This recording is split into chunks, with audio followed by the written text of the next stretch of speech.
You're loud and clear.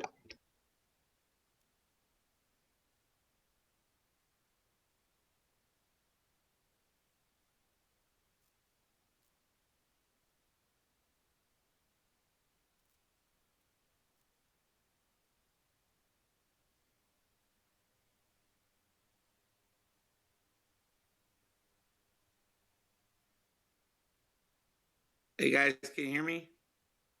I can. Hey Sean, Hey, man. I have to go pick up my sister. What's that? I have to go pick up my sister from work, and she gets out at 6:30. Okay. So I'll be back as soon as she just lives down like a few ways down from where we are. No problemo, sir. All right. So I should be there before 7 for sure. All right, man. Okay. Yep. So don't call me right away. I'll try not to. All right, man.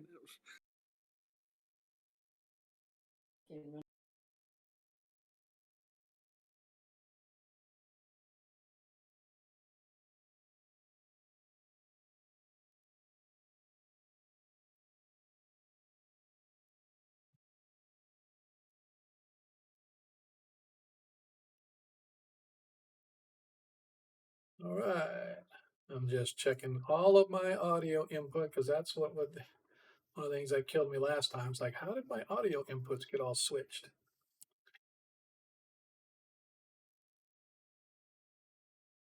Hello. Hey, man. I was just being asked about you. Oh yeah. Yeah, our gamers playing folks are wondering whatever happened to Ayler. Worried about Yeah. him. Yeah. That's my mistake. I Sorry, apologize. I'll try to catch up there is tonight or no tomorrow. hurry at all. Yeah, there's no hurry at all, man. They're just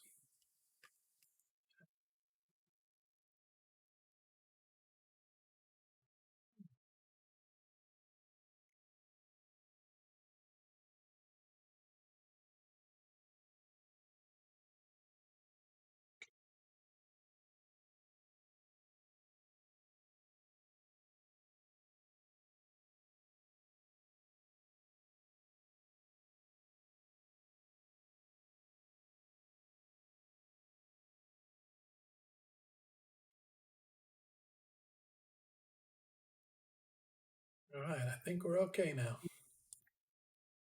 Got everything set up. I think we're ready to go. Welcome, welcome, welcome. And everybody can make it.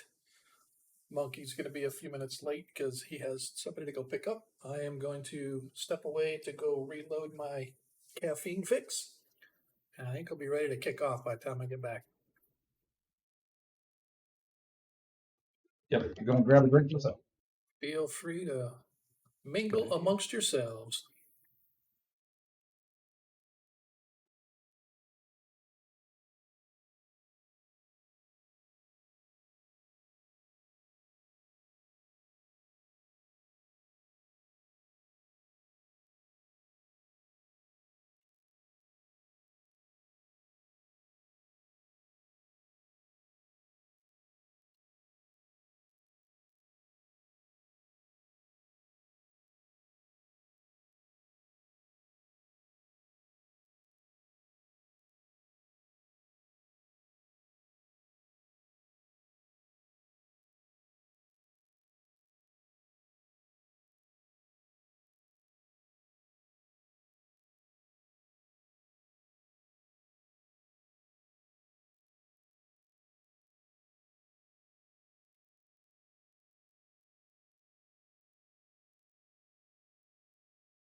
I am back.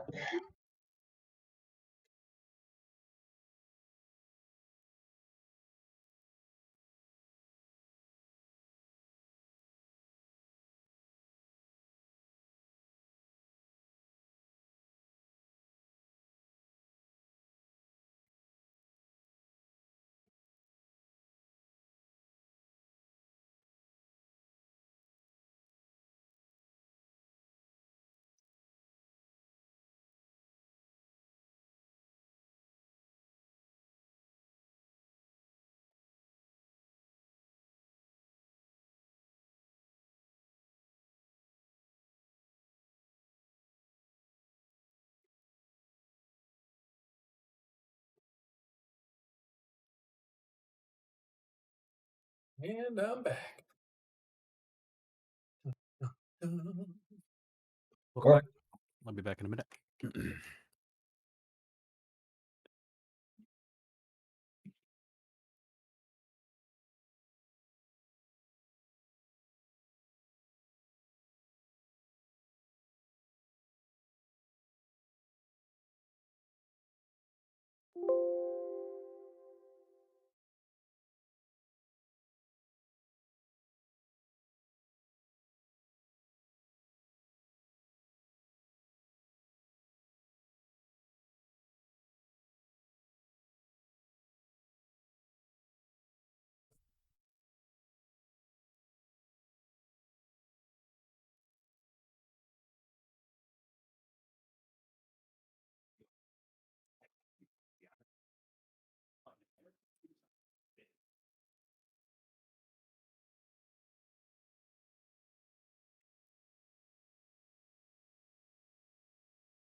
All right, fillers will be kicking off here in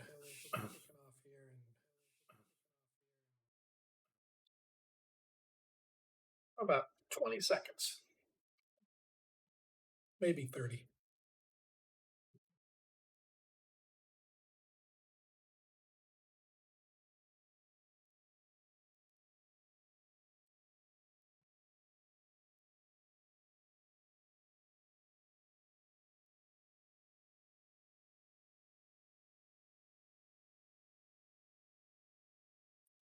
And away we go.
And here we are live once again. Hello, Hawkers, Grey Hawkers, one and all. Welcome to another episode of Parentland Adventures 1E-One Shots. I, your humble host, am Sean, bringing you together with the finest the internet has to offer in the world of gaming, particularly in the world of Greyhawk. I'd like to thank everybody for joining us once again. Apparently, we are already kicking off tonight's stream with an issue, so bear with me just a second. It's not my issue. It appears that one of our players is having an issue with his mic. It doesn't seem to hear. Yeah, we can't hear you, man. So, Iger, who plays Deglin, our cleric, is having voice issues. It shows you as talking, but I cannot hear you, sir. So I am not sure. Maybe if you want to reboot, or if the other players can, in our Discord chat, help you through figuring out what may or may not be going on. As If I you get, did if you did Discord update, your audio settings may have been reset. yep. So that's the So first thing I check would. those. Yep, that's the Yeah. first thing I would check. It's weird because it's showing you as a solid green as if you're talking, but I don't hear anything coming out. So that's the first thing I would do is go to your main settings for your voice and audio, or your voice and video, and make sure that the microphone is selected correctly. Make sure that you can run a test on it and see. But while you're doing that, I want to get through this really quick. Want to welcome everybody, like I said, to another episode of 1E-One Shots. I'm Sean, your host. A couple things, housekeeping to get to before we jump into tonight's game. First and foremost, if you have not already heard, Lord Kazumba finally got off his ass and made partner. Don't know what it took him so long. Only took him 3.5 years, but there it is. He made partner, and in doing so, he has put together the Greyhawk Creatives team.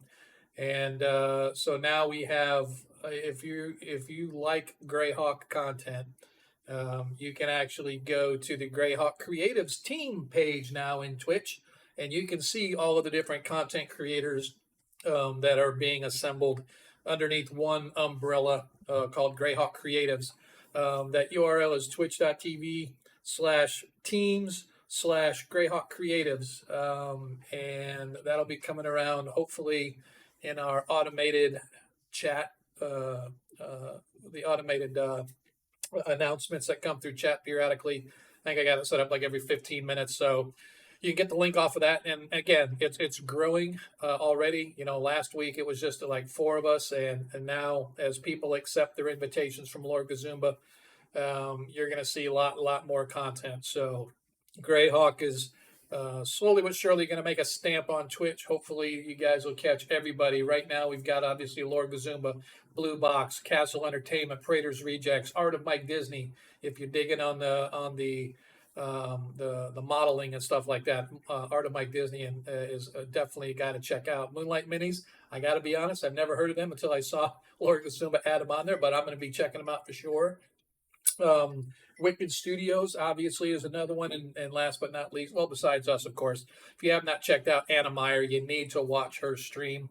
Matter of fact, I don't know if she's streaming tonight or next week, but she does some awesome cartography stuff with her and some of the other major players in the industry. So definitely some streams to check out. Like I said, that's just probably a small list that's getting started. I have no doubt that's going to grow by leaps and bounds. So check us out, man. Like I said, Greyhawk Creatives, man. Here we are. Secondly, obviously, for those that follow us know, but if you're new to us, as you earn your Twitch tokens from watching the stream, you can trade those in for Nat 1s and Nat 20s. You just go right underneath the chat symbol. There's like a little coin symbol. You click on that. You trade in. I think right now it's set to 3,000. You trade in those 3,000 coins and then let us know who it's for. You can give the players a specific player, or you can give the group as a whole a natural 1 or a natural 20, depending upon what you trade in. Or if you want to go ahead and give it to the DM, of course, the DM is going to take whatever he can get. But Nat 1s and Nat 20s, the party can definitely use those throughout the game. So it just makes it a little more interesting and fun because that just when you think you get swatted, somebody swoops in to save the day. The only caveat is you have to give them the coin or the token before they actually need it. So if they get hit and they need a nat 20 right then and there, you can't retroactively give it to them. They've got to have it before, say, combat or before they do a check or whatever the case may be. Also, obviously, if you're following us, I appreciate that. We're trying to get ourselves up to 200 followers. Right now, we're like 125, I think. It says 125, but I think, in fact, it's actually 100, or it says 126, I mean, but I think we're actually 125. For some reason, it's a number off, but who cares, man? I'll take 126 over 125. It just gives us one step closer. But we're trying to get us to 200, so if you have not followed, or liked us, please do so. Hit that little alarm bell to know that you can get notifications when we come online. Or you can go to our Twitch, our Twitter feed, and every time we launch, obviously we get out there too. So you can follow us on Twitter. Hit us up on YouTube every time we're done with a stream. As soon as it's ready to go, I launch it off to YouTube so people can watch the video on demand. Twitch only keeps like 2 weeks worth of our streams because we are peon players. We're not big league partners like Lord Kazumba, where they keep forever and a day of his stream content. But I know he also sends it over to YouTube as well. Also, obviously, subscriptions are always appreciated. But the new thing is, if you have not seen, if you go to our About page, I added a tip jar. You can actually give a tip. If you don't feel comfortable subscribing every month or having that auto subscription bother you every month, just go in and drop a tip for us, right?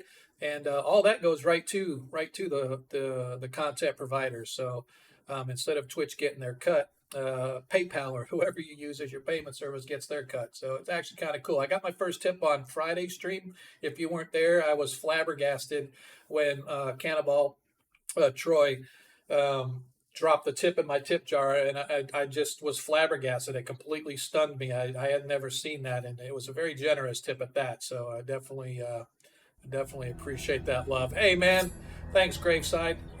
Obviously, my players have to subscribe. It's a rule. I tell them if they're not, they'll probably last one game if they don't subscribe. But I definitely appreciate that, Don. But he cheated though. He did it with Prime, right? So it's not like he paid. He's paying for Prime already. So what does it matter? So, but I do appreciate all the love. Every dime that I get goes into the stream somehow, some way. Whether it was buying a theme or buying some alerts, because I'm not creative in any sense of the word. I'll let somebody else build it for me. To buying a stream deck, to buying new mics and cams and stuff that are coming. Whatever you guys give to the stream, I put 100% back into the stream. I don't go out and spend it on frivolous things like candy soda, pop, and cigarettes, right? So it's definitely, well, I don't. I'll buy beer. Okay, beer. All right. So let's. If I have Beer is any essential change, to the if operating I of the have stream. if I have a change left over, I'm gonna go ahead and do that. But I seriously appreciate every little bit that we get, and all of you guys that come and watch us every week, man. I definitely So appreciate prime it. him with beer. Got it. What's that, sir? Sorry. So prime the GM with beer. There you go, man. Absolutely.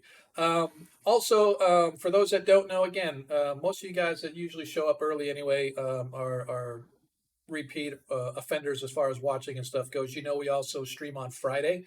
Every other Friday night, typically, we do our 5E stream, Parentland Adventures, which was the original stream that we did until we started this offshoot of 1E-One shots. So this Friday coming up is our game week, and then it'll skip a week, obviously, and then every other week after that. So it's a great stream, man. Got a lot of good things going on there. So we appreciate your support, whether it's 1E or 5E. And I'm actually going to talk to my players tonight about seeing about converting their players to Castles and Crusades and checking out, see how that goes for a single stream. I thought that'd be kind of cool because the Castles and Crusades they launched, or they set up like a new free version of their version 7 or something like that, the player's handbook. And I'm just going to check it out just to see how it goes. People tell me it's a lot better than 1E, and it's better than 5E. A lot of people, instead of going back from 5E to 1E, they go to Castles and Crusades because they kind of like gives that old school feel. But a lot of the 5E stuff, like Ascending Armor Class. All right, I'm sorry, guys. My daughter is bugging the hell out of me, and she won't stop until I answer my phone. So you can hear her. So give me 2 seconds. Can you Well, hear Hey, me now? everybody. I was gonna say I have Hello. some of the Castles and Crusades PDFs, and so I'd be interested in giving it a try. I'm also thinking Okay, I'm about back. buying their new LE books they just came out with. Oh, nice. All They right. have a package deal online on their site today with all 3 of them. Oh yeah, that's cool. Yeah. I'm gonna check them out. So, like I said, I've got the some of the books, but I'm gonna have to check those out. But anyway, last but not least, before we get back into things and try to figure out what's going on with Igerson, I want to welcome Grace Eye Don. Man, thanks for picking up the slack and getting off your ass and coming to game us with on Mondays, man. I definitely appreciate it. You're not allowed to quit now. You're locked in because not only are you a player, but now you're a subscriber. So that's Garrett. You have to show up and watch now. So that's the rules. I don't make them. I I, just enforce them. I'll be here, and thanks for letting me into the group, guys. And Oh, I look forward to absolutely. playing with everybody. Yeah, absolutely. So Don is going to be playing our latest player character, Ivor the Bloody. So we're going to see how we can work him into this stream. So we're still trying to figure out what's going on with Deglin. Dude, I wish I could tell. Can you hear me now? Oh, I can hear you now. I hear you. We Yep. hear you. I had a reboot. Okay, that's all that matters. That's usually, hey, I'm an IT guy, so the first thing I'm going to say is, did you reboot your machine? If you reboot your machine, that usually fixes it all. I don't know what it is, Did man. it try turning it off and on again? Yep, exactly. That's Jake from State Farm. Well, my automatic coffee cup holder wasn't working, so no bueno, no bueno. All right, so now that we have everybody here except for Monkey, Monkey, well, is he here? I know he's like logged in, but I think he's not here yet. I'm in the parking lot. because... In front of the building waiting for my sister to come out of her workspace. I figured I'd come in and listen. All right, so you can at least listen to what's going on. If you want, I'll roll for you if necessary. If you're not back before any rolls are required, but I don't know that we're going to have any rolls be required. Okay. Actually, we are based on where we left off last week. So let's kind of go around the horn. Let's talk to you first, Tino. What's been going on this past week? You doing okay? How's your week going? You ready to go tonight? Yeah, getting old sucks. Dude, I'm with you. Because I'm with you. all of a sudden today, my left leg now is bothering me. It's like, what the heck? I didn't do nothing. When Did you turn stand up? 50, Did you your stand up? body breaks down like a cheap suitcase. Did you stand up? I did. There you go. That's it. Yeah. No, This but is why I'm I doing work from good. home I'm in my just- chair, and it's roller, and I got wood floors, so I don't even have to get out of my chair. I roll around like I'm in a wheelchair all day long. No, but it's going good. Had a busy weekend. Had 3 concerts I had to do on Thursday, Friday, and Saturday, and boy, that wore me out. And then, Nice, man. of course, trying to play catch up on Sunday with everything, and then Right. helping everyone in the world around here, all the seniors that moved in over here. So all the people I grew up with that are now seniors are all like, "Oh, he's moved back. Now we can ask him to help us." And I'm like, Do you know he's the about young guy. computers? Do you know about computers? So, Exactly. but yeah, everything's going good. Just enjoying life. Good, man. All right. On the other side of the house, Lando, how you doing, man? Veras Miami. I'm How's things doing going, man? better. I've been getting over a stomach bug infection, so Yeah. on Gonna make it 50 tonight? antibiotics, so that's doing better. Good, man. You gonna make it through the game tonight? You gonna be okay? We'll have to send you some Yeah, Pepto it should be Bismol all or right. something. You all right? I did some gaming over the weekend. Played a 5E Greyhawk game last night. Nice. So Was that just like at home, or was that someplace we can go watch? that was it wasn't on Twitch, but Right. it was with a replay. Oh, I got you. Okay. Yep. Gotcha. Nice, man. Very cool. All right, man. Arthur C. Duran, how are you, my friend? Oh, another day, another. Yes. I don't really know. Yeah, I You don't can't really got say a you're lot going getting. on. If you say you're getting old, I'm gonna walk over to your house and slap you because you're like, what, 21, 22, 18, whatever. He's like, Sure. You're like the. None Let's of go those with that, numbers are right? the correct number, but let's say it's close enough. We'll go with that. But yeah, just got a lot of stuff in life going on right now. A lot of choices and decisions to make that are going to affect me long term, and just trying to figure out, Make good where I'm choices. going. Like we That's told the plan. Kaylee when she left and moved off to. But for those that don't know, Adam Arthur is a face-to-face player of mine, who we've been gaming for like 4 years now, I guess, going on almost 5, maybe. I think it's 4, Yeah, something like that. yeah, somewhere in there.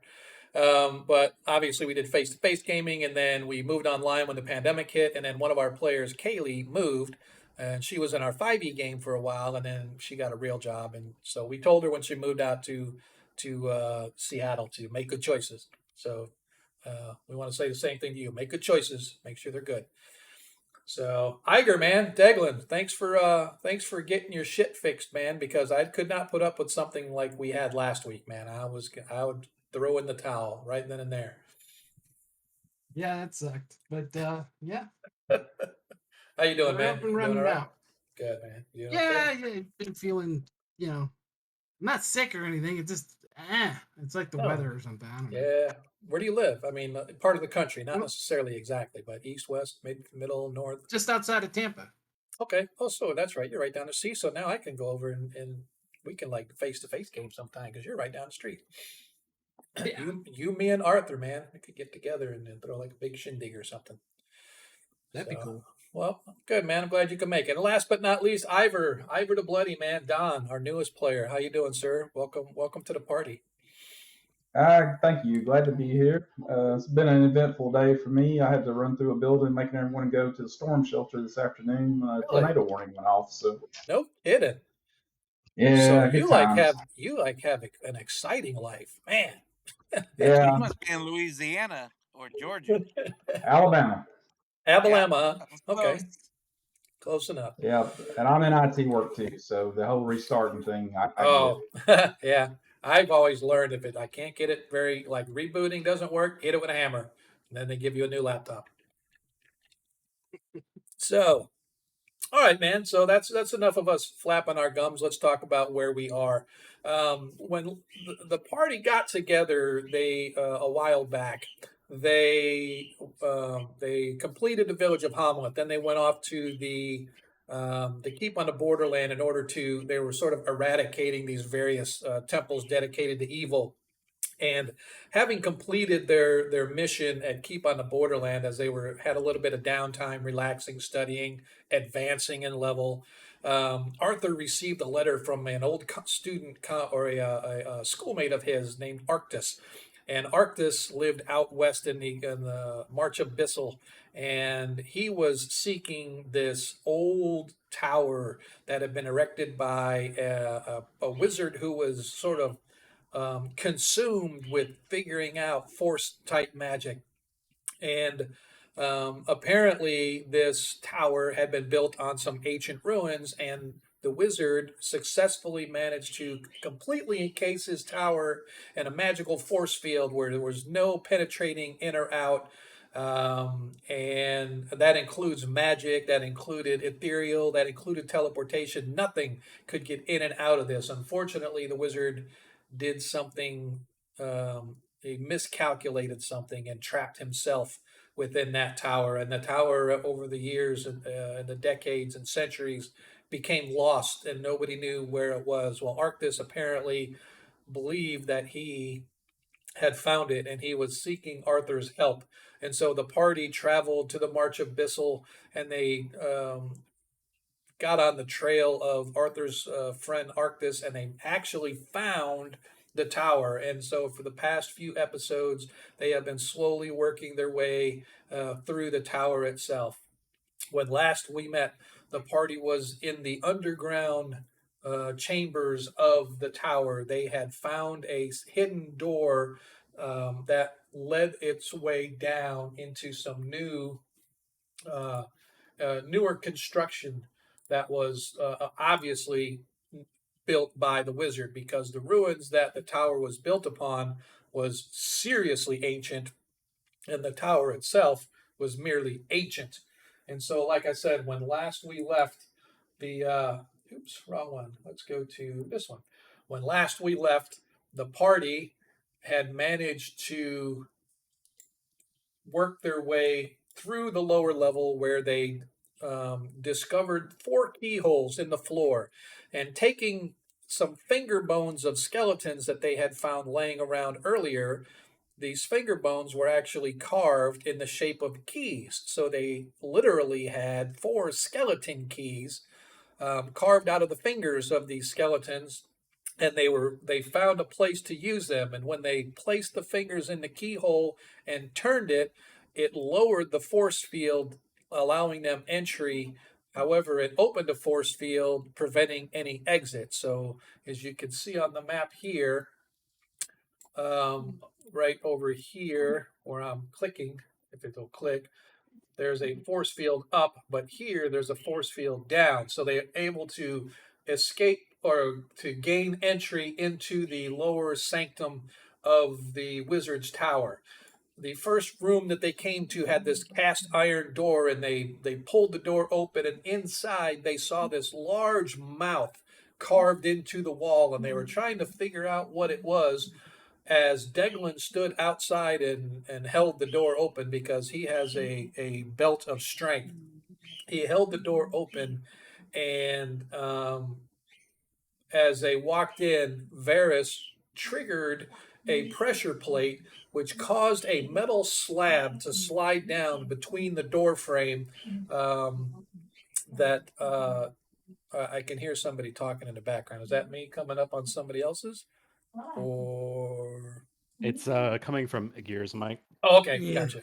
Yep. Yep. Okay. Yeah, I didn't see Sorry. anybody like. No, you're fine. You're fine. It's just I thought maybe it was coming back feed coming through from me talking. And I so failed to find the trap.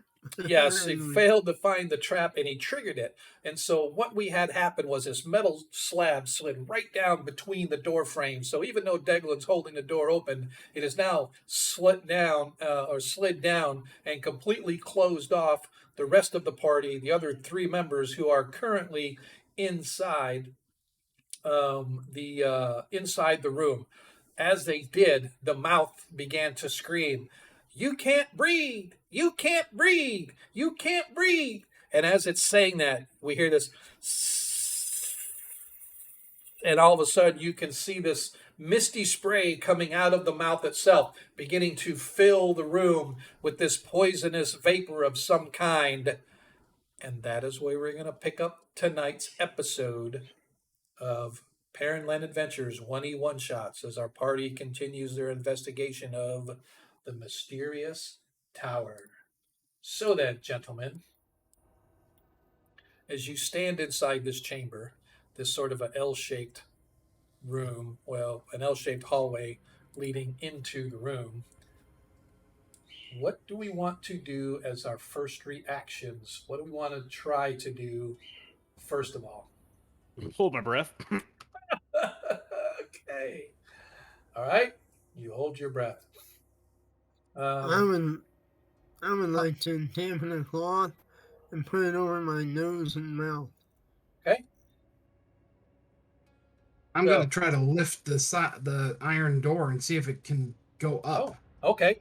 Deglin, I need you to give me a Ben Bars lift gates check, please. As you go, Looking. and as he runs to do that, Arthur, you and you go to hold your breath, and you almost, as this stuff starts to seep onto you guys, you can feel it just sort of clinging to your skin like a thick, wet, poisonous substance as it begins to get absorbed into your skin. Varys, you wrap your face and your in the cloth in an attempt to sort of stave this off, and also you can sort of feel this sickly wetness begin to settle across you as the droplets that are spraying out of the magical mouth, if you will, begin to fill up the room. So round number 1, that is what you do. You sort of cover up and you hold your breath. Arthur, the holding of the breath, what is your constitution? My constitution is, for a wizard, relatively high. It is 15. 15. Okay, so dividing it by 3, you will be able to hold your breath for, I'm going to say, I was going to say I didn't want to say 5 rounds because that's not enough. I'm going to say you can hold your breath for 4 minutes, right? Okay. So we're gonna go that route. We'll say the maximum you can hold your breath is 4 minutes. If you want to attempt to do that before you either A, pass out, or B, you have to exhale and breathe in. Okay. Sure. All right. So let's see. Zadkiel, like Deglin, turns around and is going to try to grab a hold of the door and lift. So Deglin, you actually see you can find the metal itself isn't perfectly smooth, right? It's not completely. It is sealed, but there is gaps down there where you can get your fingers under, where you can try to grab a hold of it and try to lift it. So let's go ahead and for our first roll of the night, I'm going to first of all let me clear the chat history because I think I was. This is when I you just rolled. Yep, I see you rolled a 60. And what is your Ben Bars lift gates?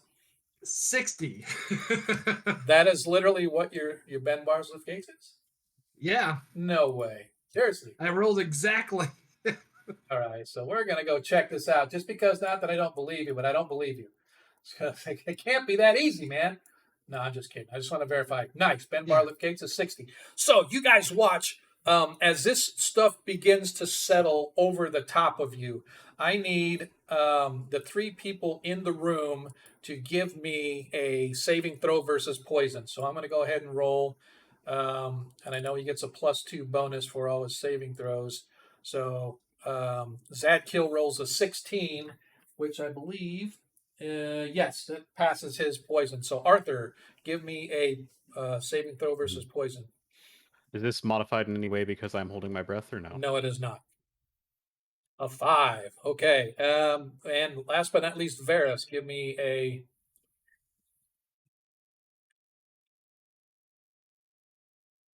No, it's not dropping out. Not again. Oh, no. What happened? Okay. You It cut just out for a dropped second out there. for a little bit, yeah. What? It didn't sound like lag. It just you went silent for a moment. It's not rolling. Let me see here. Try refreshing, see if it does it. Don't tell me that I'm starting to drop because it's showing me no drop frames. It logged me out. Yeah, So, yeah. I don't know what it is. It's weird. It'll log you out and then it'll log you right back in. That's kind of weird.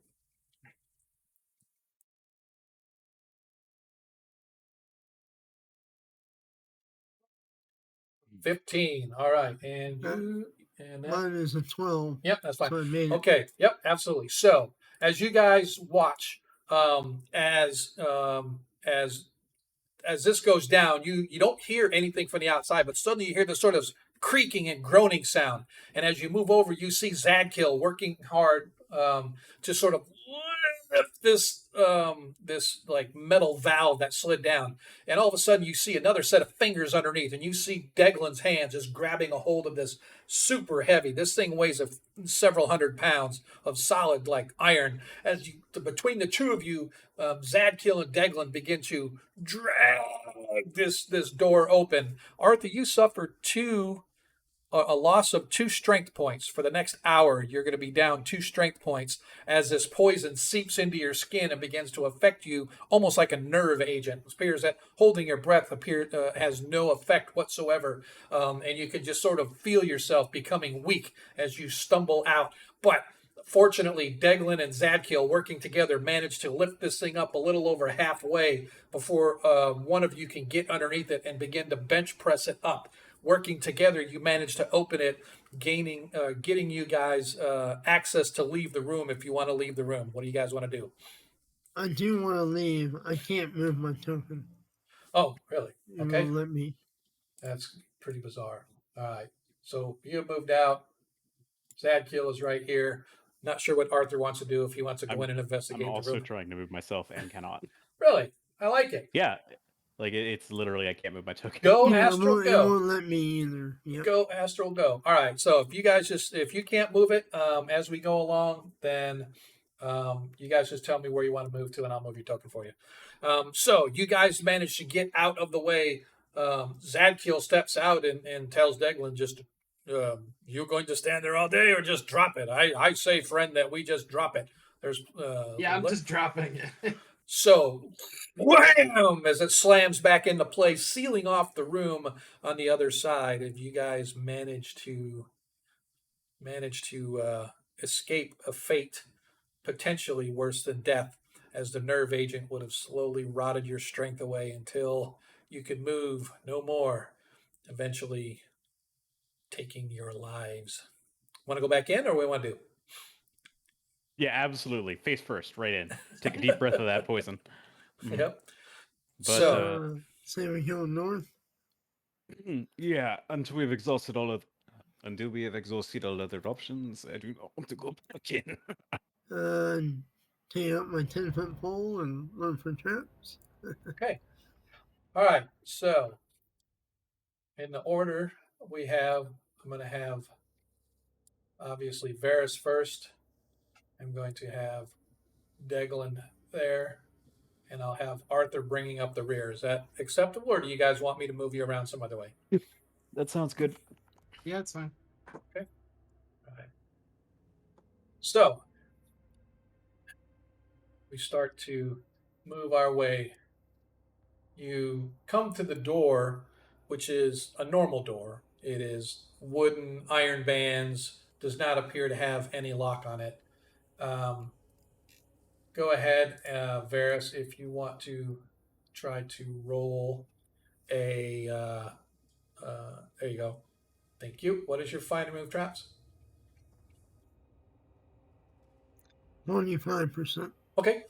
So the door itself does not appear to be trapped, and you pull on it, and it slides open fairly easily. It appears to be well maintained, albeit a little old, as the hinges have sort of rusted over the years just a little bit. But again, this doesn't look like people have been through here a lot. And on the other side, you can see the tunnel continues for about 20 feet or so before turning to the west. I'm going to move you guys up. And are we just going to continue down? Continue down the hall. What do we want to do? You guys just keep telling me what you want to do, and Yeah, we'll do it. I'm gonna continue down looking for traps. Okay. I can't move my token, so Yeah, gotcha. go ahead and move me halfway, I guess. Okay. To start with. So you move 10 feet, 20 feet, 30 feet, 40 feet, 50 feet. That should find any. Yep. 60 if there feet. is any. You've 60 feet. You've moved down here, and you find nothing as of yet, but the hallway continues out of sight. This is a long corridor. Yes, sir, it is.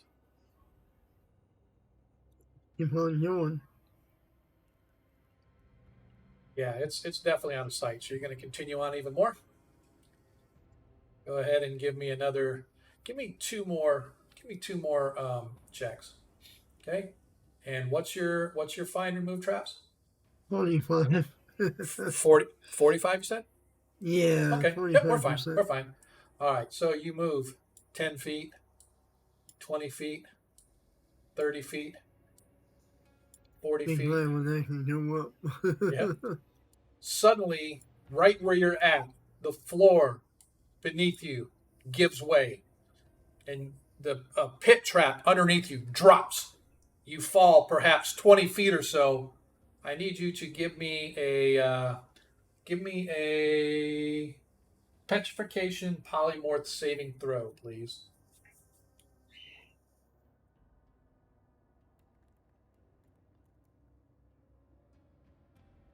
That is a 10. What do you... Yeah, I missed it by 1. Oh, missed it by 1. Okay. So as you fall, not only do you fall into this pit that's about 20 feet deep, but at the bottom there are spikes. And you suffer 14 hit points of damage between the fall and being impaled on the spikes at the bottom, as one of them goes right through your foot. And you land. Yes. Fortunately, you don't land on any more because they're not like completely full of spikes down there. However, you're laying now amongst a couple of other skeletons that appear to have suffered a much worse fate than you did. Well, that hurt a lot. The pit trap does not close. It opens just as Deglin and Zadkiel sort of move up to the edge of the pit, and you can see that Varys is down there along with his 10-foot pole in a 20-foot deep pit trap that covers the whole hallway. Okay. Is there a way to maybe lower us down with some rope? Yeah, sure. I actually was going to say Absolutely. I'm pulling some rope from the side of my bag and trying to. Does it, like, how badly impaled is our friend down there? Or is it like, could they pull themselves out if we got a rope to them? Oh, sure. Yeah. Absolutely. You can Yeah. pull Varys back out. Yeah, no, it's not so bad that you have to go down in there. Yeah. But he's obviously hurt, and you can see that one of the spikes has gone through his foot. Yeah, I'm gonna cast my rope to him and then give the other end to one of our stronger, not strength-trained party members. Yeah. I'm going to sling my 10-foot pole over my shoulder and climb out. Actually, how are we going to get across this thing ourselves? Maybe it would. Now that we know the trap's there, can we walk down, or can we rappel down and then walk across and then go up the other side? So the thief could potentially climb walls to get up the other side. He could do that. Other ways are he could reset the pit trap and then stop it from re-triggering. Oh, that would be good. Yeah, let me get out of it and okay. It takes you a minute, but eventually you guys manage to pull Varys up, and he now stands on the edge of the pit with his bleeding foot pouring blood onto the stone floor as it sort of makes a tiny little waterfall over the edge of the pit as it seeps down through the cracks into the pit below. Are you okay, Varys? No, I'm really hurt. that hurt. God shine upon you. You have another man. I'm gonna see if I can. You're down to 10 hit points, by the way. Yep, I know. Okay. Should I cure light wounds, or did you want to do a potion? I'm gonna do a potion, I guess. Okay. At least for now. Okay. Go ahead and. Is this a new day? Is it a new day? No. I forget if you guys rested. Yes, you guys did rest and reset your spells when you were in the torture chamber before you went down the stairs last time. Yeah. So I have 15 now. Yep. I have 30. Yeah. So we're full health? No. No. No, you don't get your health back. Everybody got one back, and then people did potions and stuff like that. Wait. Oh, okay. I'm sorry. I thought there was 5e for some Stop it. No. Which potion did you take? I got my healing back by yes. lay on hands? You do got your lay on hands back. I go, Varys, give me your foot. And I press my hand on it, and I lay hands. How many does he get? And I go, this does not mean anything, so put that in mind. And he gets... You get 2 per level, right? Yeah, I'm 4th level, so he gets 8. You get 8 more back. So I'm at 23. Yep. Thanks. And the paladin has used his daily dose of lay on hands. I think Varys had his own potions, Degland.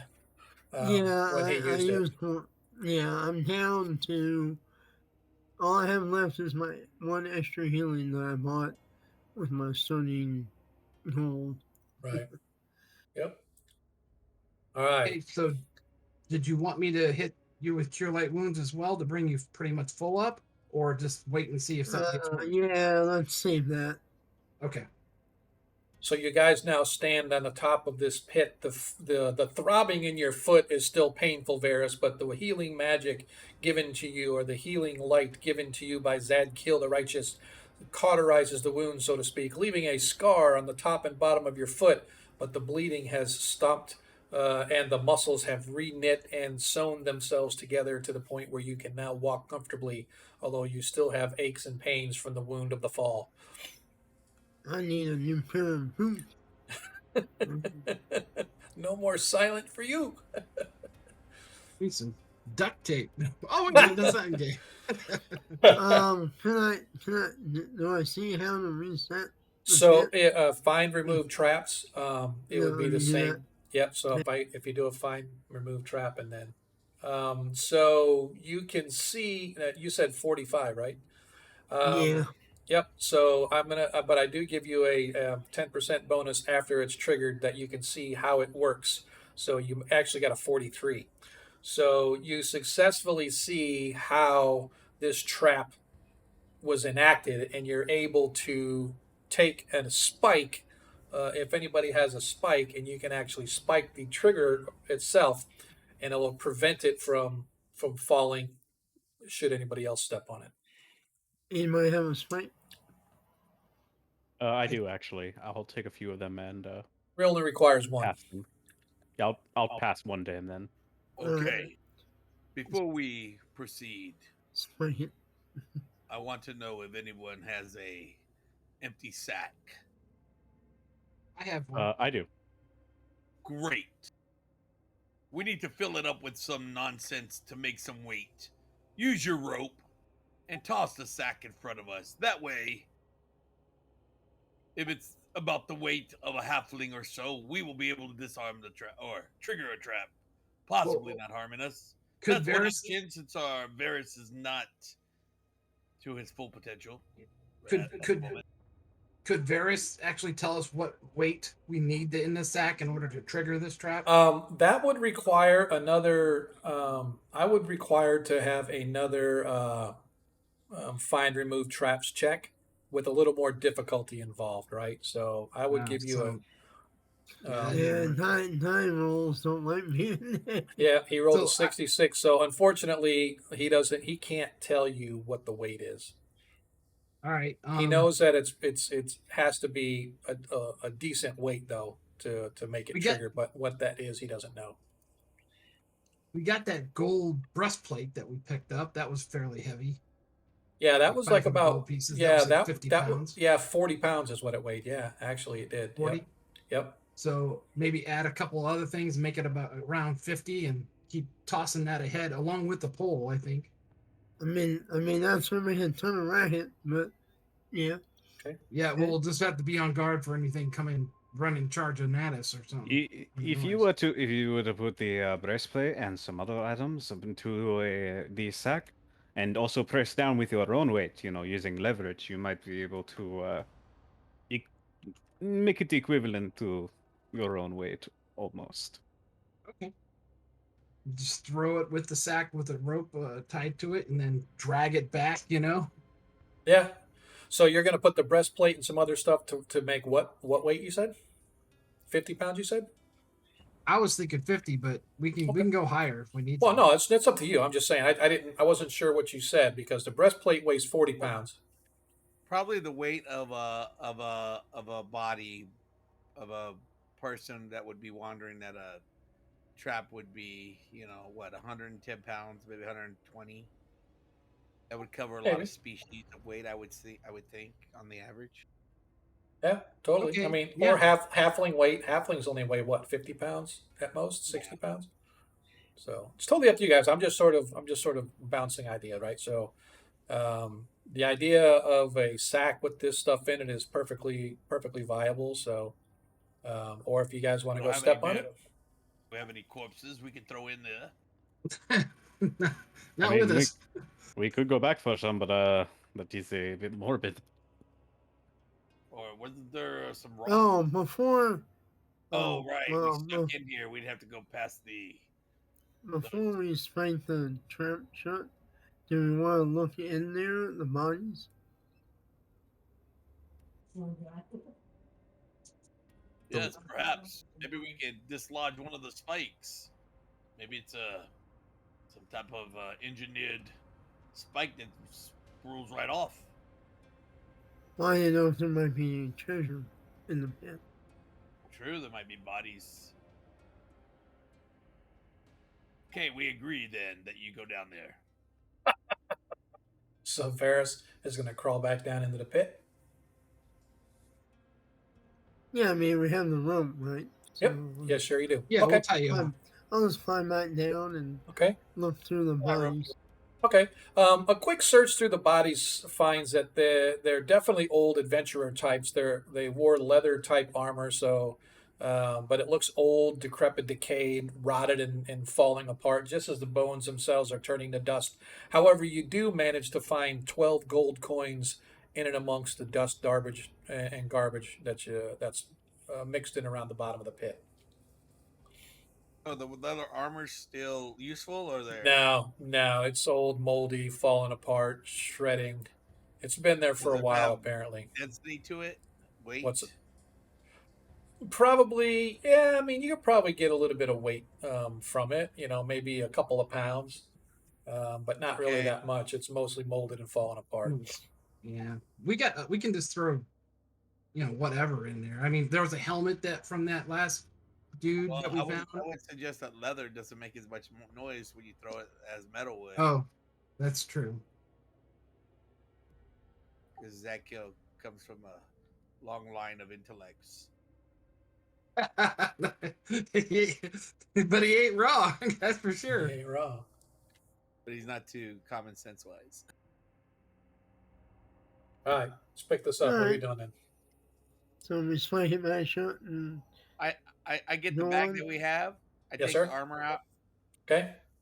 and I throw it down there holding the rope and I go, hey, put whatever dead weight you can put in there without desecrating the bodies.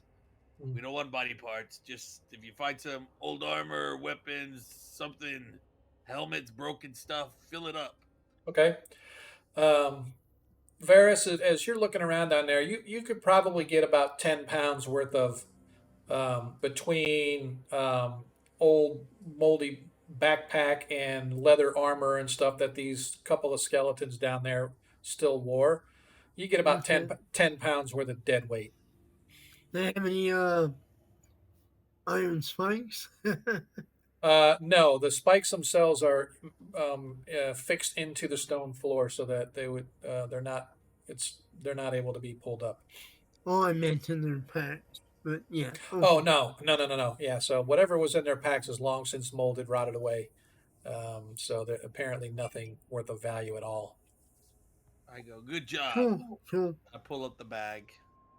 Climb I out. add and the then- armor in there again. And we Okay, have so 55 pounds worth of yeah, bags. I would say a little over 50 pounds, between 50 and 60 pounds worth of stuff in the bag, including the breastplate, the leather breast or the metal breastplate that you guys found, etc.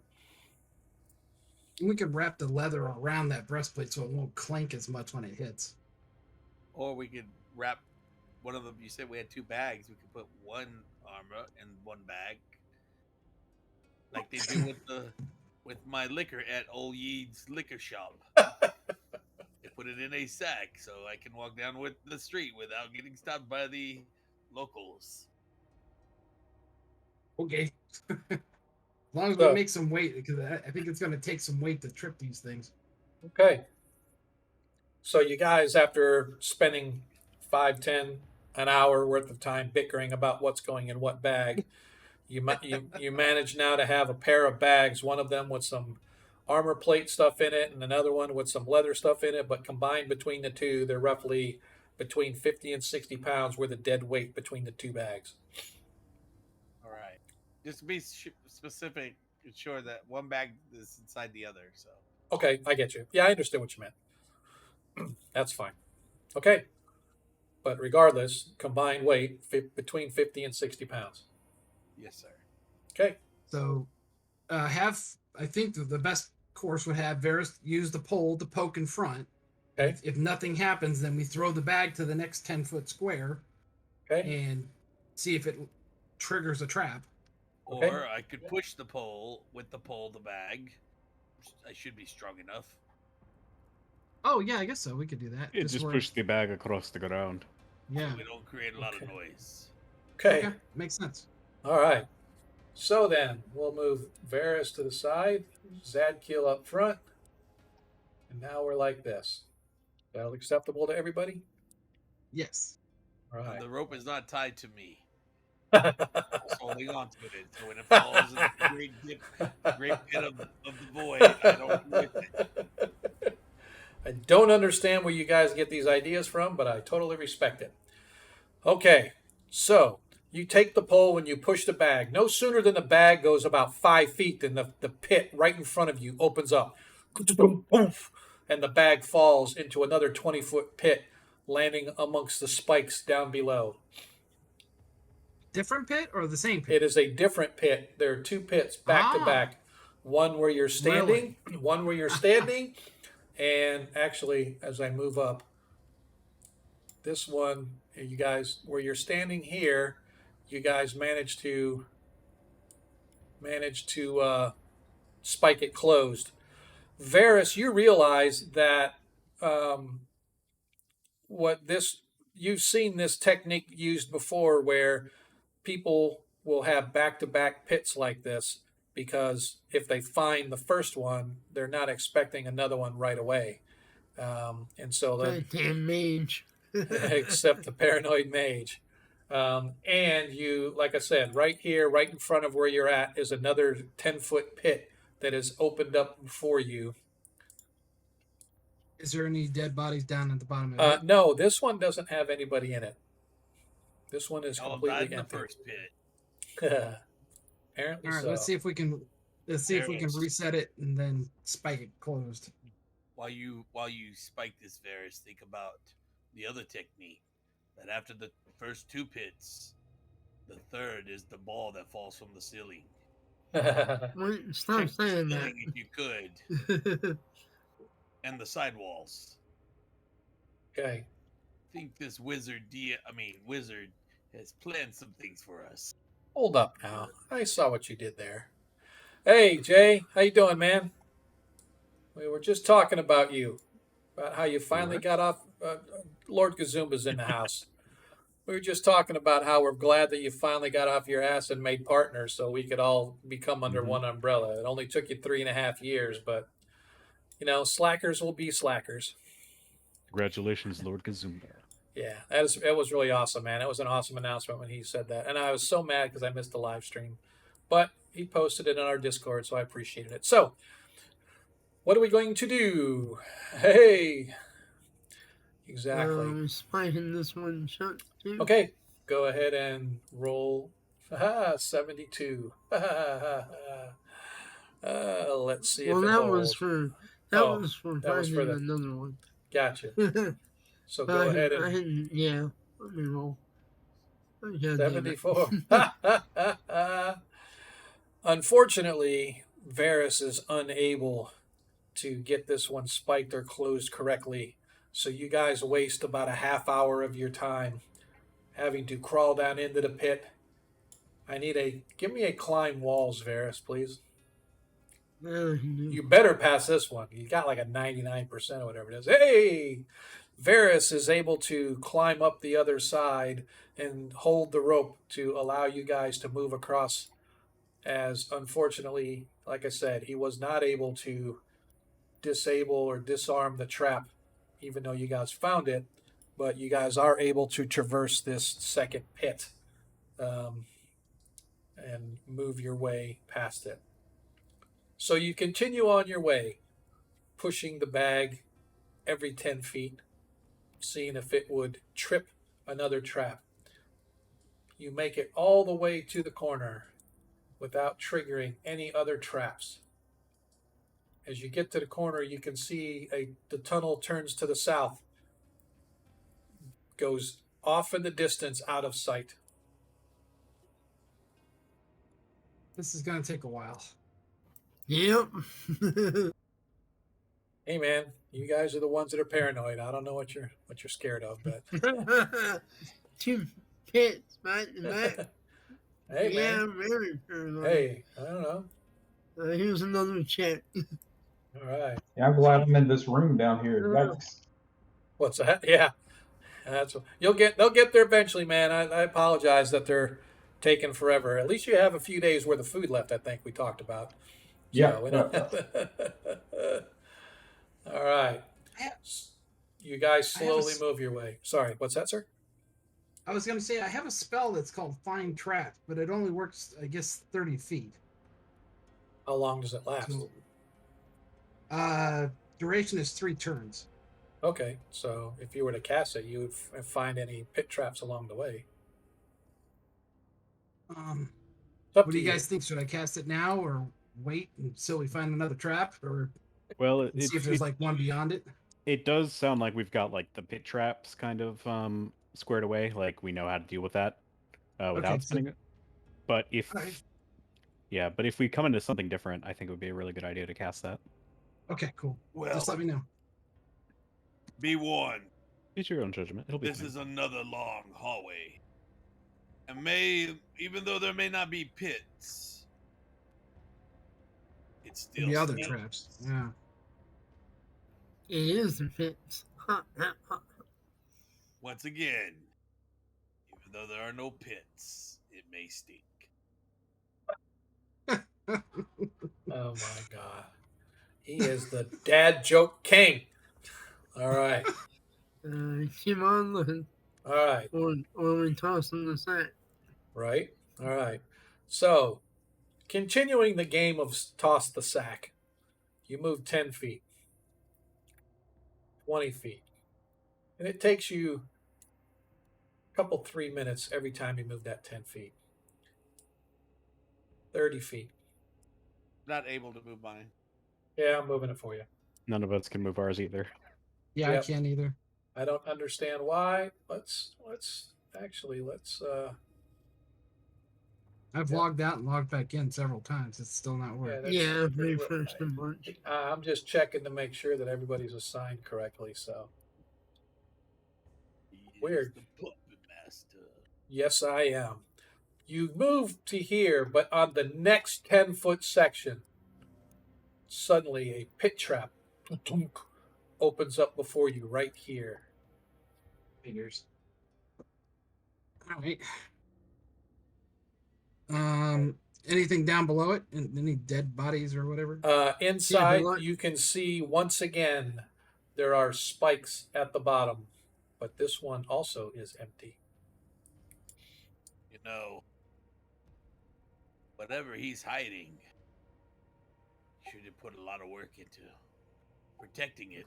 Well, he was paranoid, remember? So hopefully he's got some treasure worth getting.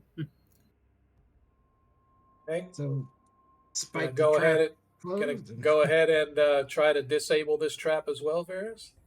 Yeah, yes. Okay. No, I have to keep doing this. Unfortunately, I need another climb walls. Ooh, yay! Yeah. As Varys climbs up, and you get to the other side, and you stand up to turn around to drop the rope down in there, and I mean literally no gap between either one of them whatsoever. As soon as you stand up on the other one, it opens up beneath your feet. I need you to give me a petrification saving throw to avoid falling into this pit. 16 well, he's passes. Holding the rope too, right? Well, he's climbed up on the other side with the rope, but if he falls into the pit, he's going to fall, right? That's same. So just as the pit opens up beneath your feet, and fortunately your elven instincts of climbing through trees your whole life take root, you let go the rope and your hands grab a hold of the wall, and your feet are now balanced on the gap between the two pits of about 3 inches wide. So you're sort of standing on this precarious ledge, if you will, that sits between the two pits. Because this one actually opened up the other way. So one opens down away from you, and the other one would open toward you, right? So when they go down together, they form this little like a 3-inch gap between the two pit openings. I'm getting the hang of this, mage. Gonna get your treasure. So that means we have to go down into the pit, gather the rope, throw it up over the other 3. Well, he'll have to gather it up and see, or if you toss him a spike to see if he could spike the other pit so that he could stand on it. If you want to try do it from below, though, right? Unless he goes to the first. Oh yeah, he can go past it. Okay. Yeah. Yeah. So yeah. So if you wanted to try to reset this trap, Yeah. Let me to see. try to spike it. Hey, Hey! Yes. you managed Yes. to scale down slowly, reset the latch, and as you release it from the bottom and it begins to swing up, you're able to scale the wall with it as the floor comes back into place, and now you spike it into place so that it won't give way, and you're now able to toss the rope down to your comrades and hold the rope as they scale down and scale back up the other side. And you guys find yourselves now on the other side of a pair of pit traps. Takes you about 40 minutes to do all of that. Yes. Oh, we got time. We got a long ways to go. Keep on. Keep going? Keep on trucking. All right. See how I forget how far along this all is. Can I going forward? Can I just make sure that I mark all of the pit traps with chalk? I have a lot of chalk. Sure, I can do that right here. Yeah, I just want to make sure that if we came back through here in a hurry, we'd know where they are.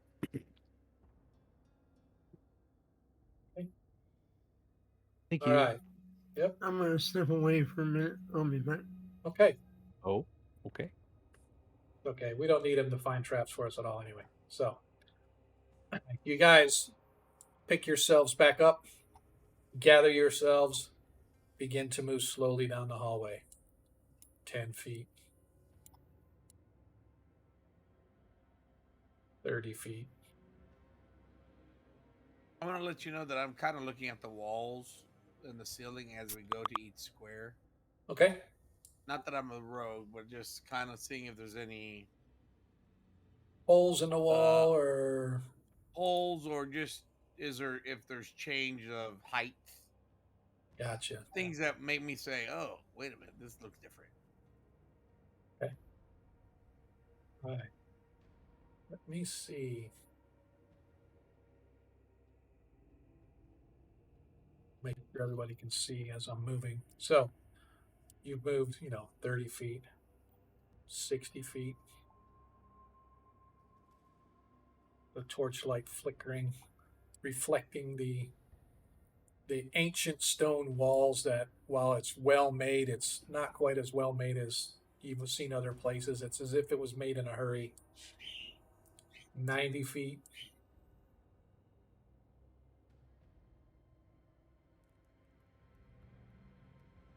Waiting for Varys to come back, so I'm going slow. 120 feet. You guys have been moving now. It's probably been another hour, 5 minutes every 10 feet or so, so not quite an hour.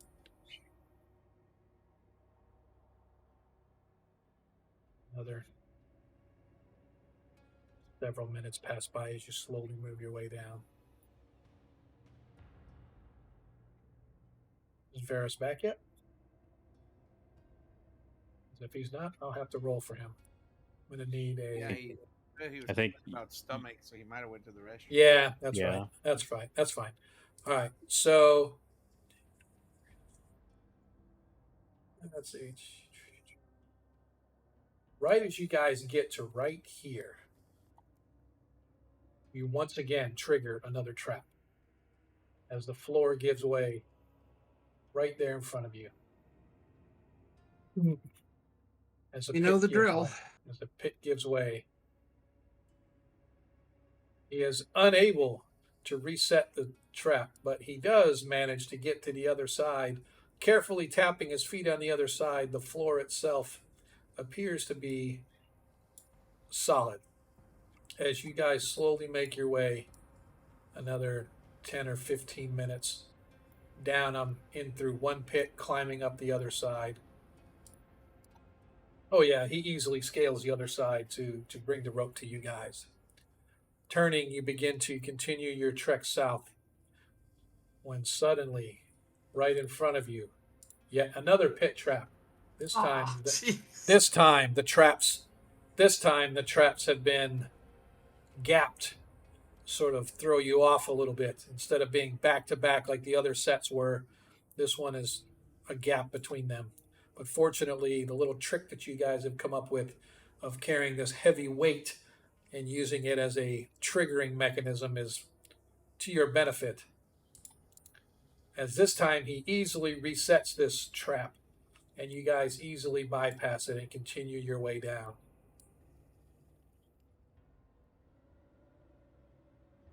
You reach the end of the hall, and you see it turns to your left. Unfortunately, to the left means it goes out of sight yet again. So you continue your way. This time the hall isn't that long.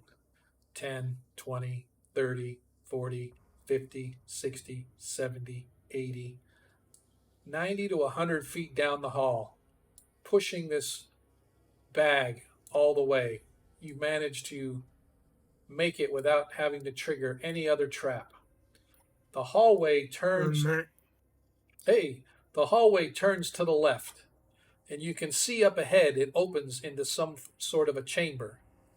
You can see a figure in that chamber as you approach. What do we do? Approach cautiously. Okay. You guys walk for perhaps 20 feet before this opens into a large oblong-shaped room. You're in another long oval-shaped room measuring about 50 feet wide by 70 feet long, but all the walls are rounded, or the corners are rounded, so it gives it that oval shape as opposed to a rectangle. You see a single door in the middle of the north wall and a small metal chest sitting exactly in the center of the room. Standing here, you see an individual wearing plate armor, bearing a large two-handed sword, along with a pack and some gear, which includes what looks to be bow and arrow, sort of laying off to the side.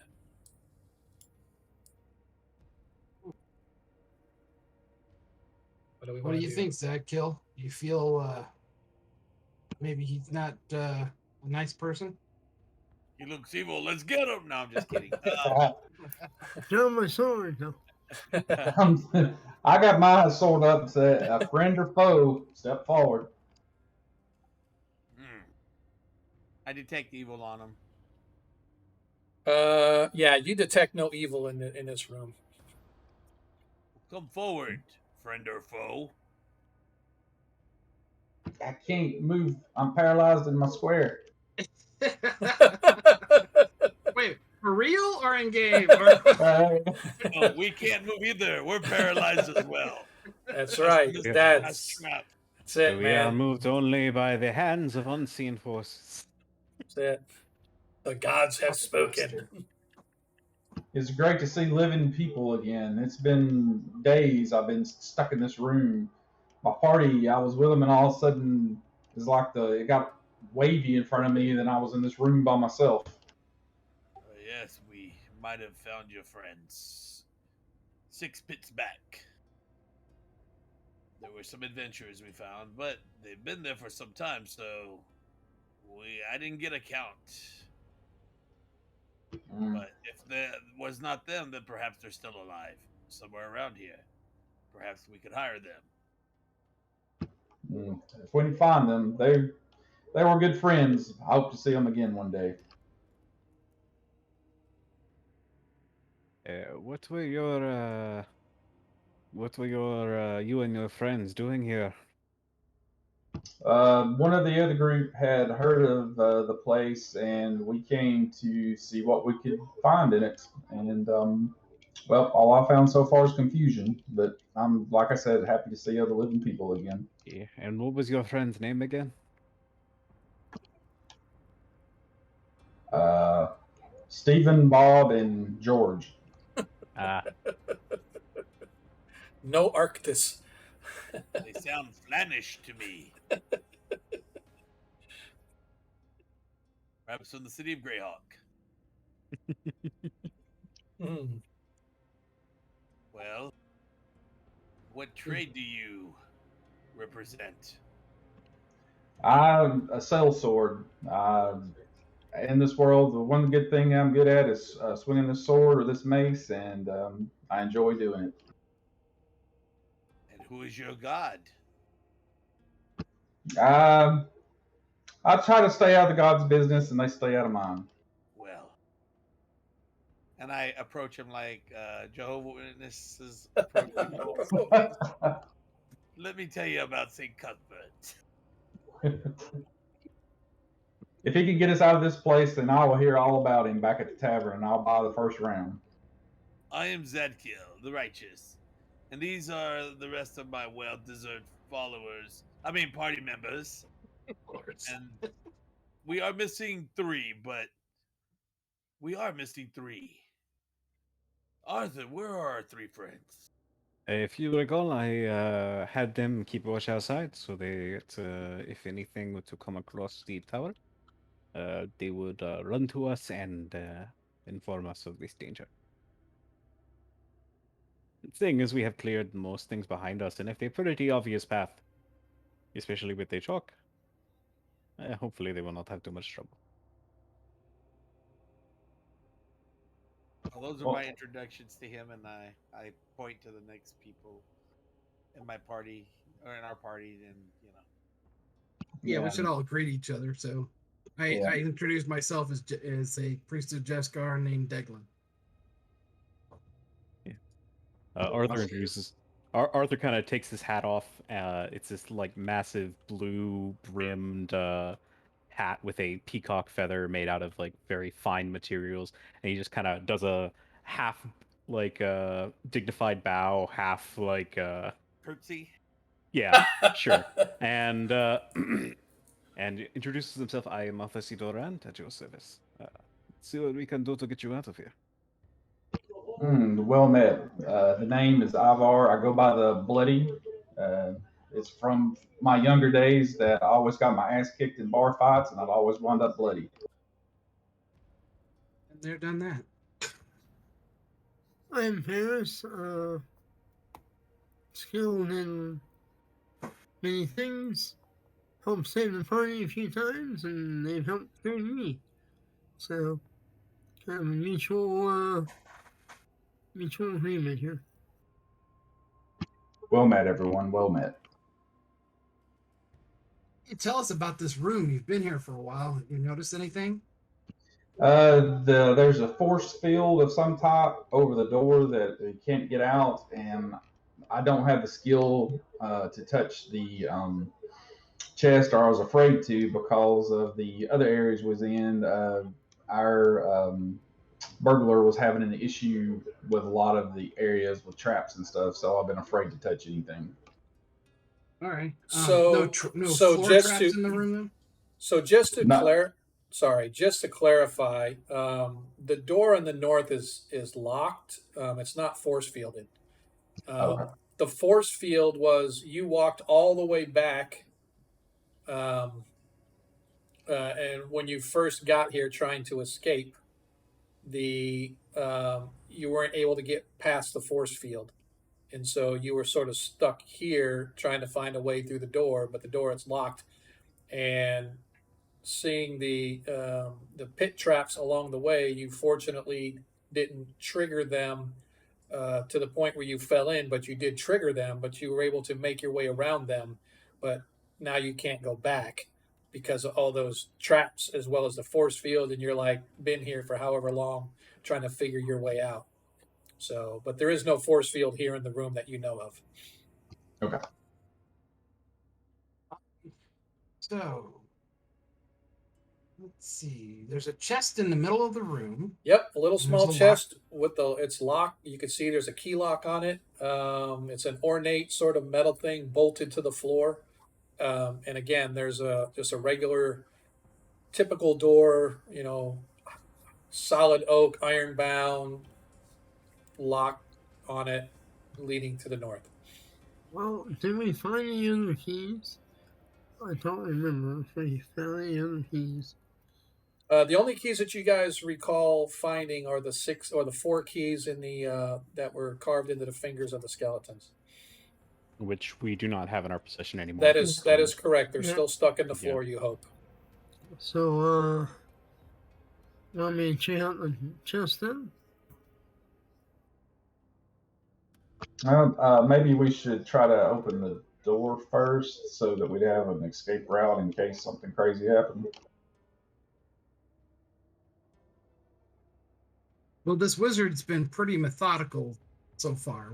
There's always been a method to his crazy madness, but my guess is that there's something in the chest that'll help us open the door. Okay. I will see to y'all's experience. Okay. So what do we want to do? Check the chest for traps.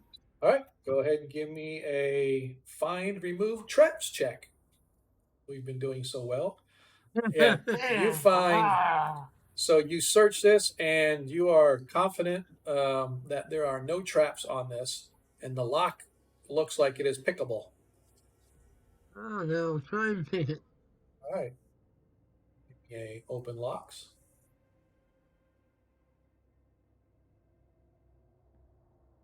That's 52. 43. Yeah, Nice. that one. As you're working on the lock, suddenly you hear this sort of a, and the whole chest erupts into flame. As it explodes outward, sending a little mini fireball all the way around it. So, oh well. Let me see. Where is it? I can promise you that I'm not next to it. At least I wouldn't be if I could move my token. Too late. Looks to me like everybody's around it. All right. Let's see. That is. I'm still paralyzed. I missed. You suffer 9. You suffer 9 hit points of damage as the fire sort of erupts into your face, singeing your eyebrows, burning the small chunks of your hair away as you're patting and rolling around. But you did manage to pick the lock. But the fire trap has taken its toll on you. Give me a go ahead and give me a saving throw versus spells.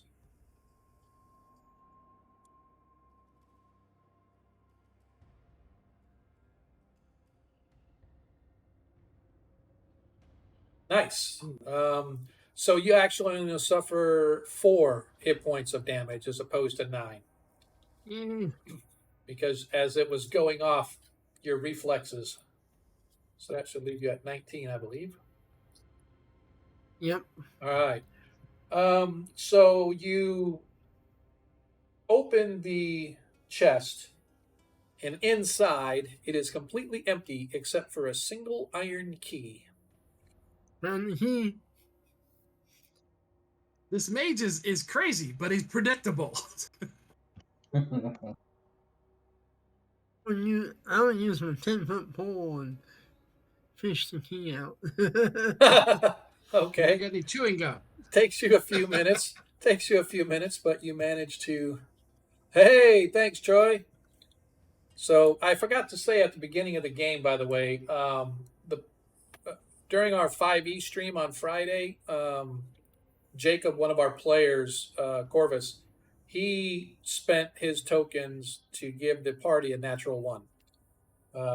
And Troy has just given Varys a natural 20.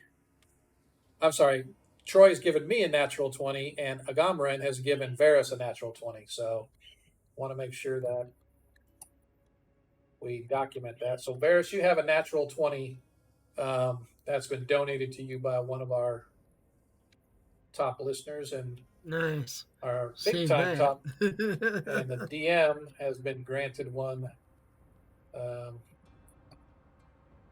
by Cannibal. So thanks, Troy. I definitely appreciate that. So I don't know, Adam, are you out there moderating? Oh, look at there.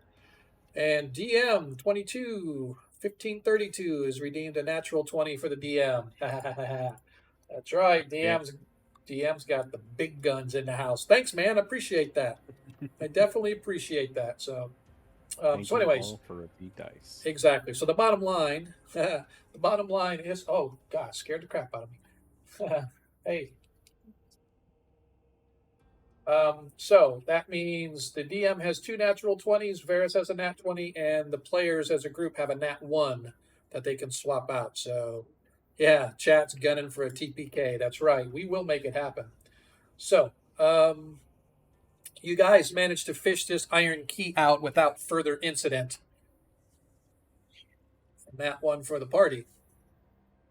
Oh, okay. Yep. The party now has 2 nat 1s. It's all coming in at once. I know, man. Everybody's like buying up on their side. That's good, man. I like it. So now there's no way that combat we could just pick our dice and say, I want a nat 20, I want a nat 1. Okay, good. In which, by the way, you cannot cancel a given token with one of your tokens, right? So if I use a nat 20, you can't say I'm going to use a nat to right, yeah. Exactly. And I can't do the same either. So anyway, bottom line is, bottom line is, I appreciate it, man.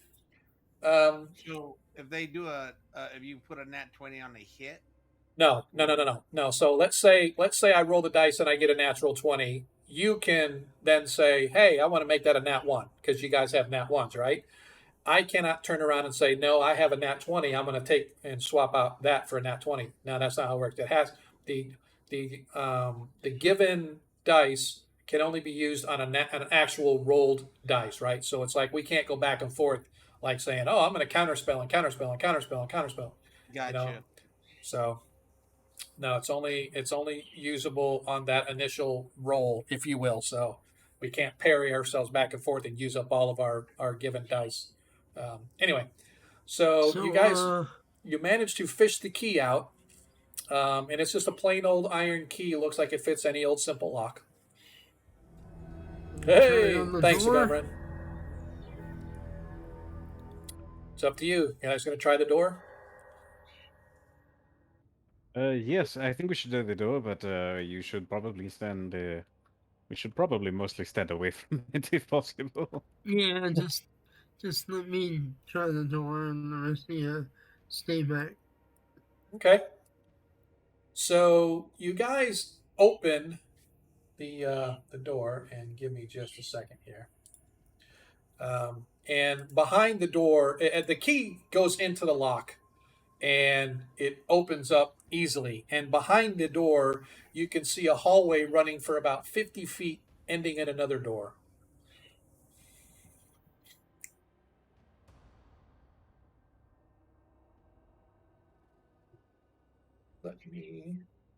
I have to do something here really quick. So I'll put you guys where you're at.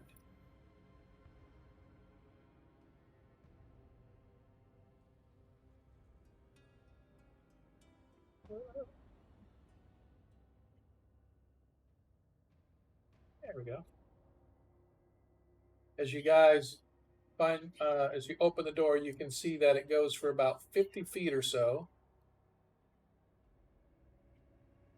Okay, he's not removing that one token. And the hallway runs, like I said, for about 50 feet or so, and you guys can see that it ends in another door.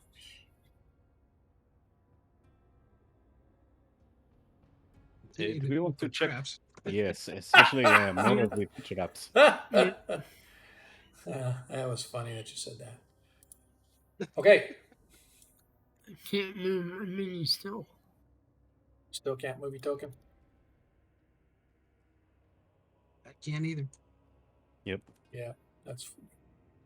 the 50-foot stretch of hallway in front of you dead ends in a single ornate door set in white marble. The shimmering blue... What's that?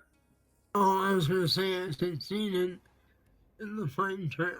Yep, so you move all the way up to the door, and no other traps are found.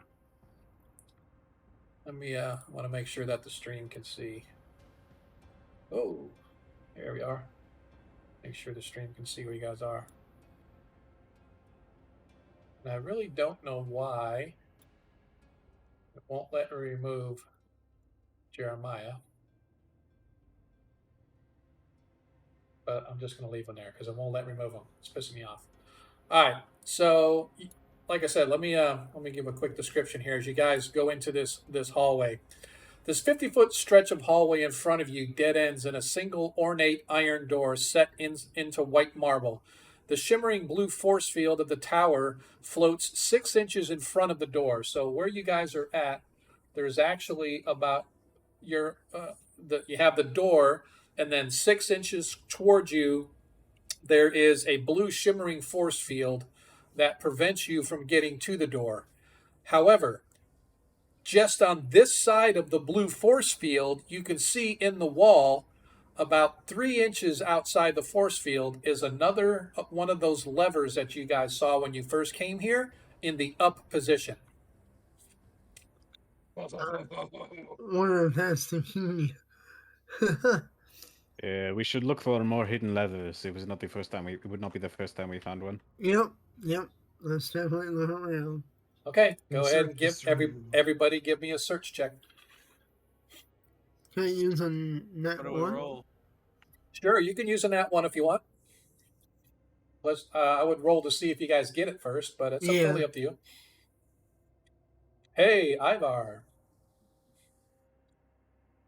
You guys search this entire 50-foot section. It takes you probably close to an hour after an exhaustive search, beating your head saying, there's got to be something, there's got to be something. You find nothing but this one single lever on the outside. Yours isn't? Yeah, they're not registered. I just rolled 7 times. What'd you roll? I don't know. It didn't show. Want me to roll for you? Rejoin. Okay. Yeah, it's getting to that point. We need to dump Astral and move into the other. All right, Zadkill 03. So again, as you guys search for about an hour or so, up and down this entire 50-foot section of hallway, nothing. Nothing but that one lever. And one thing that comes to mind that sort of confuses you as to why would the wizard put a lever on the outside if he's on the inside? How would he get to the lever to pull it down to let himself out if the lever's on this side? And therein lies the crux of the story that you recall, that he somehow got himself trapped inside his own force field by 3 inches. Obviously a miscalculation as the lever is approximately 3 inches on this side of the force field. So whoever was in the force field when it went up would be unable to reach here and turn it off. Missed it by that much. I was thinking the same thing. What really perplexes me is if he was trapped all this time, how did the story get out? There must be perhaps an entrance. It is also possible that we are not the first to come across this. Ivar came across this, before we did. It is likely perhaps someone knew this person and then they got trapped themselves in there and then they found out that, oh no, they have trapped themselves in there. There's nothing I can do. Goodbye, and tell the story to other people, Do you have the paper still? Perhaps there's clues on there. Maybe it's misleading. The papers we found, do you remember? Oh, the wooden sword? The manuscript papers you all found. Are you referring to the letter I received? Yes. But there were clues on there, perhaps. I think it was more of a story that Arctis was pursuing rather than a thing with clues. But here, if you want to read through it, here, I'll hand him the letter I had received. Okay. Yep, and as you read through it, basically it says everything that he just said. That the wizard was paranoid. He was building a force shield around his keep, and somehow he became trapped inside, unable to escape, and now roams the grounds as a haunting it. Um, It appears he forgot to carry the 3. mm. Well, then perhaps It these was keys. 3 remainder. Hey, see you later, Agamren. Thanks for hanging out, brother. Definitely appreciate it Yeah, every time, bro. Have a good night Yep. again, man. So we want to go in and deal with him and find out what happened to your friend. Maybe. Yeah. Well, once we pull this lever and or- the force field goes down, that ghost can go anywhere it wants. Yeah. Well, we also can loot this damn place too. That's true. And I want it. I want all the loot after all the pains. All right. Well, the both of you are correct, but know that we are going to have to face the ghost again, and it has been some time since its supernatural abilities last Well, I'm an elf, affected us. so I can Gentlemen. age a little if need be. Pardon my interruption, gentlemen. But what of the keys? What of the keys? You mean of the skeleton keys? Yes. Well, I mean, we could not remove them from their sockets, so There was a Well- backup wall that came up after we left, so anybody can't come into yeah, that. he same- can't go through that wall, so he can't. We'll have to face him when we leave the tower, because he'll be on the outside, So you're, unless he can come in on the inside somehow. so you're proposing to pull the lever? See another choice, do you? Unless we want to go all the way back around. Hmm. I'm still trying to understand why trap and set up all these traps for just a lever. Perhaps. Because go ahead. I'll let Arthur explain. So you see, this lever here, if it is in fact to drop the spell, drop the force field around this tower, then ideally he would want something like that behind the force field where only you can access it. Yes. This force field through which no teleportation, no magic, no nothing can pass. But it is very likely that in his calculations he was probably doing late into the night. Perhaps after a few glasses of wine, he did some of the arcane equations incorrectly, and the lever itself has ended up on the outside. Now, this is presumption, but it is presumption backed by evidence. So it is probably our best bet on getting into the tower, frankly. You being the scholar of the group, I'll trust your judgment. Yeah, if the maid says that, it's probably true. So I am heartened by the fact that you all have so much faith in me, but not seeing another route ahead of us, and not finding any hidden levers like the previous one, I think it's time. I think we should pull the lever. Well, also the mage built all these traps to keep people out. We've gotten past them all, so he won't be expecting us to come in this way. It is very likely that after so many years, his mind is gone, and any sort of expectations are irrelevant to this. We may be able to surprise the ghost, but in all likelihood, it is going to be a hell of a fight either way. Well, I know kneeling won't help. Zadkiel, is there any way you think that this ghost could be persuaded to move on? Is this a thing that can be done without destroying it?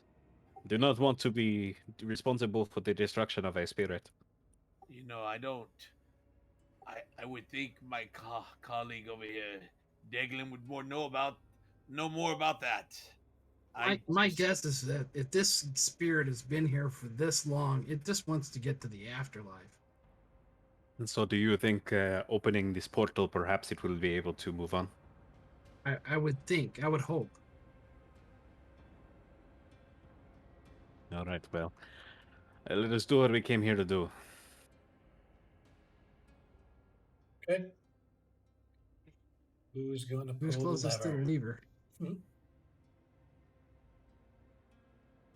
All right, I'll do it myself. I pulled the last ones. All right. Okay. We're going to do it on 3. 1, 2, 2.5. 2 3/4, yes, yes. As they pull the lever, Zekio's gonna go in slow motion.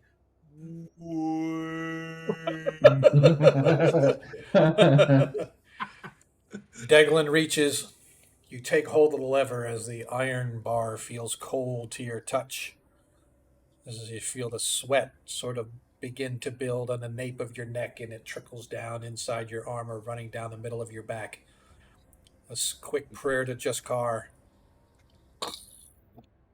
As the lever slides down, grinding iron on stone, you hear and feel before you actually hear a click as the device slides into place.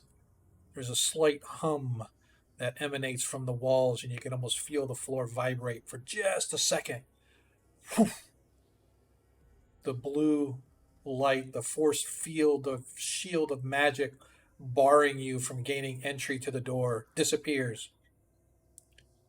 Not even a half a second later, you hear this howling scream like hell unleashed upon some poor soul, and an apparition appears before you at the door. You can see a stately, regaled figure of a wizard wearing these old-timey clothes, very arcane and ornate, with this draping robe that hangs around him. He has big, huge sleeve cuffs on him that are sort of etched in silver. His hair is sort of pulled back, and he has a stately look upon his face. His eyes are empty, literally like black and hollow, as he sort of wavers in front of you. His head sort of rolls back as if he's falling backwards, and he disappears, leaving the door open for you to proceed into the tower. All right. Check for traps. Check for traps. And what? Varys! Get on it!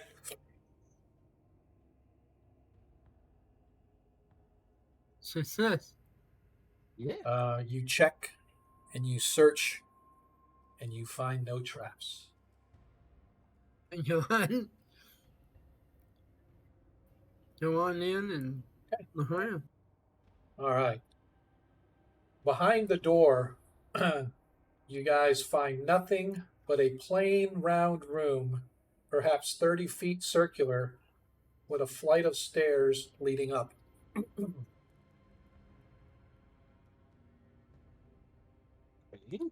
Give me just a second. Yep, just a second. No problem. Yep. Okay. I just want to make sure that I get in the right area here. I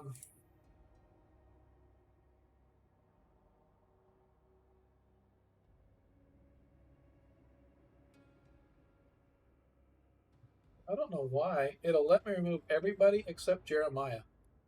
It's hilarious. We're just going to move Jeremiah way off here where nobody can see him. As you guys step out of the door,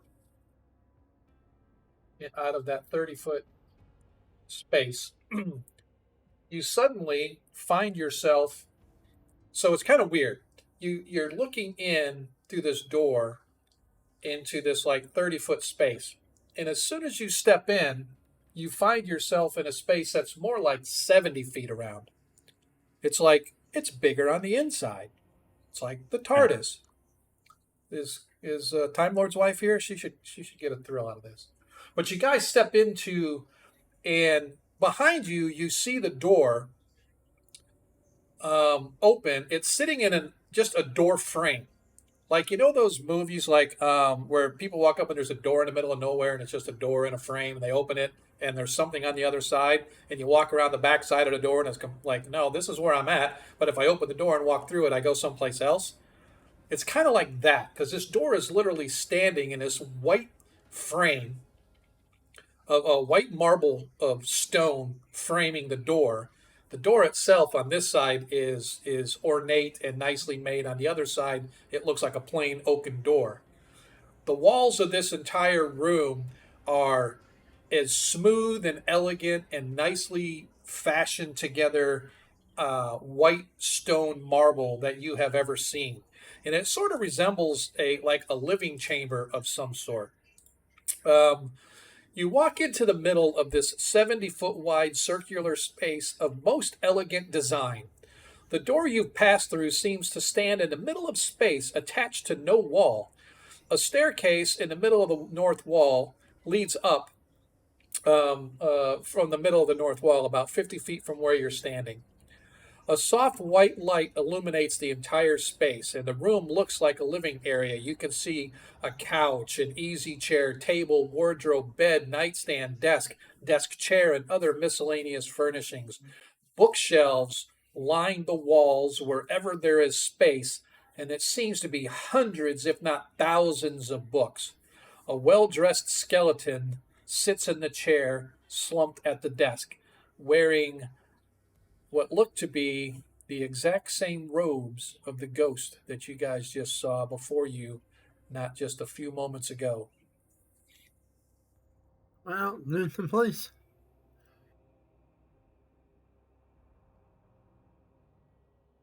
What do we want to do? It seems like maybe his living quarters then? Absolutely, perhaps. So, like I said, there's wardrobes, there's a desk, there's lamps everywhere, there are bookshelves, there's a bed, there's, I don't know, yeah, I mean, there's really just a lot. It's like it's an entire apartment. And then the only thing, different would be the door in the middle of the room going to nowhere on this side, but if you go through where you guys step through and step back in, it would take you back into the room that you just left. Very much like to have our own rogue slash burglar slash whatever you want to call your title. Take a look around the place to make sure nothing is trapped, and then I want to search everything. Yeah, me from too. top to bottom. Agreed. Sounds good. I'm gonna detect for evil around here. Okay. Yeah, you detect no evil. No nothing. More than anything else, I am looking for this this wizard locked himself in here. He probably had his spellbook with him. So I'm assuming it's going to be on the premises somewhere, so I'm definitely going to be looking for that. Okay. Yeah, so yeah, 11 for find traps. And, okay. I definitely want to search through everything for valuables and stuff. Was there other stairs in this room, or was this just this? No. So if you look in the if you look on the map in the middle of the north wall, there's a flight of stairs running up. I look over toward the wizard, and don't these guys usually keep like a laboratory or something where they do spells and work on things? This is very possible, and we should definitely try to find something like that. But I think we are going to have to take some time to scour over this entire place. Okay. All right. So everybody, I'm gonna clear this here real quick. Go ahead. And by the way, you found no traps on your initial search. But what you're gonna, if you want to search for traps, you're gonna have to search every single area for a trap, right? So again, there's wardrobe, there's a desk, there's a bed. There is the bookshelves, right? So that would be 4 different checking for traps, if you will. What do you want me to do first, Arthur? Let's start at the. Did you say there was a bookshelf, TM? Yeah. So if you want to write these down, there's a desk, there's a bed, there's a large desk chair with the wizard sitting in. So I don't know if you want to check that, but that's separate. That's a separate item. There's I've heard of people hiding things in chairs. There's bookshelves, and there's a couch, Yeah, so that's like 5 different areas. Then. Okay. I say we check the bookshelves first. Okay. Well, the first one you rolled was an 11, so that was successful. Yep. And so you find no traps on the bookshelf. However, you find as you're searching on the bookshelf, you find an engraving of a name, and it says Dewey.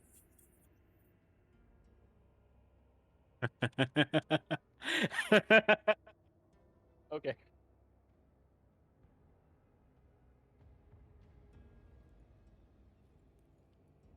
Just saying. You find. Yep. Yep. So you find no traps or anything on the bookshelf, but you do find the word Dewey engraved upon it. Dewey Decimal. Yep, that's exactly what I was thinking. I was laughing about it. Yeah. But Arthur, I mean, is obviously going to want to take some time to peruse through the books there and see what, see right, what there is. Give me a search check. Sure. I don't know if a 4 is any good.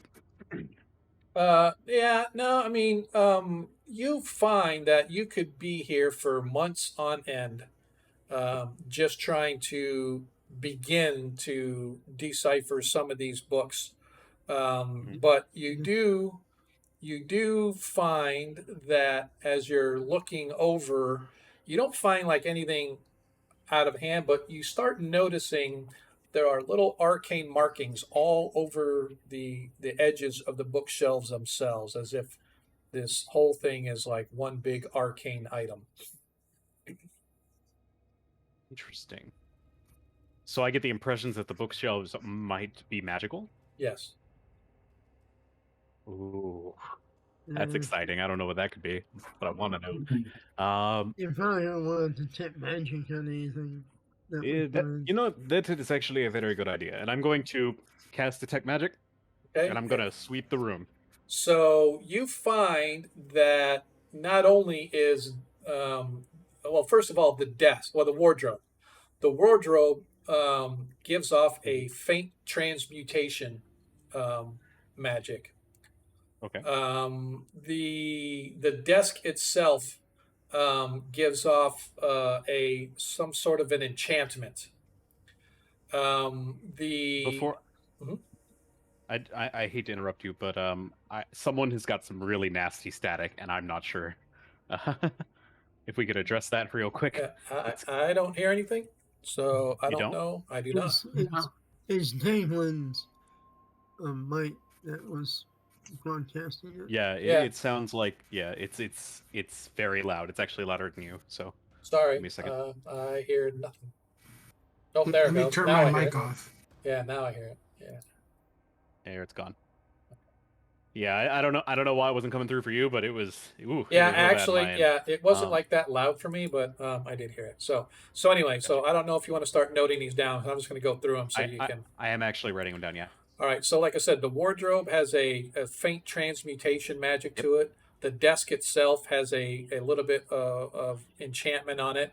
As you're searching around, you actually find that there are 4 large desk lamps that are strategically placed about the room. That they have a evocation magic. They emanate evocation magic. The bed itself emanates a conjuration magic. The chair that the wizard sits upon has some sort of a transmutation magic coming off of it. And the bookshelf, as I explained, it actually has a very strong conjuration and transmutation magic sort of emanating from it. And conjuration and transmutation, you said? Yes. Got you. Did you say the desk chair had? Could you repeat that one for me? Yep. The desk chair. Or maybe it was the couch. No, the couch is not magical. The couch and a couple other small items are non-magical, but the chair itself has a transmutation magic coming off of it. Thank you. Oh, this is filled with magical items or items with spells cast upon them. I would be cautious if you were to wanted to touch one of these. And I'll relay what I found to the party. Okay. Yeah, so, what would you recommend we do then? I'm sorry, I couldn't understand what you said. What would you recommend I do then? Yeah, so you found the first one. There was no traps on the um, on the uh, on the bookshelf itself. Yeah. So, which one do you want to do next? Right? Yeah, there's which one do five. you Yeah, want to there's 5 other ones to search for traps if you wanted to search for any more traps based on what you found magical wise. Yeah, I think we should probably do desk, bed, couch, wardrobe, and then the chair with the wizard himself in it. Okay. So just go ahead and give me 4 more. What just who? Alright. Was that you, I Monkey? just changed up my Oh, mic. sorry. Okay. Does it Yeah. sound any better? Oh, you're perfect now. Yeah, no noise at all. Yeah, Okay, sounds cool. good. Yeah. Perfect. All right. So go ahead and give me your checks, your 4 checks for each of the areas for searching the rest of the room. Takes about an hour and a half or so as you're sort of slowly combing your way over everything. And you find no traps on anything. One thing you do find interesting, though, Varys, as you're searching, as you're looking at the lamps, there's these 4 lamps, and they look just like regular lamps that you would, carry around, lanterns or whatever. However, engraved on the back of each one is what a symbol that looks like 2 hands, sort of half cupped, like they're coming together, but they're not together, right? So they're sort of, I don't know if you can see my hands on if you're watching the stream at all, but they're sort of cupped like the hands are going to be clapping together, but they're not actually clapping together. But it's just weird. It's just sort of a symbol on the back of each one of the lamps has the same thing. Flap on, flap off. I tell Arthur this Okay. and see if flapping might turn him on or off. Oh, wow. You can't hear me clap because my noise suppression is on, but I clapped. So as you clap, suddenly all 4 lights come on, and they give off light as if it was a daylight spell. Ooh. So Do it's they about clap off? and as soon as you clap again, the lights go out. When you do it a third time, They turn on. and then off again. They turn off. Oh, I am in love with these things. I need to have them now. Sorry, I can't help it. Clap on. Yep. Clap. Be careful, that's copyrighted. Right. Watch But, out, you'll get the clap. Oh no. Yeah, Okay. I am. How big are these lamps? They're like lanterns, like carry lanterns. Oh, Or yeah, actually, I'm gonna- more. Think of them like an oil lamp. You know what I mean? How oil lamp, and then you just put the little Mhm. glass case over, it. But like that. But Yeah. when you clap, where the wick normally is, it begins to illuminate and give off light in about a 30-foot radius. Yeah, I'm going to walk over to one of those and just kind of pick it up. Okay. And Yeah, it weighs look over a it a couple little pounds. bit. Yeah, look over it a little bit more closely and just say, "Oh, this is going to be incredibly useful from here on." And there are Yeah. there are 4 of them. Mm-hmm. They weigh about 10 pounds, so they are a little bit heavy. But you're estimated they're worth probably 1,000 gold apiece. Yes. Wow. I would like to. I think we should, for the time being, divide them amongst ourselves. There are 5 of us here and 4 of these. Okay. So does anyone specifically not want clap daylight? I don't need it. Yeah, Varys wouldn't want it. All right. So I think we should each take one of them, and of those of us who remain, and hold on to it for the time being. Investigate the other things.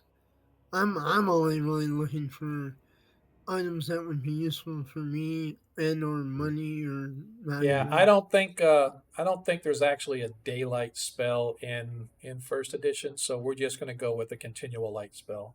It gives off like a light spell instead of daylight, just Yeah. a light spell, but still, same thing. I'm gonna put the stone in my pocket. What? Yeah. Oh, gotcha. Yeah, The thing. yeah. You had Put it in the my pocket. You have the light. No, a stone. Did you say? Yeah, the stone. Is it too big? There is no stone. These are lamps. There is no spoon. There is no stone. No, these are lamps. Yeah, I'll put one in my backpack. Okay. Yeah, same here. Okay, just make sure you annotate who's got the different lamps. So. Yep. I've already got one. Okay. All what right. else?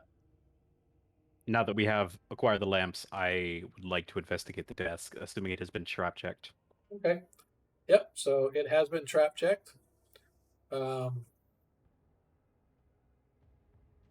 is it? Looking for my. Oh. So sit at the desk. You can see it's basically empty. It's a heavy wooden desk. It has several little letter compartments in it. It's not a roll top, but it's like just a flat sort of very nice oaken, very nice varnish on it. Has like letter slots and some small drawers to pull on it. It looks like an ink quell and some ink and parchment and stuff. Looks like the wizard was engaged in some kind of research or note taking or something on the papers. Most of it is kind of blurred as the inks all run into the paper over the years and whatnot. But some of it is visible, and from what you can make out, he's talking and discussing or writing his notes regarding how to break through an impenetrable field of force. So that obviously, there are certain spells that block, like teleportation and stuff like that, right? And his research revolved around how to overcome that. And that's kind of what you get the gist, although it's all jumbled and, like I said, a lot of the ink is running and illegible. Yeah, clearly he didn't succeed before he passed, but I would like to carefully gather those notes together and see. Okay. Like, kind of just very gently tuck them away inside my bag to see if perhaps there are any insights I might glean from it. Okay. Sounds fine. Is that the only thing in the desk? Yeah. There's not really much there. He keeps it very tidy. As a matter of fact, you notice that in this place, there's not much dust. It's like it's very clean and well kept. I would like to take the time to sort of just feel around on the desk, see if there's any hidden compartments or buttons or levers that can be pushed or pulled. Give me a search check. Absolutely. That's a 2. Yeah, find no secret compartments or anything on it. All right. Would you like me to look? Yeah, if you would like to take a look, perhaps you will find something I did not. I will take a look. Okay. Yeah, as well, Varys takes a look, and even his sharp elven eyes find no hidden compartments on this desk. What about the body? Is the robes, do they show like a lot of wear, or they still look brand new? They're actually very well maintained, as if wherever you're at in here, there's not a lot of dust, not a lot of deterioration. Everything seems to be very well upkept, including his robes. The skeleton himself is obviously a skeleton, but the rest of his clothing and stuff like that are in good shape. And it's just a solid. They're sort of blue and silver with arcane symbols on them and stuff like that. They did not radiate any magic or anything, but they're still fine silk robes.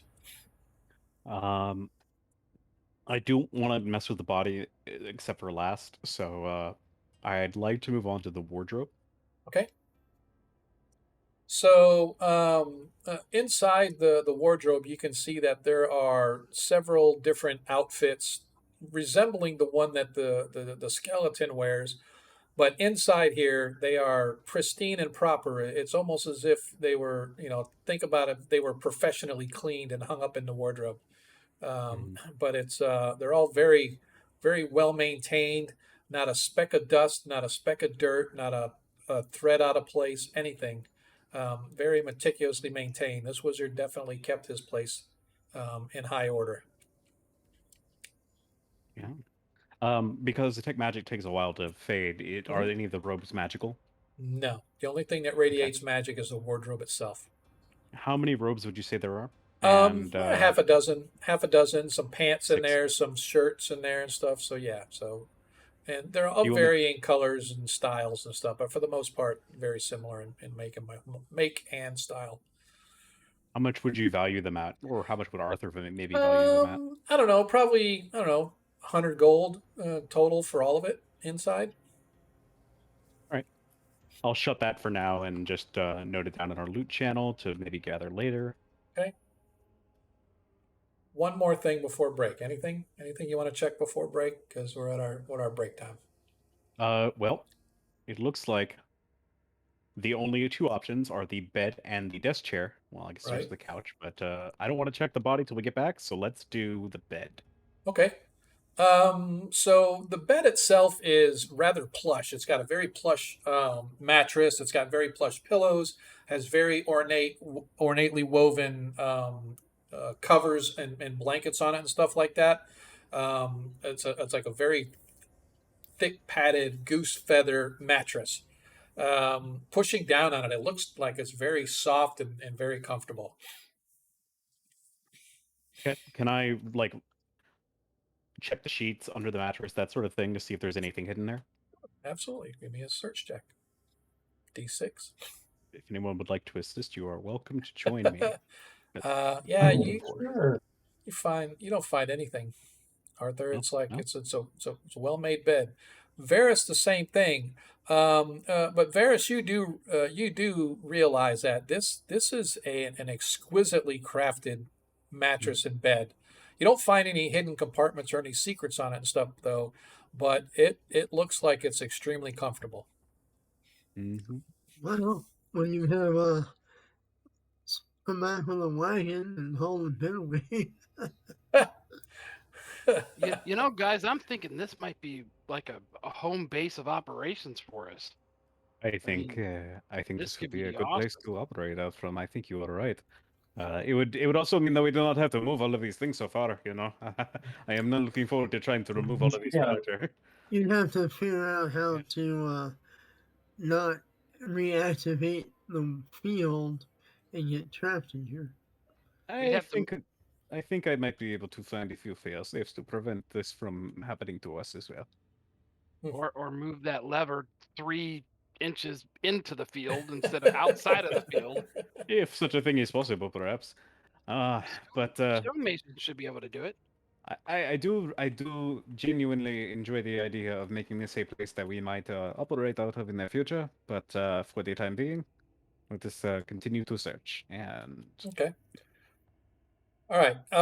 So in addition, I mean, I'm not sure what else you want to look for on the bed. There's nothing to be found on the Nope. bed other than I was that. gonna So. move on to the last thing or the break because you said one more thing. So I Yeah, don't yep. We're gonna go ahead and go to break. So for those that follow, I appreciate you guys that are still out there and chat with us. I didn't realize we were that far off the map. I do apologize out in the stream. I guess I should pay more attention. So we're gonna take a break. Let me get it set up here. Once again, if you have not followed us, I definitely appreciate every follow that we get. If you guys would not mind, hang on just a second. I know why. Where is it? Should have had this set up earlier. I do apologize. There we are. I have everything locked down, and then if I have it locked down, then it won't.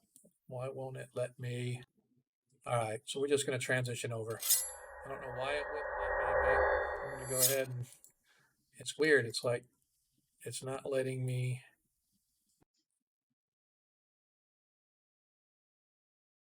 All right, I'm confused now. My intermission. Oh, that's why, because I did the wrong thing. Oh man, this guy. Where is my intermission? There it is. Can't believe what a knucklehead I am. So we are gonna kick off Monkey's music. I appreciate everybody hanging out with us. I apologize for the hiccup. Don't forget to give us a follow, give us a like, give us a subscription, or if you really want to throw some love, I've opened up the tip jar. Feel free to drop some coin in there. We're going to be gone on break here for, let's say, until a quarter till. So that's basically 11 minutes. Is that enough time for you guys? You want more? What, 15? Or is 11 enough for you? Is that good? What do we think? 11's fine with me. All right, so I could use 15 because I got a bio real bad. Okay, yep. So we will be back then at 10 minutes till. So that gives you an actual 16 minutes. So hope you guys will hang out with us. We will see you on the flip side. See you guys after break.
And I'm back. Hello, stream. Thanks for hanging out with us.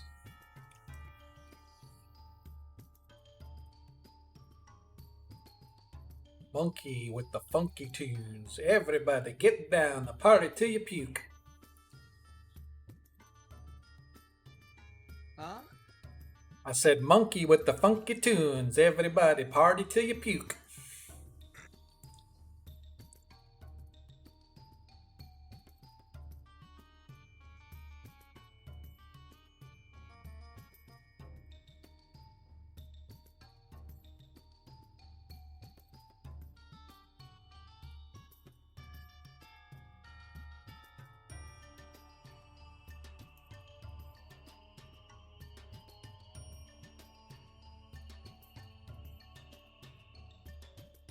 Definitely appreciate everybody that's hanging out with us tonight. Tell your friends, tell your family, come see us, come hang out with us. We'll be back in just a couple minutes. If you're just arriving, we just went on break, coming back in about 11 minutes from now.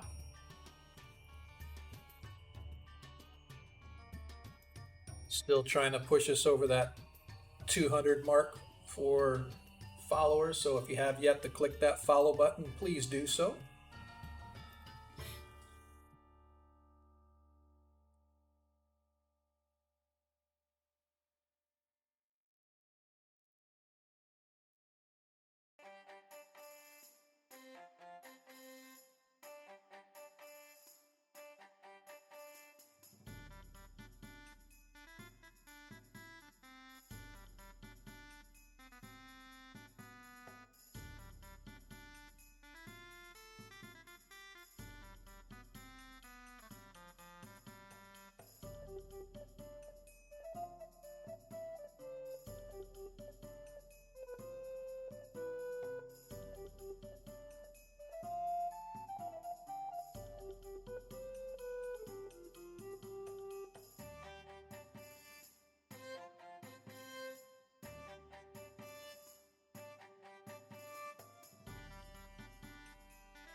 at the bottom of that playlist, Mhm.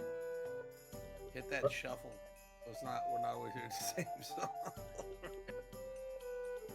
I kind of like it. Okay. I'll remember that next time too.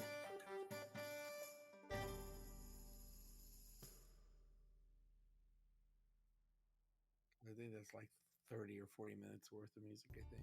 Right.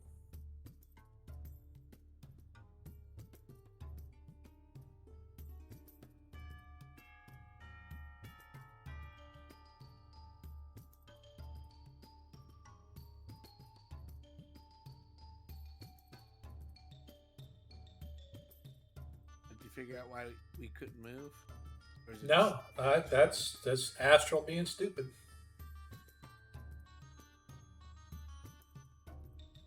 You guys not like Roll20 or any of the other ones? Or...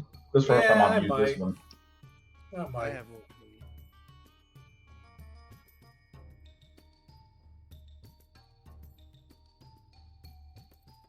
Yeah, I never DM'd in it, but I know that I know the lighting used to be an issue for the DMs to set up. so somebody gifted some people.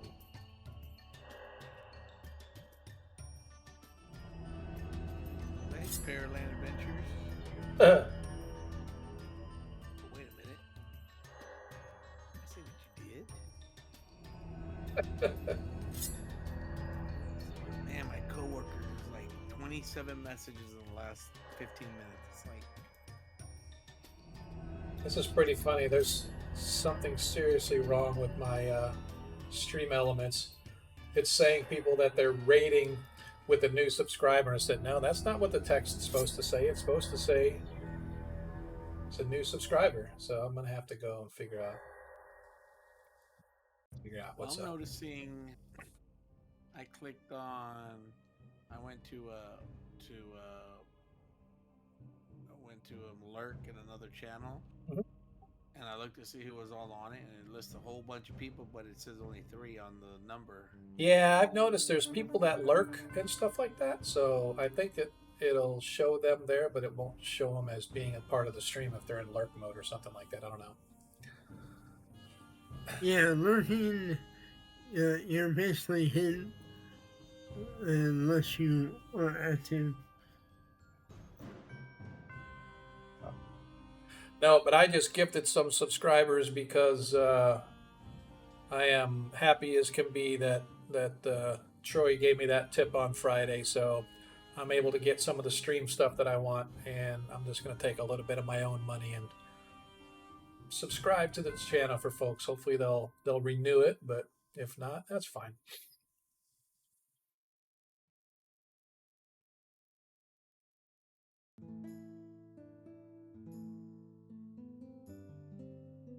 I just appreciate everybody that's hanging out with us tonight as our party works their way through the mysterious tower.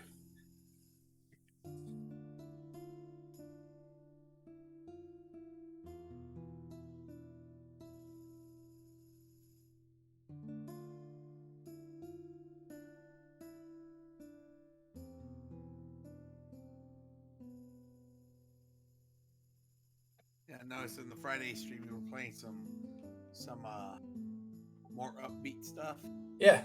I was like, oh, so maybe he wants upbeat stuff. I started working on it. Whatever you want to put out there, dude, it doesn't matter to me. I appreciate it. The other one is just I found a 15-minute countdown timer that I use, and I just put it in there, and I just use that same thing every time. Originally, I was doing the Bard guy that does the heavy metal stuff. Yeah. I love it, but I got flagged at YouTube. YouTube flagged me for using somebody else's content on their stream. I'm like, and it wasn't even because it was them, it was because of the original owner of the music. So it's like, whatever. Yeah, that's kind of why I've been trying to do my own stuff, art Yep. and everything. Yep. So I don't have to worry about any of that. Exactly.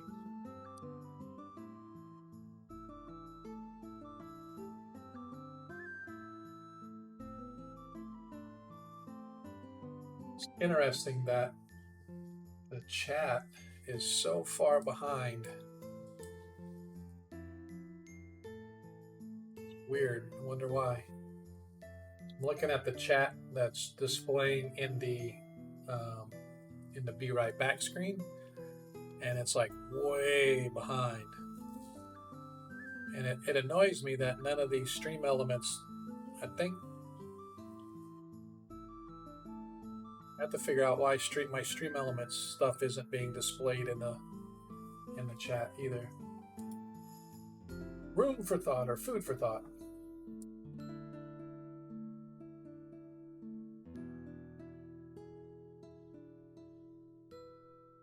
Just wait for Christmas break. Yeah.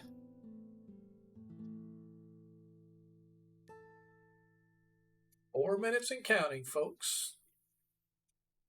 Everybody will be back by then. Machine, let me know. What's that, sir? When you get that machine, let me know how you like it. Oh, the Stream Deck? Yeah, I'm really tossing in whether to get the Stream Deck or get the Elgato high def camera and the Wave microphone. So, Armin, it's called oh my God, Portrait Studio. Correct me if I'm wrong, Monkey. Right? Portrait Studio is what you use. Yes. And you can still back it. Yeah, it's the same one that Jade uses. Use it. Yeah, and you can use it, and they don't mind that you post it and use it in your games on streams. They just ask you give them a little credit. Yeah. And you can't sell it, but they do offer a publishing option for publishing rights, and that's what I bought. And Jay, Lord Gazumba also bought it, so we're able to sell those things if we want. That's what I do. Right. So for those of you that go ahead, dude. Let you finish. No, I was just gonna say it's a neat little program. It can be a little tedious, but it's gonna be released soon. Yeah. As a finished product, and then if it does well, they're gonna open up for some Kickstarter libraries for extra things, like maybe new armors and stuff, and maybe absolutely. Yeah, but they got like coming out scars and artifacts. I just saw one they posted to in our little private channel, and it's like the book of Necronomicon. Oh, nice! Like the book of that, it looks really cool. Nice artifacts. I dig it. But... Yep. Got about 2 minutes left, folks. So if you got to go grab yourself a drink or a bio break, make sure you get it quick. I'm waiting on the helmets myself. So yeah, it'd be cool to see some of the different helmet work that comes out, man. Yeah, and they have some with familiars, and that's nice. Yeah.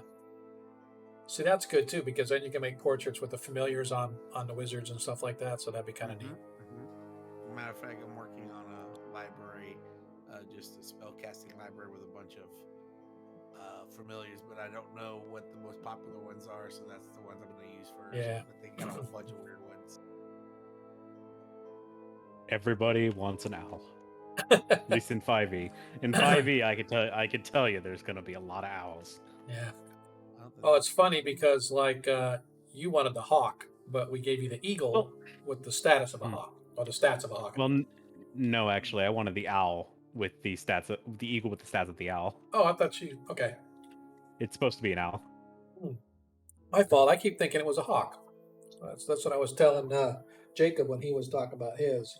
I'm like, dude, I'm not giving you a pseudo dragon. No, I want the owl, but with the pseudo dragon skin. I'm like, oh, okay. Yeah, that's fine. Yeah, well, because the thing that 5th edition did, and this is a big mess up on their part in terms of design, is just that they made the owl so good compared to everything else on the standard list. Yeah. That if you don't take it, you are like seriously gimping yourself. Yeah. Which is not fun to do. Yeah. So, just why don't you give the pseudo dragon? Well, because you can't get a pseudo dragon unless the DM puts one in the world for you to encounter. It's not a default option. Yeah, or unless you take a feed or ability that allows you to find it. Yeah, the only way you can do that, like Tristle or Exactly. Pseudo Dragon, etc. Exactly. Oops, the only way you can do it is be a warlock, basically. Unless someone homebrews it in. Yep. All right. So we are back.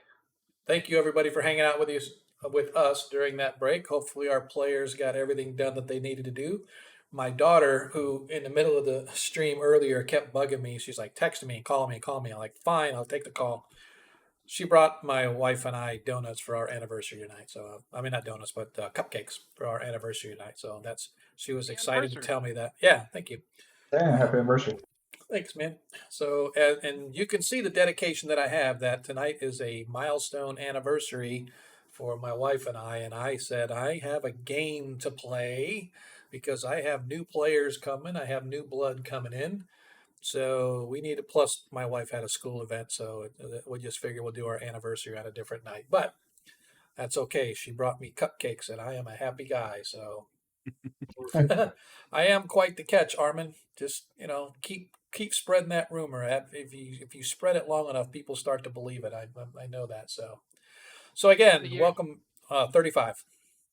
Oh wow, I'm going on 30. Yep. So yep. Hit 35. I have no clue how the hell I made it this long. I firmly believe that the only reason she still tolerates me is because for the first 20 years we were married, I was always deployed, so she didn't have to deal with me.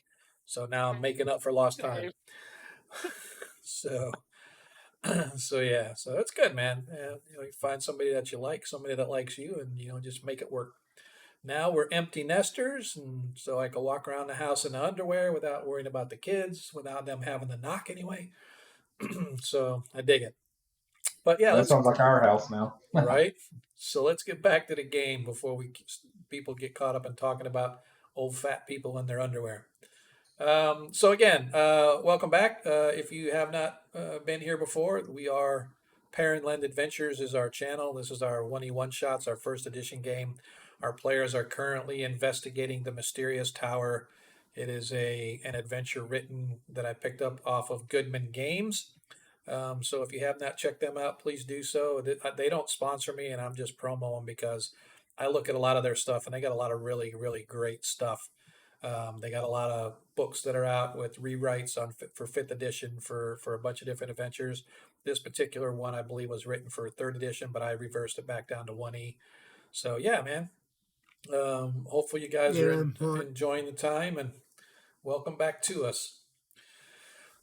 So yeah, I bought the Temple Elemental Evil. How was it? Was it good? Well, I haven't gotten it yet. Okay, you got the hard book then. Okay, you got the hard book. Yeah, I ordered the reincarnated. Okay, gotcha. Yeah, because people tell me that their production is really good. So I'd be interested to see or hear your thoughts on it once you actually get it. I was told it was really good. Yeah. So then I want to use it for my 5e Greyhawk game. Perfect. Perfect, man. That's awesome. Very cool. All right, so let's kind of get back to where we were. So our party, having made their way through the lower dungeons of the Wizard's Tower, managed to find the key that unlocked the door into the tower itself, and they stumbled across the first door into the tower itself, but it was blocked by that same blue mysterious force shield that the ancient wizard trapped himself with. And so they discovered that the lever that was supposed to engage and disengage the magical force field around the tower was mistakenly put 3 inches too far. And when the field went up, the wizard was unable to turn it back off. And so he was stuck inside his tower forever and ever, amen, where he perished eventually, probably due to old age. And when the party pulled the lever down, the force field went away. They spied the apparition of the wizard, who then slowly dissipated into the ether as he disappeared, and the party has since engaged in exploration and trying to loot the tower of said wizard. They have remained on the first floor, where you guys now, once again, still find yourselves in this apartment-like area with the couch and the bed and the wardrobe, desk, etc., etc. And you've begun slowly working your way through searching each one of these, where you've just finished sort of looking at this bed, a very very plush goose feather mattress, um, very big puffy pillows, very um, stylish and ornate and well crafted uh, covers, blankets and whatnot. But you haven't found any hidden compartments on it or anything like that. But the bed itself would probably fetch a fair price. But again, it is just but it does radiate magic. We do know that. So there's something up with the bed magical, but you're not really sure, at least not of yet, what it could possibly be. And I believe Arthur mentioned that now he was going to investigate the chair. Yes, the chair the wizard is Yep. his corpse is currently residing in. Okay. So as you see, the one thing that you didn't realize is that the skeleton of the wizard is sitting in this chair, and it's a high back chair. It's very padded. It's got thick armrests, thickly padded armrests and stuff. So it is, and it's got a heavy wooden frame with very ornate made wheels so that it can move very easily. But he's sitting there, and he has his hands or his arms sort of draped on top of the two heavily padded, and you realize that at the one end of it there is an ink well sort of built into the arm of the chair at the very end of it, and there's a quill feather sort of stuck into it, which you hadn't noticed before because his hand was covering it up mostly. Is it disgusting because his body rotted in it for centuries? Actually, no. It's very clean. There's no dust or dirt anywhere. There's just the skeletal remains of this wizard in his pristine robes, laying there with his hand over the top of an ink quill and a feather, the quill pen itself. Wow. We should, I think, find a way to lay his body to rest. This is something more in your wheelhouse, that Gael and Declan.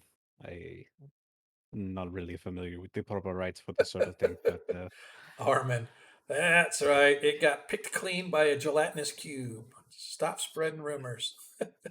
I suggest we Well, we can move him to the bed for now, and then let us not eventually. let's not put him on the bed. No need, sir. Yeah, we should probably head upstairs and look around more for if we're done here. It's not a bad idea, but let me see to make sure that he does not have anything too terribly important that we might regret not taking now. No? No problem. Just don't desecrate the body. Of course not. We could lay him down on the floor nicely. Yeah, I'd like to do that Okay. with help if. Yeah, that's fine. So easily working one or two of you, you're able to carefully remove the wizard's remains and lay him on the floor. I would like to take some time to search his body as respectfully as one can do such a thing. Okay. Um, Go ahead and give me a search check. Yep. Yeah, he doesn't have anything on him. His is completely void of any coin or any pockets or anything that you find or anything. All right.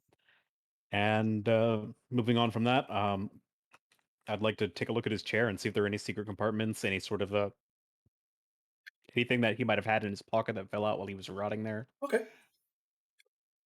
Search. I was just thinking of One-Eyed Willie. Goonies. Yeah. No, the only thing that you find again is when his hand moves, the quill pen sort of stands upright, and it's in pristine shape. Right, it's in perfect shape, and it sits directly down into that built-in inkwell at the end of the arm. The chair itself is thickly padded, so but all you can see is like the outline of where the skeletal remains had been. Forms a little indentation there, but nothing secret or hidden or falling out of his pocket that you can find. Yeah, and when I looked at was it the quill or the chair itself that had a magical aura? The chair, the whole chair itself, which includes the inkwell and the quill pen. Got you. All right. All right. So let us before we come back to this, let us search the rest of the place. I think. Maybe check the couch for I don't know loose coin or something like that. But besides that, we should move on. Fair change. Okay. Who wants to give me a search for the couch? Nobody else does it. I will. But looks like Varys Yeah. did. Yep. So searching around, you actually do find a platinum coin stuck down in the folds of the couch. Hey. Ooh. Lucky guess.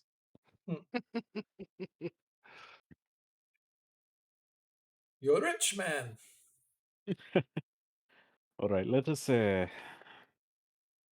on and see if there is more to see. Where we want to go? Those stairs go up. That is correct. So up. Up we go. Who's going first? Oh, check the traps. Yeah. As Varys moves around to the stairs. Zadkiel.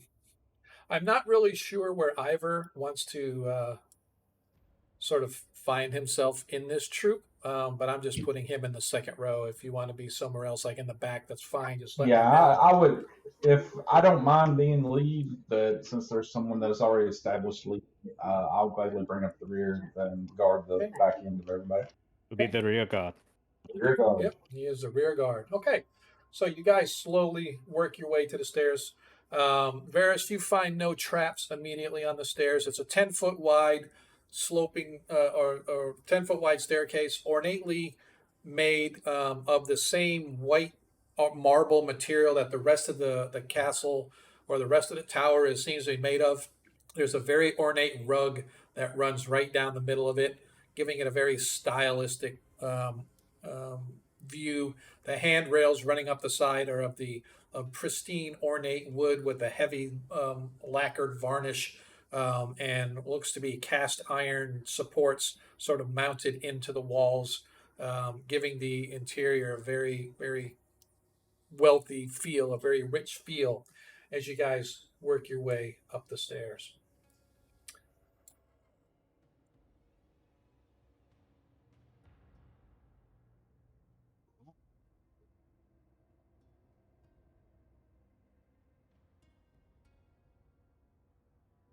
All right, this dude is really going to get on my nerves. You come up to the top of the stairs, and you can see, and by the way, you're coming in from the north wall, by the way, as you guys come in. This boy way off to the side.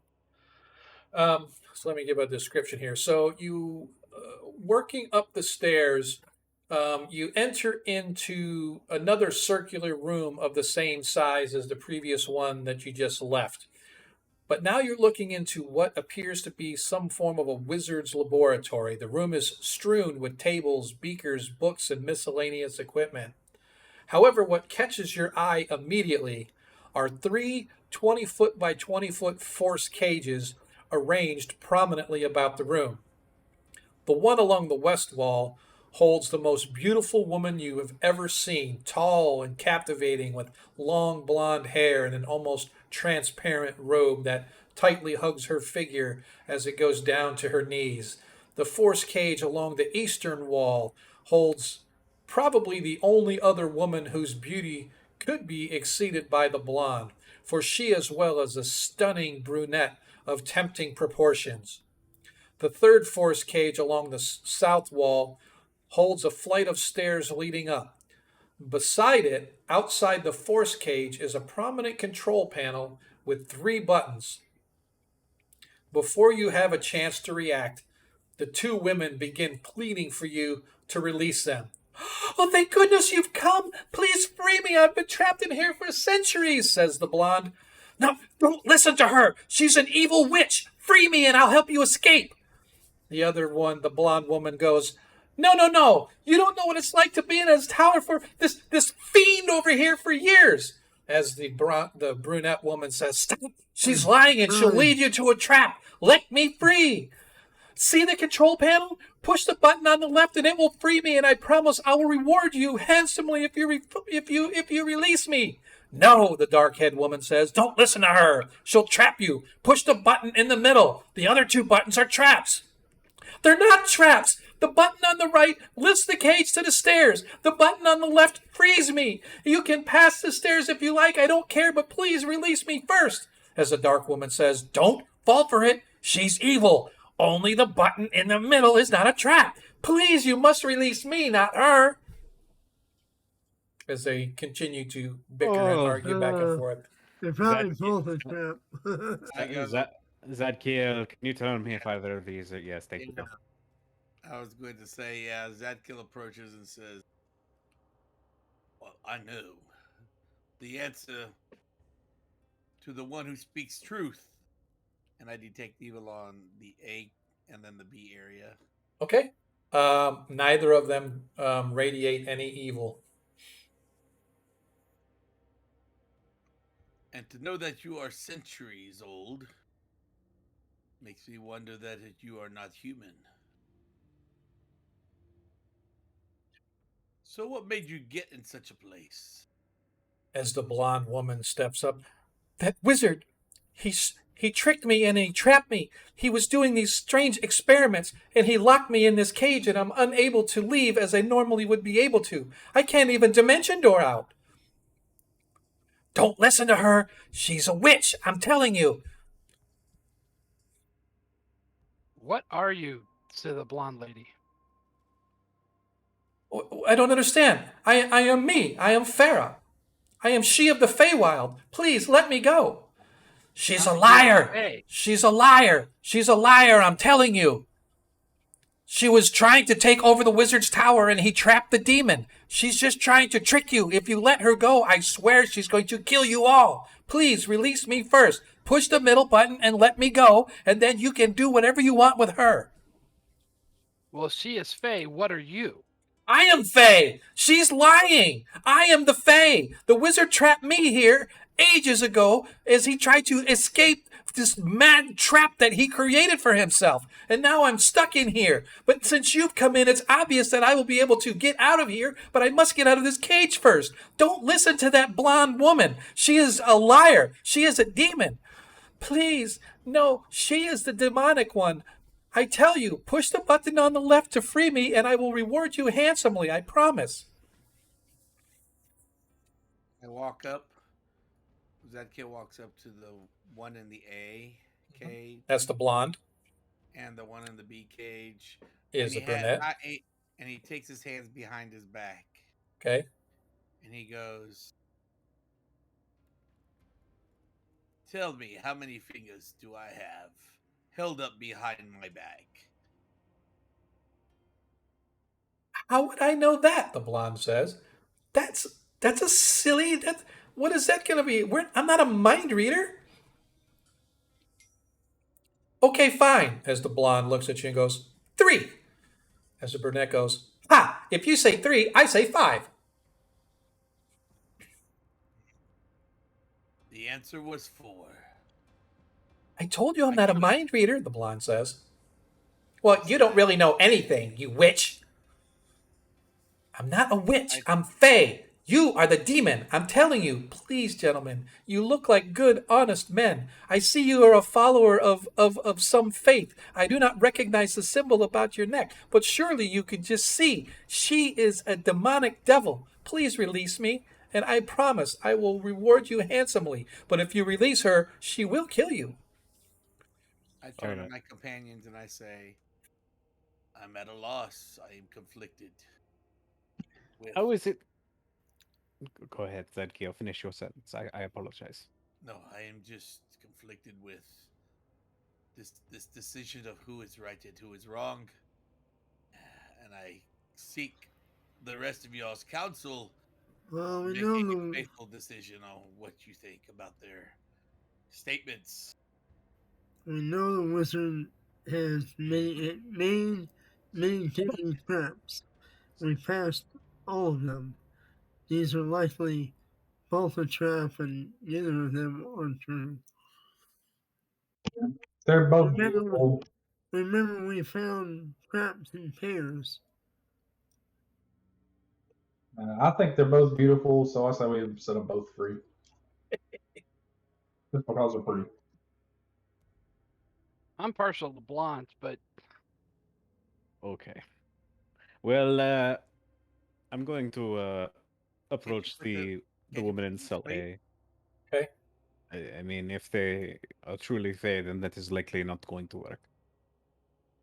And So besides, I do not know if I do not believe magic can pass through these force fields. Or is this is not? Can I looking at the force field, Mhm. or is it invisible, or is it No, slightly no, like it has glowing blue? that bluish tint glowing Right. around both of the. It's force cages, right? So it's like they're bars of light, right? So Sure. it's a force cage spell. It's not an actual metal cage. Got it. It's a force Well, cage. got it. I wasn't sure if it was the same as the force, the walls of force that we had encountered previously, but knowing that Right. it is a Yes. force Very cage, similar. that Yes. yes, knowing that it is a force cage, a spell should be able to pass through. Yes. No, that's what that was the whole problem is the cage. Well, you don't know about these cages per se, but you Yeah. do know that no magic could penetrate the force field Yes. that he created. And Yes. so this looks to be glowing of the same material. It's just not solid. It's just like bars of light. Right. And I was making the observation that because they are bars, I would imagine a spell could pass through. But if I don't know, then I don't know. Yeah, you don't know, Um, but when you making the assumption, it's quite possible. You would expect, hey, the other one was a wall. This one's more of a open cage. You could see somebody not being able to get yeah. out, but a spell you would think should be able to get through. I will I will approach the woman in cell A just because it's Yes. cell A for now. Mhm. And ask, all right, and if both of Please, you want to kind be sir. free, please Please, kind only sir. speak one at a time, just for the time being. So can you stick your hand through the cage real quick for me? I cannot. As she goes to put her hand and she pushes against it, and she can't get through the. It's like she's pushing against a wall. All right. So despite the fact that it appears to be a cage, it is in fact just a solid wall. Yes. Okay. Weird. How is it that you know that this other woman is a witch? Because I saw her. He brought her in. She was a witch. She's not oh, are you talking to the brown-haired one? Sorry. How are you I'm talking? talking You to still talking to I the am blonde? talking to the woman in cell A. Okay. All right. Yes. I just want to make sure because well, she's not a witch. She's a demon. I'm a fae. I'm telling you, that wizard trapped me here. Then he brought her here. She was trying to do something, and he trapped her in there. And she's just trying to make it look like she is the good one, and I'm the evil one, and I'm not. Please, you have such a kind heart. I can tell. You must let me go. I have been here for I don't know how long, and I don't know how much more I can take living next to that creature over there. Was they? You're going to make the biggest mistake of your life if you let her go. I'm telling you, you must let me go. Push the middle button and allow my freedom, and then you can do with her what you will. Please, I am trying to sort this out because both of you seem to believe or at least claim that the other is a witch or a demon or whatever. So I am trying to determine, if you truly are both, either of you are truly a fae, believe me, the truth will come out. But the more you interrupt and the longer this is going to take and the longer you're going to be trapped here, let us just try to work through this. Yes, so you Blondie, saw... you just shut up. You don't tell me to shut up. You shut up. No, you shut up. For being Okay. Faye, the brunette's kind of rude. Quite frankly, it seems like if it's very possible they are both or neither. Who knows at this point? Here is what I will ask you. You said you saw her as a demon. You knew. Yes. Explain to me how this works in detail. I don't understand. Explain to me what you saw in detail. He's a small creature, maybe 3 feet tall, horns, fangs, claws, a tail with spikes on it. Evil little witch creature. Okay. And how was she brought here? I don't know. The wizard brought her here and put her in the cage. I don't know how he captured her. Was this before or after he locked himself in? Because you seem to know how he locked himself in. So... Yes, it was before he locked himself in because then he went crazy trying to get out. He used to do spells on us, trying to see if he could break and send his spells through the forces of these cage, which is made of the same that the stuff that he made the around the tower. What You're about making the a mistake Blondie? over there. You're making a mistake over Blondie. there. Blondie. My Not name for is you. Farah. Farah. Yes. So which one releases you? Push the button on the left. It releases me. If you release me, I Very well. promise you. I start walking forward a little bit. Okay. And I go, wait a minute. What? Brownie. Yes. Which one releases you? The one in the middle. The other two are traps. I swear. If you let me free, then you'll keep them trapped. Once you let me free, you can do whatever you want with the stairs and with her. But just let me free first. So, allow me to pray. And I feel like I must push the third button. Okay. What about the notes? The one neither one that allows the button that neither of them have chosen. And I will just hope that my faith will have chosen for us. Well, none of us need to die if something bad happens. I'm willing to sacrifice myself. Shouldn't he have something written? If they've been here that long, maybe he wrote something about them downstairs in the study.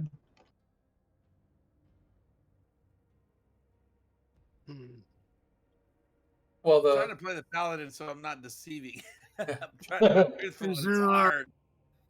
Is there maybe a journal or something that you wrote about him, maybe? And his experiments? I can say that Fae don't have bad attitudes mostly, for the most part, because they have to have like manners. It's part of their culture. I suppose it depends on what part of their favorite attitude you are from. But I want to go off the description that this woman gave me of the other fiend. I know there are all types of wizards, most of them dark, some of them with good intentions, but who kind of like try to use it as like, a source of power for good reasons, will occasionally try to summon demons and devils and bind them to their service. Would the description that they gave of that demon and or devil match anything that I would have heard of or know about from my time studying, various magical creatures and summoning spells and that sort of thing? It's possible. I mean, demons are demons. It's pretty stock description of what a demon might look like, horns, claws, tails. It could be small, could be large. So I mean, it's quite possible, but not necessarily. I mean, again, it's kind of hard to say what you may have studied in your time, Arthur, I have, and the rest of you, I have a plan. Let's see which one is truly devoted. Allow me to pray to St. Cuthbert, and let's see if they will pray with me. Ooh. Yeah. If one's evil. Well, they are not evil. We don't know. Well, it is very possible that your divine sense is blocked by these cages. That is true. So let us see if faith may help us here. Although it failed us last time, which I'm still working to repent on that. Perhaps I'm willing to sacrifice myself on the lever, if it is such a sacrifice. But allow me to try to see if they will allow themselves to pray with me for their freedom. Well, I do not think this can hurt anything. I was gonna say though, if it's an evil creature and it prayed to St. Cuthbert, would he do something? I don't know. That is only for the God in the sky with glasses to judge. Lucy in the sky with diamonds. I'll draw my long sword in case something bad happens. Okay. All right. So as you walk up, the blonde Farah's like, why do we have to pray? I don't follow your deity, and I have no need to pray. As the brown, as the one. as the dark haired one's like, if we have to, if will you push the button if I pray with you? Because if I have to pray with you, I'll pray with you. I want out of here. I've been here for I don't know how long now, decades, hundreds, thousands. I don't know how long I've been here, but I can't be around that evil creature over there any longer. So if praying with you means that's how I get out of here, that's what I'll do. And she sort of steps up and she goes, "What do I have to say or what do I have to do to get you to believe me so you'll push the button and let me free?" And I move forward. I say, if you wish to be free, convince me by praying with me for guidance from St. Cuthbert. Okay. To make the most righteous decision. Okay. St. Cuthbert, help him make the most righteous decision. No. Show him the way to push the button to release me. And I go in between them and I say, pray with me. And I kneel. I don't see why I have to pray. Do I have to kneel? And I'm definitely not going to kneel. As the brunette sort of kneels down, she goes, "Fine. If this is what I must do, this is what I must do." And I ignore the interruptions from the whichever one wants to interrupt. The blonde. And I go into focus. Okay. And I go into focus and I pull my holy symbol out. Okay. And I just do however the ritual of praying is, and just pray like I would at for the Borderlands. Yeah. And just go into deep meditation and ask for guidance, and hopefully my party is observing the other two. As you guys watch the blonde Farah, she sort of just like turns her head up and she's like rolling her eyes and crossing her arms. "I'm telling you, this is for nothing. She is a witch. She'll say anything to get you to release her." As the dark-haired one is sort of on her knees and she's got her eyes and her lips are murmuring, sort of mimicking whatever Zadkiel is saying, in the prayer to Cuthbert. She sort of stumbles, says things wrong, but then she goes back and repeats whatever she heard Zadkiel say, but she appears to be making an effort to pray along with him. That seems odd to me. The Fae wouldn't, go against their beliefs or their ways just to get out of a cage. Are you sure about that? I'm fairly sure. I'm not completely sure, but I'm fairly sure. And I finish praying. And I say, as she stands up, she says, "Are you happy? Now will you please push that middle button and let me free? Keep that demon where she belongs," as she points to the blonde. "I'm not a demon. I'm telling you, she is a demonic one. She's trying to trick you, and she's going to kill you if you release her." To both of you, I say, I will consult the Holy One in my party, and you will know the decision soon enough. Okay. And I just go back to the party, and I go, "What happened?" The blonde basically refused to do it, but Faye are like that. And the brunette pretty much tried to mimic everything you said, which makes me question, her loyalties to her own kind.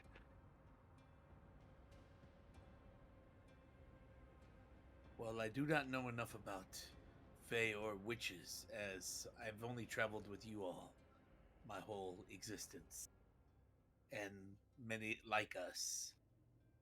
So I'm counting on your best experience and judgment to help come to a conclusion of what you just witnessed. Let me ask you. It helps. Let me ask you all of you something. Regardless of who we release, we are risking ourselves. Yes. Yes. Yep. My inner soul feels like they're both. If we release any lever, they will both be our foe. It's my feeling, but I say we just use the stairs and go up. These are my thoughts on this. We would be willing to risk our lives for anyone who is truly innocent. Yes. Yes. So I'm bound by code. I do not believe that I could sleep very well at night, knowing that either of these individuals might be an innocent creature that did not deserve to be here. At some point, whether that be now, tomorrow, or after a brief rest and period of strategizing on how to deal with it should they be threats, I think inevitably we are going to have to release most of them. The only question is when. One of our attempts to determine if either of them are evil creatures has failed, and so. Well, they don't appear to be other than being annoyed at being imprisoned. They don't look like they're dying or suffering. So they can wait a little while longer. Yeah. And we can come back and free them later. You said that there was other stuff in here for experimentation and any journals maybe that might say which is which. Yeah, so when you came in, yeah, it's a circular room, same size. Looks like some kind of wizard's laboratory. It's strewn with tables, beakers, books, miscellaneous equipment, etc. But you guys haven't really looked at it, so you don't know exactly, what may have been. Yeah, maybe look at the books. How about a natural one to see if we can find the journal? Or roll and see if we can get it? Just remember, we perceive to know that the first two levers free them, and the last one does not on the right. Right. They said Which the would be our last left. one, the last one's supposed to open the stairway, the force field around the stairway. Right, correct. Could be. Mm-hmm. Perhaps we could quickly do the lever up and down. As we saw, you never know what these damn levers are gonna do. Yeah, it might be a trap. They all might do something different. Or raise all three. I say and we perhaps have a friend and a foe. Yeah, maybe. I say we search around though, see if we can find a journal or something. Okay, go ahead and give me search checks.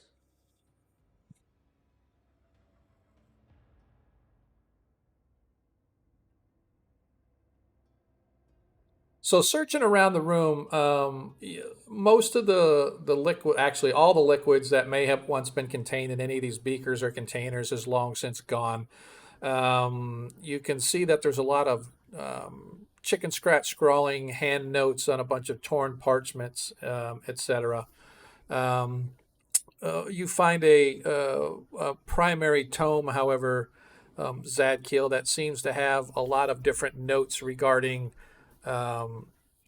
spells and force type spells and how to or theories and stuff about being able to penetrate through force shields and stuff like that, right? So it's all like mostly scratch and notes and day 245,221, still no luck at penetrating through that, you know what I mean, kind of stuff like that.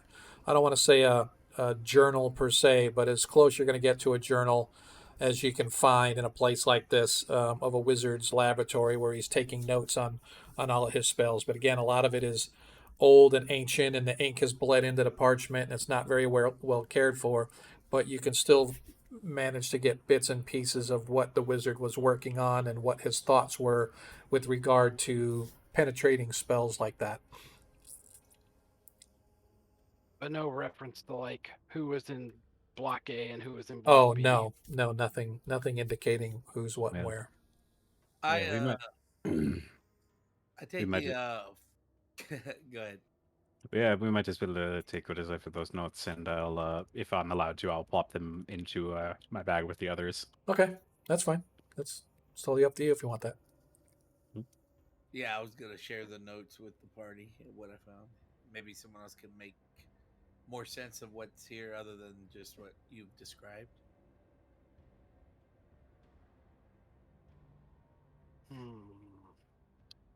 What to do? What to do next?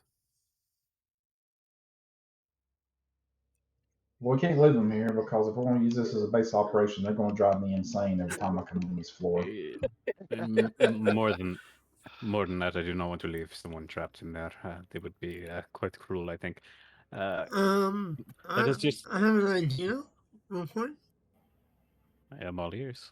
None of you speak Elven, right? I don't speak that one of your gibberish. Alright, but the Fae. I do. The Fae might speak and understand Elven. So I was thinking of trying to speak to both of them and see if either of them can speak back to me in Elven.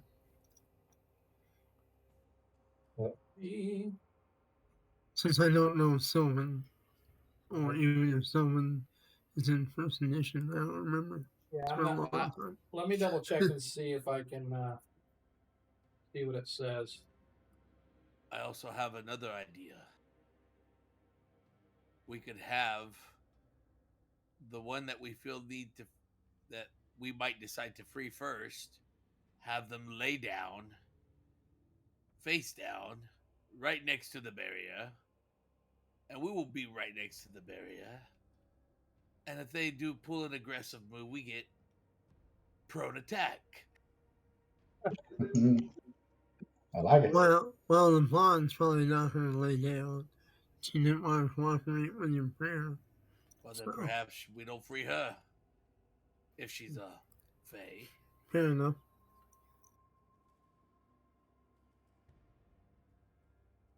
Just thinking, with being a cleric, would I know of any infernal demon that might be either one? Succubi? Well, I mean, you've heard of demonic creatures that can make themselves appear enticing so that they can lure men in. Sirens are probably a typical one. Right. Succubi, others. But as you're speaking elf, the blonde says, "I'm sorry, I don't speak that language. I can only speak the language of men and the language of our own fae." No, she's lying. I'm sure she could probably. She's a demon. She probably has a bunch of different languages she could speak, but unfortunately, I, as a fae, can only speak my own language and that of common. The brown-haired woman says as well. Well, that wasn't very helpful. That was an idea. It's a good idea. It's a very good idea. I pull out the wooden sword and I say, "Can you tell me what this is?" Piece of wood in the shape of a sword? I don't know. As the other one looks and just kind of shrugs. I don't know. Just what I thought. And I tell the party, just what I thought. Nothing.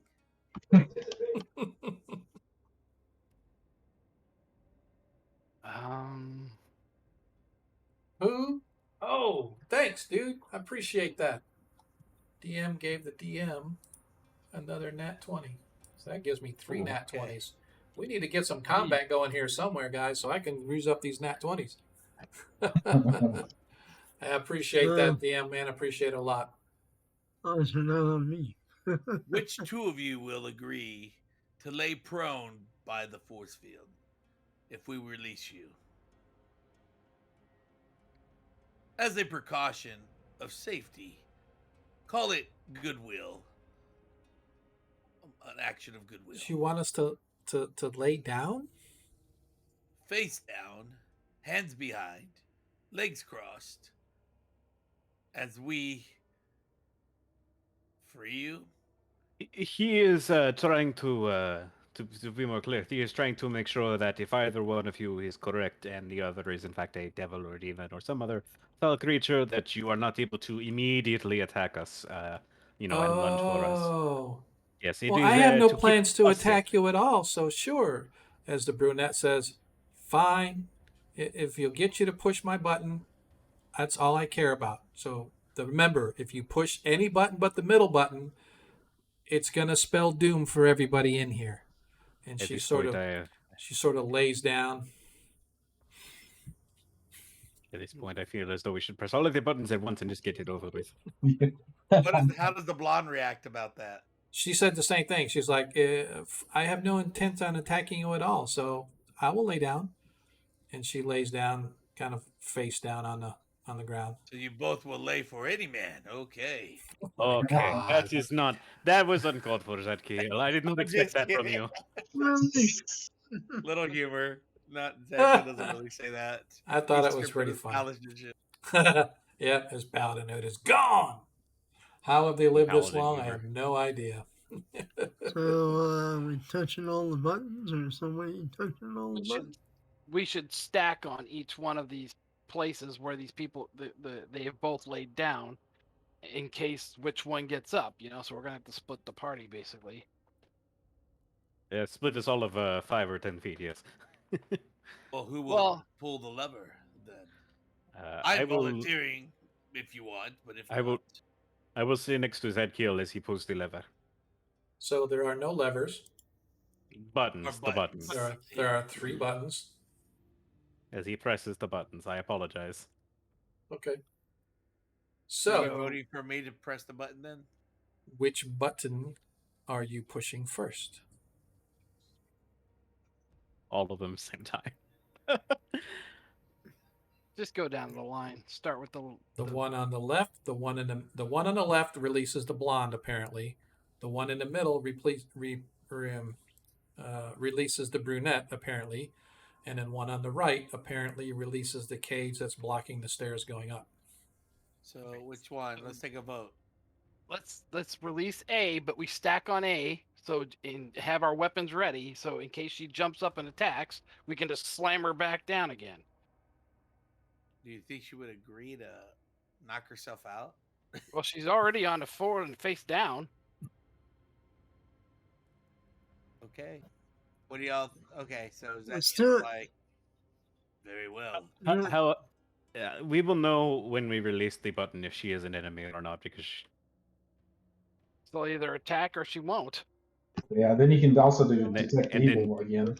Exactly, Zadkiel can use his abilities unhindered once they are released. Very well. All right, so I stand right next to it and I put my warhammer right over my head, like I'm gonna come down with everything I got. Yeah, I mean, same with my 2-handed sword. I'm gonna go over to the buttons. Okay. I must use the ancient tradition of button pushing. Standing next to Zadkiel. And what ancient tradition would that be? Eeny, meeny, miny, mo, pick a pig. No, push A because we have to be. We're on A. Right, I'm just kidding. All right. Yeah. So, Okay. All right. Here we go. Hey, this is what happens when you work with kids. All right. I'm gonna wait until the DM's ready. And then... No, I'm ready. I'm just kind of looking something over just to make sure. Oh, were you gonna rearrange us? I see him looking on the screen. He's probably rolling. No, I was just reading. I was just reading something to make sure. He's looking at the monster manual. Like, yeah. So, paladins receive twice as much damage again. Okay, here we go. Hang on a second. Wait a second. Wait, I gotta. You're over there. Wait a minute. And I want to make sure where you guys are, but I also want to. Oops, I guess I should have done next to Zadkiel. Okay. Oh, you're over there with him? Yeah. Okay. Yeah, I mentioned it a couple times. I'm going to be next to him when he presses the button. I apologize. All good. All right. So is this okay where you guys are, or is there any place different that you guys want to be? It should work. That was fun. Well, where's she laying face down at? I say blonde. Basically right here. Okay, so if I come down with my warhammer, I can smack her right. I mean, within seconds. Yeah. Okay. I say you. Move over closer to the corner. And I point at the blonde and I tell her, yeah. Okay. Gentlemen, are we ready? We're ready. was nice knowing you. And I pressed the first button. So you press the button on the left, and there's a slight clicking sound, followed by a hum and a whoof as the force cage surrounding the blonde slowly fades away. As she looks and she stands and she Stay. looks. Yeah, she starts doing anything that seems threatening. I am going I'm nowhere, braining her. and please do not threaten me. You have released me. You have done as I have asked, and I shall reward you handsomely. I will return to this very spot in 24 hours to bestow upon you the gifts which I have promised. And you guys sort of look. I need all of you to roll a saving throw versus magic. Yeah. All right, what is that one? Gotta look at my character sheet here. Arthur rolls a 7. Versus magic, which is spells? Yes, sorry. Okay. All right. Okay. I got We're it. rolling under the number, right? No, it's over. No, you have to get over. I succeeded. Okay. So, Zadkiel, Ivor, Varys, you guys look as she stands.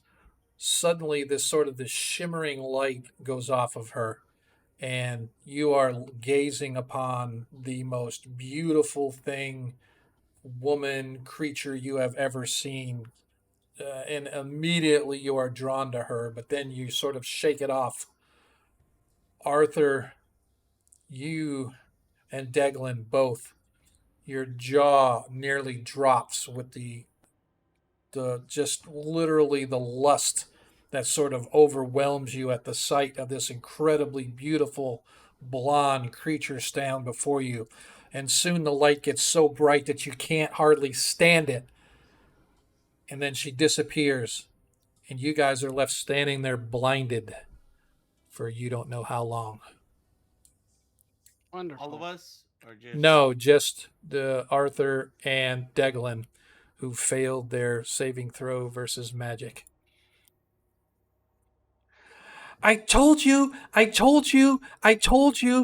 she's gone, and she's going to come back, and she's going to kill us all. As Arthur and Deglin, you literally cannot see anything. You are blinded until further notice.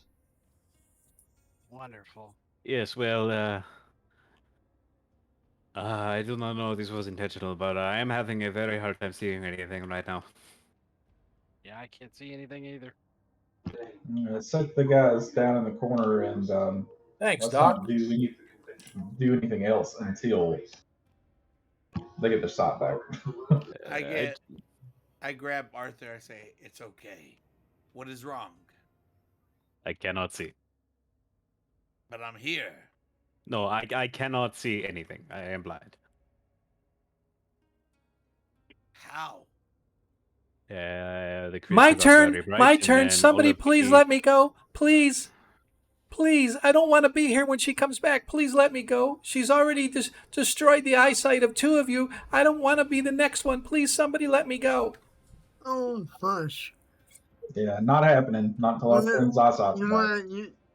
My friends. It wasn't my fault. It wasn't my fault. It was her fault. Please let me go. Please let me go. Yes, it may not have been your fault, but the truth of the matter is, if she was right and you are in fact some sort of fiend, it would be very as dumb you guys of us watch, to let you... As you guys watch, the brunette begins to totally sort of shift in the way she looks, and you can see that her hair is becoming a little more scraggly. And she's like, "I said, let me go, let me go, let me go, let me go!" And suddenly the spell that she had upon her seems to wear off, and she reverts to what is obviously her natural form of a quasit that is stuck behind this force cage. As she starts running around, jumping, let me out! And she's trying to grab a hold of the cage, which she can't because she can't grab the bars. And she starts beating her fist. Let me out! I'm going to tear your souls. I'm going to eat your limb from them. Let me go! Let me go! I say we go rest and see if that spell is off or not. I think it would be wise to do something said like that. Okay. I am not going to be much of help to you. Out of curiosity, TM, I Mhm. think most of my spells I don't have to see the location. So if Zadkiel like pointed and aimed me, could I fire a spell off if I wanted to? It would be the equivalent of disadvantage, but yeah, you could do that. It'd be like at a Yeah, so minus. like If it's a spell attack, it'd be like yeah, if you had to roll for the attack, it'd be like a minus right. 4. Sure, but all my stuff is like area stuff. So what I'm Yeah. wondering is like if he tells me, all right, 30 feet ahead, right Yes. there, I'm Yeah. pointing your hand at it right now. Yep. I'm sure we could Okay. work something like that So out. we Yeah. go back down Alright. and rest in there. I Okay. guess. Let's rest down below. I do not want to hear the strangely different sounds that I am hearing from this other cage. It is a outer planar thing. It is. I didn't understand what you said. I apologize. It's It's some kind of fiend. Yeah. Would Zadkiel know what this is? Has he ever? I mean, I don't think he. You've would. never heard, but Arthur, based on the description, you figured it's Mhm. probably some small demonic creature that was serving an evil master. Mhm. Not to say that this wizard here was evil, but these small demonic creatures that Yeah. serve evil masters. Yeah, they are, manifested evil given a body, but Yeah. you can still summon them and be if you're a good wizard. It's just probably a very bad idea. Right. Yeah. So Zadkiel wouldn't know that, other than he assumes it's a demon, like you were describing. And This so- is pretty accurate. Yes, it's very likely. As you guys make your way back downstairs, you find yourselves once again in the comforts of the lounge level, we like to call it. Would any of you mind putting me on that very nice bed while I wait for my vision to return? And do we know it's going to be 24 hours as character? You don't know how long it's going to be at all. Yeah. Yeah. Okay. So, would a cure disease work? Well, he's blind, so you don't know. Oh, you know what? I can't use it anyway. I think I've used it already. Yeah. Well, no, not since you haven't done any cure disease since Yeah. it's been a day, right? It's been over a day. You guys have already had your rest previously. That reset your spells when you guys were resting in the torture but chamber. disease, Yeah. have to wait. Oh, The disease. Punisher Yes, rested yeah, you in. did do disease. You did do that because somebody was diseased up top. Gotcha. Yeah. I didn't realize it took a week to recover. Yeah, he only can do cure disease once a week. Got it. So, laying upon the and- bed, Arthur lays down on the bed, closes his eyes. And You feel, Arthur, like almost a tingling type of a sensation as you're lying there, as the soft down, you sort of sink into it, and it sort of cocoon holds you, and almost like in a suspended state, like you can't feel anything, as you feel like you're floating in air. And as these tiny little massage type feelings move up and down your body, Well, this is within a strange sensation. within maybe 5 or 10 minutes, you're sound asleep. What does everybody else want to do while Arthur's sleeping? See if Tingling can heal me and then rest. Okay. Yeah, I'm gonna keep an eye on the stairs. Okay, so Ivor goes toward the stairs and sort of hangs out. Deglin, you going to cast any spells that you have to heal people up? Yeah, I can cast Cure Light Wounds. I just gotta lay on hands, and it's just verbal, I think, right? Yeah, just cure light wounds. Arthur, within the first 10 minutes, you are completely healed of all your hit points. Oh wow. You are back to your max as you're sleeping, Oh. by the way. You don't realize it, but Okay. as you're sleeping. I will just pop that up there. All right, I did 3 points for Varys. All right. Okay. As you I'm going guys. to be praying and attending wounds to people. Okay. So you can't lay on hands. You can't cast. Well, you can, but do you have Cure Light Wounds as a spell to cast? Is that kill or no? No, I don't have spells yet. Okay, I thought you did at 5th level or 4th level. Okay. No, at 6 or. Oh, yeah, that's right. I'm in the wrong game. Sorry. All right. So after about an hour or so, Arthur wakes up because he was sleeping soundly. His eyesight has returned. Deglin, after about 40 minutes or so, your eyesight begins to sort of come back, and within the hour, um, your eyesight comes back. Um, and Cool. Arthur, as you wake up, you feel completely refreshed, as if you slept for like a week. Um, Oh, you're like incredible. You can, and as you're sort of laying there, even with your eyes closed, you can still feel it's like these slow little vibrations moving up and down your body as they're massaging all the weariness out of your bones and out of your muscles. As you realize that this is a bed of healing of some kind, as it's massaging health back into you, and you finally are able to force yourself to get out of bed because it's so comfortable, and you get out and you feel 100% refreshed, mind, body, spirit, just completely um, overwhelmed with just how good that bed made you feel. This has got to be the single nicest bed I have ever laid in. Magical too. And I'm gonna like examine the wounds I had taken previously from the skeletons and see that they are fully. There's no marks, no scars, no Yep. anything Yep. anywhere. Yep. This would be quite useful for us to use wherever we go. This is coming with us, or at least some way to get back to it for sure. Because Do you think I can lay in it? Do you think it would work again or not? well, with magical things such as this, I do imagine there is probably some sort of waiting period. So it is probably not only best used for one who is severely injured and needs to be healed, you know? Uh, it is very likely that it will not function for you, but, you know, lay down and tell me if you feel tingly. If you do, then it is probably still working. Mm-hmm. Well, I'm still injured, so Okay. I'll lay down. So you guys watch as he sort of lays in, and within just a few minutes, Varys, you find yourself just floating in this sort of this space. It's even more, I don't know, solemn and calm and peaceful than sitting in a woods somewhere just meditating on your life. And Nice. next thing you know, you're sound asleep. And an hour later, you awaken completely refreshed, having 17 hit points healed. So I don't know how far you were down, but you get seven. I was down 8, so that will Okay, set my so healing. you have completely healed and fill yourself back up, and wow, within an hour. So while he's doing that, um, while he is sleeping and resting, anything else you guys are going to be doing besides watching the stairs or praying to your God? Because go ahead, Zach. Kill. Sorry. No, no.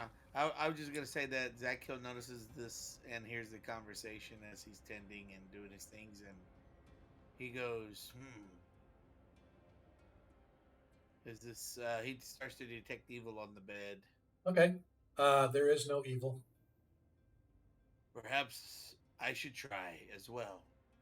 Okay. I will say that just know that the more of us who do this, the more likely it is that this bed will never work again. It is very possible that this has some sort of refueling mechanism that, if depleted too rapidly, could very well spell the end of it. So if we want to reap its benefits into the future, we should be careful. If you feel you need it, then use it. But I would recommend that we try to not to unless it is absolutely necessary. I mean, we can just rest normally too. It's just I only want it because, you know, Yep. I've been hurt a lot.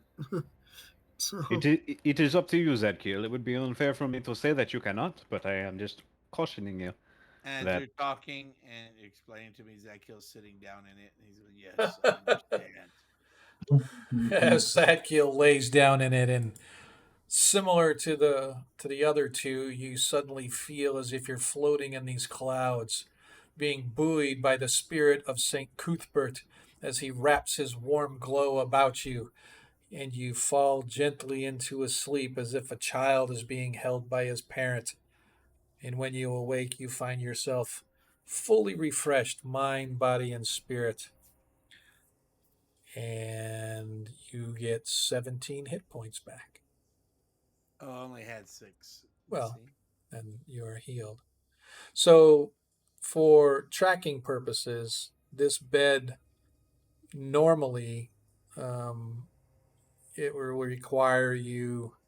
It only you only need half the amount of sleep that you normally get. So instead of 8 hours sleep, you only have to sleep for 4, and you get healed by a cure serious wounds spell at maximum level. So cure serious does up to 17 hit points. So Okay. within the 4 hours, you will get 17 hit points back. So if you need less than that, you can get up earlier. But to get full effects of rest, you technically do need a full 4 hours on this bed. Going forward, it's good to know. But in the meantime, what are we doing to anything else in the room? Or are we just going to take like a go ahead and take a night's rest? I would like to investigate the rest of the magical Mhm. items in this room. Yeah. Let me just go back to where I wrote all of them down. I want to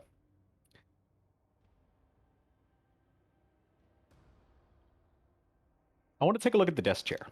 Okay. And if I can't deduce just from like what would I do if I was this wizard? I want to sit down in it for a moment. Okay. Okay. Do I feel anything? You feel comfortable. It's a very well put together chair, very well manufactured. The inkwell is of exquisite detail. The quill pen itself is in perfect shape. No marks or any wear and tear on or anything like that. Sitting straight up and down in the inkwell, which is interesting to you because normally they kind of lay off to the side, whatever. But this one sits straight up and down. Almost as though it's kind of floating a little bit. And Maybe I want to. is. I want to focus on that. Okay. And if it doesn't respond to me mentally, just kind of like, all right, let me see if I can lift this with my mind. I gotta try. Okay. If it doesn't do that, okay, then I want to pick up the ink pen and see if there's. okay. I don't know. Just practice writing with it. See if there's anything unusual about its mechanism. Okay. So as you sit down and you're sort of thinking about this ink pen sort of writing or whatever, suddenly right in front of you, as if there was a table in your lap, this piece of parchment just sort of materializes by your lap, and the ink pen rises up out of the inkwell and moves over and sets itself down on the parchment and just sits there. I'm going to try to think a word. Okay. Specifically, a word. Okay, and suddenly it starts spelling out a word. Oh wow, this is oh, this is very good. Is it? And I'm saying suddenly, this and as you're saying that, it begins writing what you're saying on the parchment. Okay, this is I am in love with this machine. Okay, and I'm going to think. Put yourself away and see if it responds to that or if it goes writes up it out. And it sits right back in the right back in the inkwell, and the parchment floats over onto the desk and just sits down on the desk. Oh, this is I am in love with this place. Oh, this wizard. Oh God. I'm gonna stand up from the chair. Like I did it. I want you to know that I'm like so excited. I love this stuff, and I just actually stood up in the chair from my chair in real life because Thinking about it. it's just like I'm going to take that piece of parchment, and I'm going to see if the ink has dried already. Yep. It did. And I'm gonna roll that up and just place it there on the very edge of the desk. And this is going to be our home base. This is now, yes. This is not a question. I will make this work. And I'm going to go to the. I'm gonna go to the desk itself. Okay. And I know it has some sort of enchantment magic. Mm-hmm. Look, can I place my hands on it? Kind of lean on it for a moment. Sure. And just kind of start thinking about what this thing might do. Okay. Does it have any drawers or any? No, as like I said before, well, it has a couple on the side, but most of them are like little, the old mail slots type of thing. So it's got these little cubby holes along the top, several, like a half a dozen on the top, and it's got some of the small little pull-out drawers that have the little brass handle on the front of it, so you can pull out this and look inside and see, like, I don't know, yarn and scissors and whatever else a wizard may keep in these little drawers. Sure. I'm picking my fingernails with a dagger and just shaking my head saying wizards. Okay. All right. How does this thing work? Dewey. Okay. No?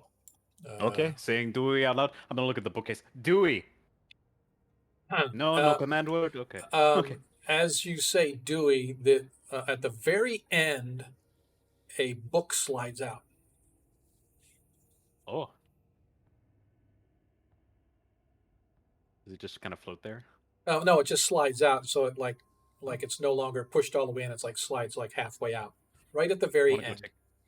I want to go take a look at that book.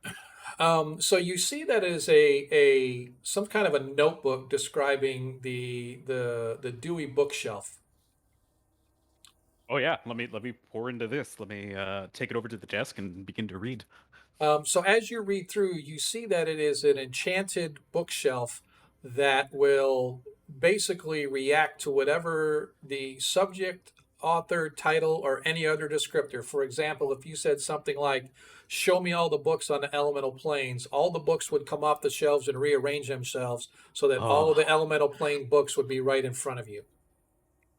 Oh my god. Now you can look for the spellbook. Okay. I'm going to put that bookshelf back on the shelf. Show me spellbook.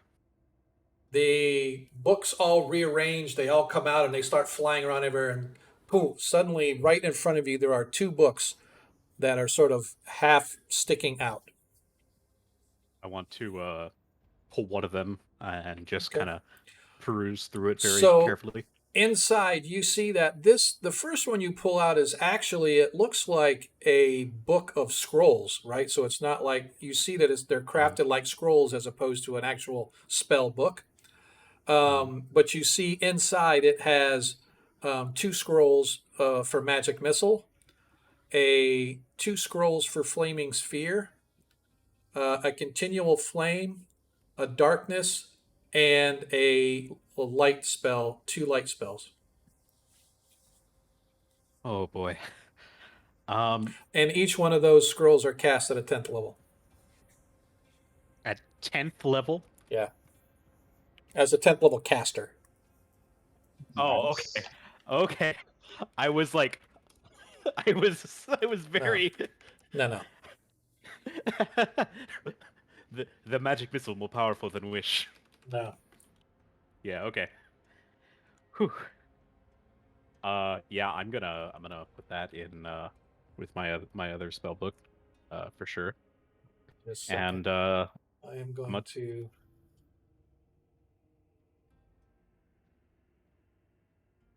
Too late. Oh yeah, I actually just typed it up as well. Okay.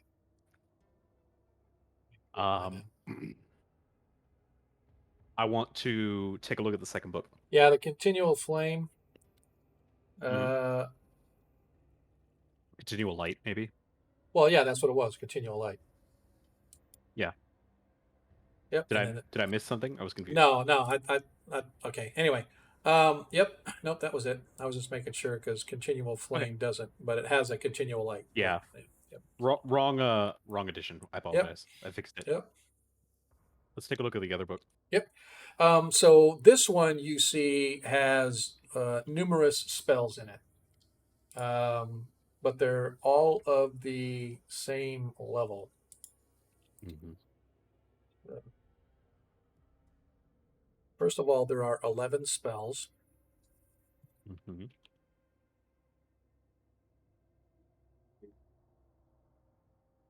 I'm going to let you. I'll let you roll. Me roll a 1 die 24. 1 die 24. Yep. All roll right. me a 24-sided dice. Sure thing. What's a 1? All right. So the first spell that you find in there is a blink spell. Blink. Blink. Got it. All right. Roll again. 11. Haste. Oh man. Rolling again. Yes. Yep. Because you said there was 11. There were 11 spells. If you want to do them all 8. together, you can. 8. Yeah. There's a flame arrow. 5, Yep. 6. If there, 11. Okay. Is that 11 total? That is 11 total. Yes. 1, All 2, right. 3, 4, 5, 6, 7, 8, 9, 10, 11. Yep. All right. So, like I said, the first one is a blink. Yep. The next one is a haste. The next one was flame arrow. Got it. Then a fly. Okay. The next one is actually a copy of the blink as a scroll. Also a 10th level caster. Yeah. No. These are all. They'll be. Yeah. I'm sorry. Yes. The scroll casts as a 10th level caster. Yes. Yeah. The next is a fireball. And then there's a scroll of a fireball with this 10th level caster.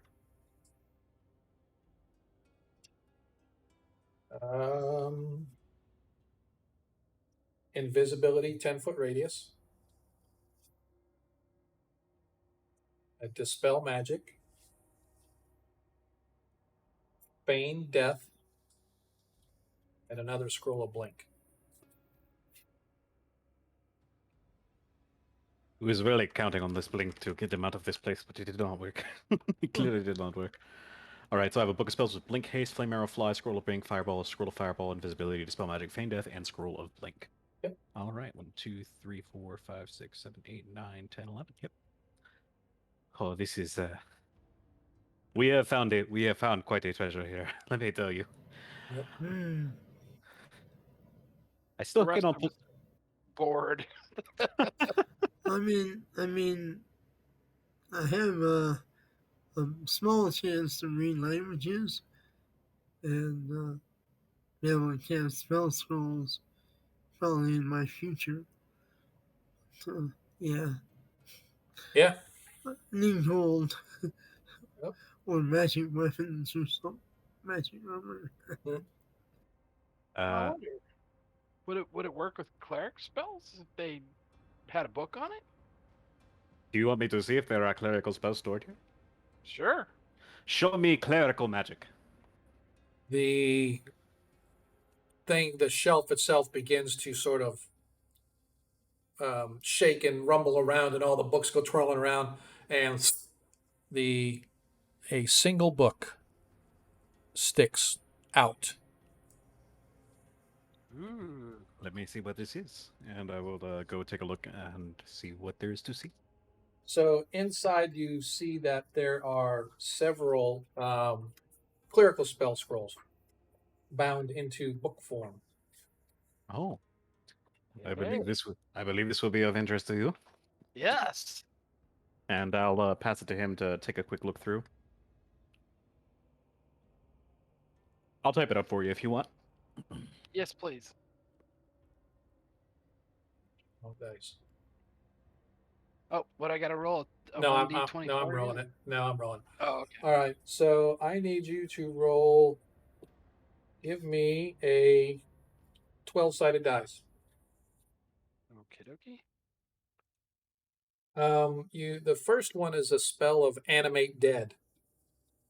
Ah. Okay. Go ahead, keep going. I'll tell you when to stop. All right. A continual light spell. Ooh.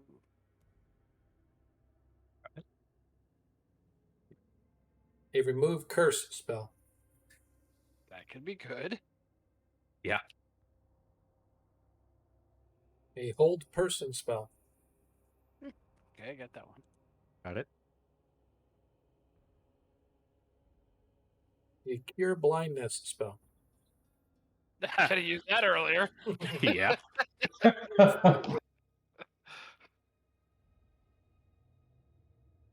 Create food and water. That'd be good. Oh. Another cure blindness? No, find traps. Ah.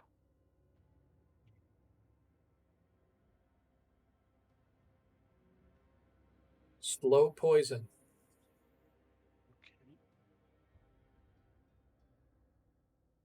Slow poison, slow the action of a poison, or is it a poison that is slow? It Slow slows poison, the yeah. action of a poison. Awesome. And the last one is a create water. Ah. So that is what you guys find as far as that Awesome. goes. Nice haul so far. You should ask if it knows anything about any ruins or other towers where we might find some treasures. Treasure maps, maybe? Or... Treasure maps or books on maybe any ancient castles or cities. So lore books. Here is it. Holy Avengers, whatever. Now, we could get caught up in doing this all night long, guys. So do we want to continue going down this route or we want to continue? Well, I think the big crux of this is, are we going to wait until this what we believe to be a fey creature returns? Yes. Before we go any further? Over here, he'll look up the other set of stairs. In that case, if we are going to wait for her to return, and we have spent 3 hours just resting of our 21. Yep. If we're also kind of assuming the ghost has been freed. Right. Do we want to see if we can find... I need to get to my hirelings. Put bluntly. I need to get out to get to them. So, do we want to spend the 23 hours backtracking the way we came and come out, grab them, come back in? Or do we want to go up the stairs and hope that the exit to the tower above ground lies that way? I am content to do either. I just need to know, what you guys want to do. Or do we want to leave them outside and hope... Because they have food to last them a few days. I'm not too terribly worried, but... I would like to get to them just so they don't think that I've just, vanished. We could check out that other level. We don't have to spend hours in there. Just see what's there and see if there's an exit. And if not, then go back the other way. I'm content to go to the next story if you guys are before she comes back. Yeah. Yep. Yeah. Yep. So let's go up to the other level and see if there's a way out, and if not, go back down. Okay. It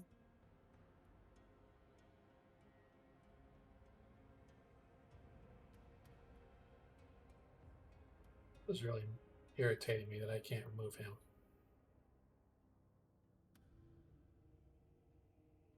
You can't move who again? I can't remove Jeremiah. It won't let me remove him from the map. Oh, he's not even showing up on my map. Yeah, well, if you guys refresh, he'll be there. As you guys go back upstairs, you see that the demonic creature is pacing in the cage. Let me out! Let me out! Let me out. Let me out. I'm going to eat you all alive. Let me out now. Let me out now. Oh, when I get out of here, you are first on my shit list. That is no way to get us to let you out.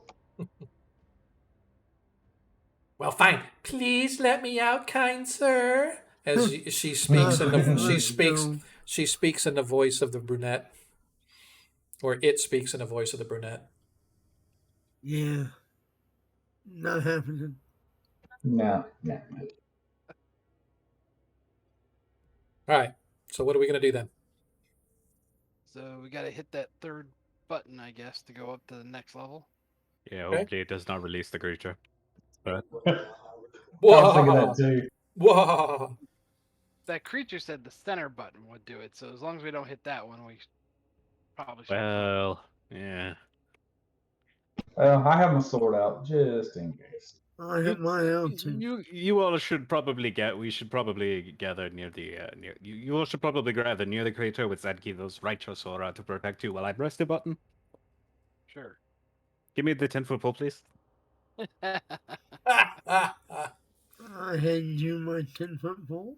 Cool. I am going to go near the button, hold the 10-foot pole in two hands, and get ready to press the one we think goes up here, while the others hopefully surround this creature, blocking me from being, from it charging me as soon as I press it. I hope, and we'll see what happens.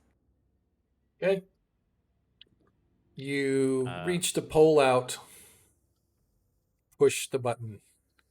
It sinks in. You hear this slight humming sound and then a whoosh as the force cage that's blocking the stairs leading up disappears, giving you access to whatever's up there. The force cage around the demonic creature stays put. Let me out. I'm telling you, let me out. Let me out right now. Come on, come here. Let me out right now. I just smile and wink at her as I walk by. You know, as a demonic creature, aren't you like able to, I don't know, just simply return to the hells? Is there not a thing you can do just to, you know? You would think die, so. Do you not return there or something like that? You would think so.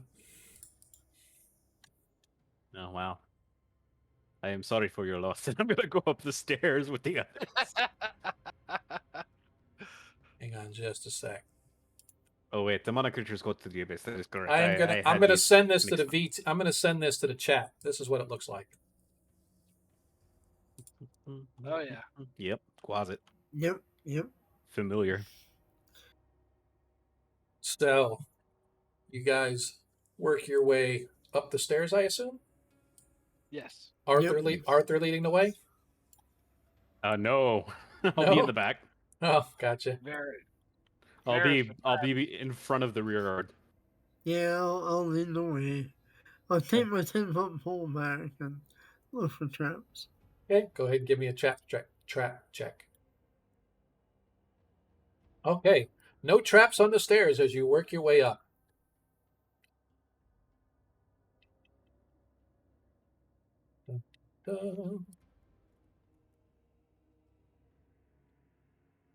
Again.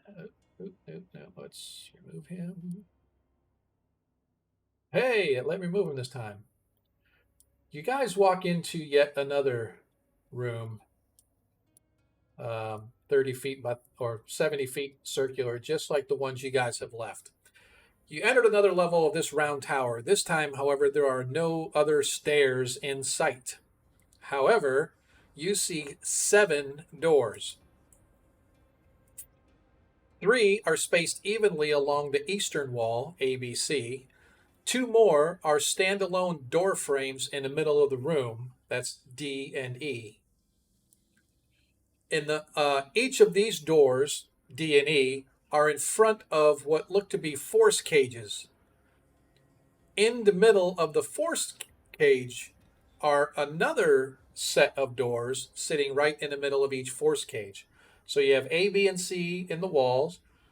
D and E are floating well, they're not floating, but they're sitting in the middle of the space with sitting inside one of those white marble door frames. And then there's 2 force cages that have another set of doors that are set inside the inside the white marble frames as well. It might be easier to go by down. Yeah. Yeah. This is gonna take Each of too these, long to figure yeah, out. each of those, yeah, in each of the force cages is another standalone door frame with another door. All the doors look to be closed with keyhole locks. The rest of the room is filled with magical apparatus of all kinds, as well as several books open to various pages. Oh, have a barbarian. This is going to take some time to decipher. Yeah, it might be wiser to come back after we get your hirelings. Maybe. Because might need the extra hands. I'm gonna think to like what we've seen of the outside of the place and like where we are right now, and like would this place be underground, or is like at ground level or above ground level based on like what we've seen in the tower? Not really sure, but I mean, if you guys came up from the ground, you were underground when you hit the first level, and then you came up a couple levels, so this one might be above ground. But you're not really sure because the problem is the tower outside only looked to be about 30 feet around. Yeah, it's a little confusing. Was there a door on the tower on the outside that we saw? No, not that you saw anywhere. Oh, okay. So we might have to actually go through the whole thing to get out. I vote for leaving this to be a headache for another time. Yeah, I concur. I say, if you want to get your hirelings, we just go back the way we came. Yes, I think I think this would be a good idea. Yes. And we can come back to this when we are ready. Okay.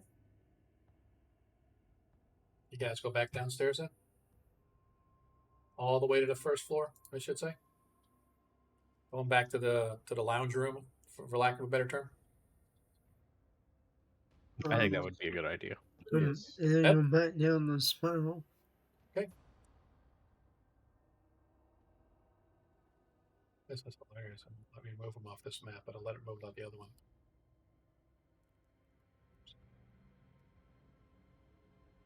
Okay.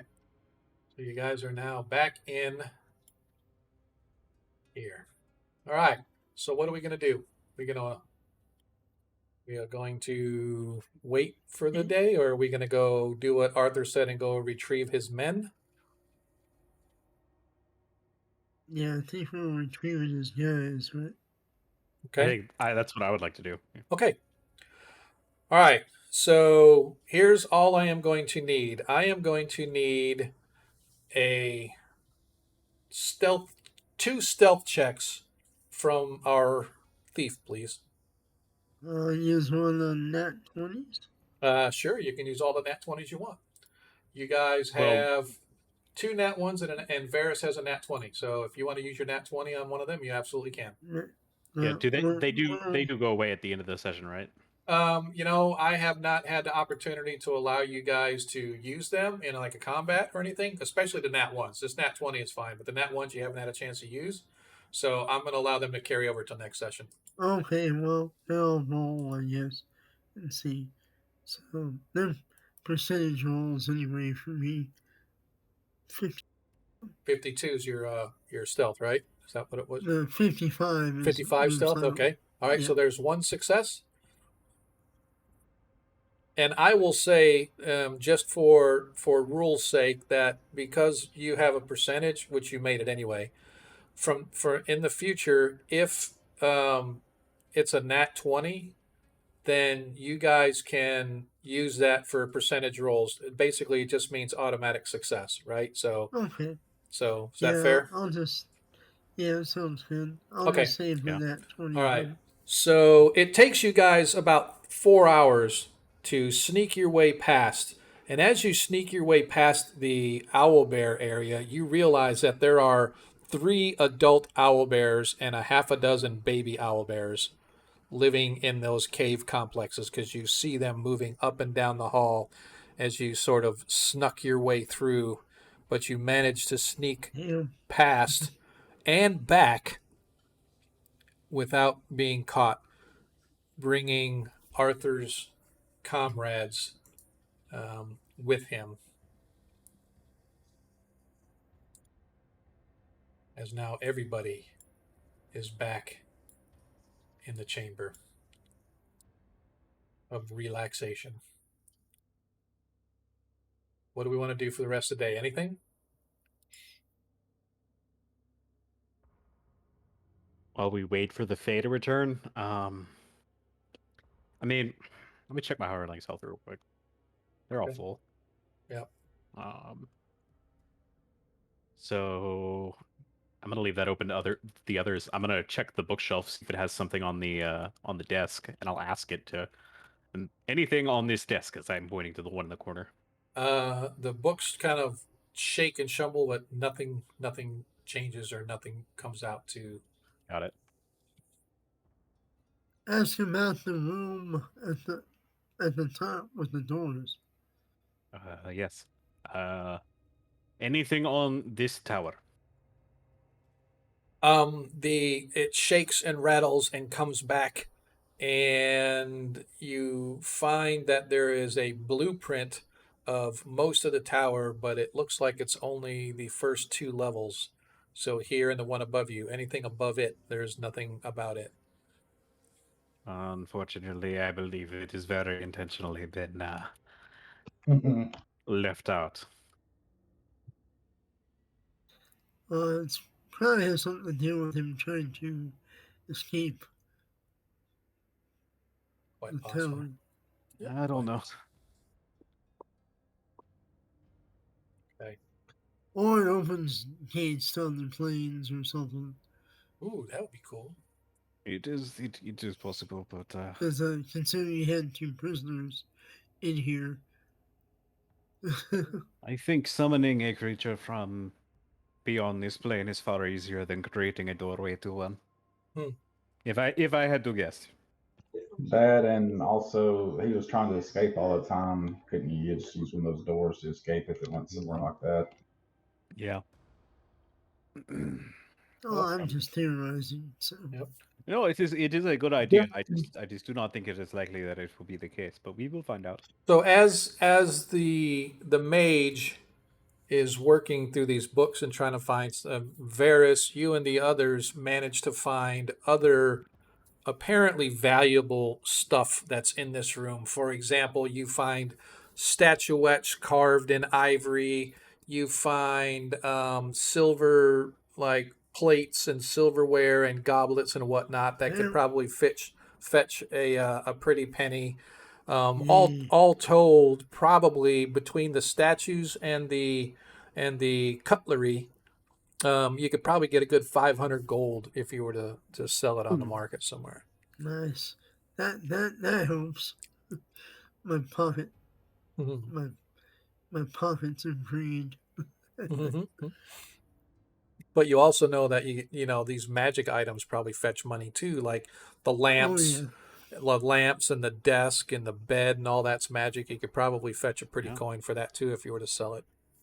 Yeah, it could either be a pretty coin or something very valuable for us to make use of. But as you guys sort of bed down for the day, you pass the time waiting for this creature, whatever she was, to come back. You relax. If you're down any hit points, anybody gets them back. You get your spells back for the day. And the time comes when suddenly, flowing down the stairs, you see this beautiful blonde fae with this glowing light coming off of her as you guys gaze upon a nymph who is just captivates your attention. Draped over her arms as she's carrying, she has several cloaks. And as she walks up, she lays a cloak at each one of the primary characters' feet and says, "Wear these well, for they will protect you from harm." And she snaps her fingers and disappears. And laying at your feet, each one of you has a +1 cloak of protection. Dope. Nice. Very nice. And that is where we're going to end tonight's episode 18 of Parentland Adventures 1E-One Shots. We hope you guys enjoyed the game. I know there wasn't a lot of action and combat, but there's a lot of intrigue and mystery and solving, and that was sort of a close combat had they released the Quasit Vice, the nymph. So that went your way. Well done to all who got into that puzzle. So I hope you guys will join us next week. We'll probably we should end up finishing this particular tower adventure because there's only a couple of levels for them to get through. But what is at the very tippy top, and will it be anything that the players had hoped or expected? There's only one way for you guys to find out. That's to show up next week, same time, same channel, 7:30. And if you're not into the first edition stuff, which I can't see how you're not into first edition, but if you enjoy 5e as well, don't forget to catch us this Friday on our Parentland Adventures stream, 7:30 to 11:30 Eastern Standard Time, as our characters are involved with. They finally reached the end point, so to speak, of destroying the Sturgeon Blood Totem. So if you've been following along with that thread, I hope you guys will join us then, because they should be finishing that arc of their lives as well. So for all the players and for myself, I appreciate all the love and attention you guys have been showing us tonight, especially with the Nat 1s and Nat 20s. Man, that's probably the most we've gotten in any stream yet. It's just people were dropping on them like candy, man, and I thought that was pretty awesome. So we appreciate the love there. We also appreciate the love of the subscriptions and the following and the cheering and everything else that you guys do. As always, everything that we get in this stream, we put right back into the stream. So hopefully those of you that were gifted subscriptions will come back and renew your subscription when the time comes. So hopefully that this little freebie given to you by us will entice you to come back every week and check us out and spread the word to your friends. Like I said, we're trying to get to 200. We're at 126 right now. We're getting close, but the end of the year is coming, man. Really hoping to get it by the end of the year. So if not, oh well, we'll just keep going until we do get it. But our goal is hopefully to get it by the end of the year. Anyway, any comments from the players? You guys, was it okay? I know Ivar the Bloody, it wasn't really bloody tonight, but there wasn't really a lot of opportunity for hack and slash based on what you guys were doing. So, but definitely appreciate you. No, I had a great time myself. I'm speaking for just me, but I loved it. I had a great time. Good. Well, I definitely appreciate it, and hopefully you'll be back next week. I know Zadkiel will take I'll be anything. here. Zadkiel will take anything, man. It doesn't matter if it's storytelling, if it's hack and slash. Zadkiel's he's just here for the game like me. So, but I appreciate it, man. So, as always, I always like to hang out after the game. Players are under no obligation to. If you guys got a jet, I definitely appreciate it, especially East Coast times, getting a little late, 11:30 our time. But for those that want to hang around, we're going to shift over to the after party now. And what does that mean? That means that we as players and DM are going to shift over to the open voice channel on our Discord. You're welcome to join us. All you got to do is hit our Discord, go into the open voice channel, and then you can talk with us as well. But I'm going to go ahead and move us over to the after party, and hopefully it's not completely jacked up. Hey, look, there I am with the Land of Black Ice right behind me. I dig it. If you guys want to, I'm going to shift over to the open channel now for the voice chat. If you guys can make it, if not, I definitely appreciate all the excitement of the game tonight. There was some intense things like what are we going to do, but yeah, that was pretty good. I thought it was kind of funny to me. The most interesting one was the ghost coming back. That was pretty interesting.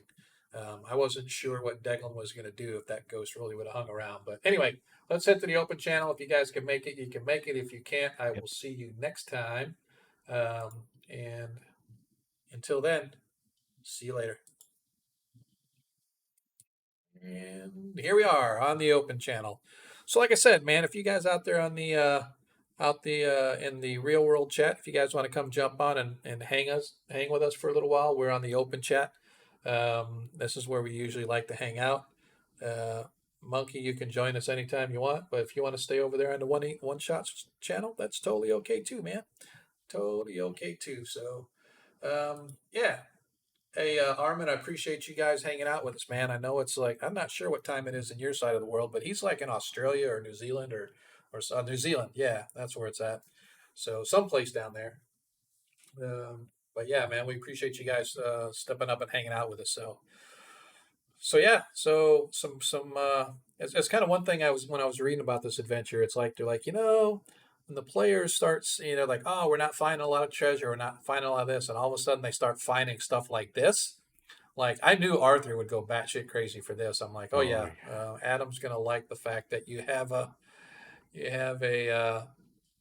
bed that like heals. You have a desktop or a dresser or not dresser, but a bookcase that brings you the books you want just by asking for it.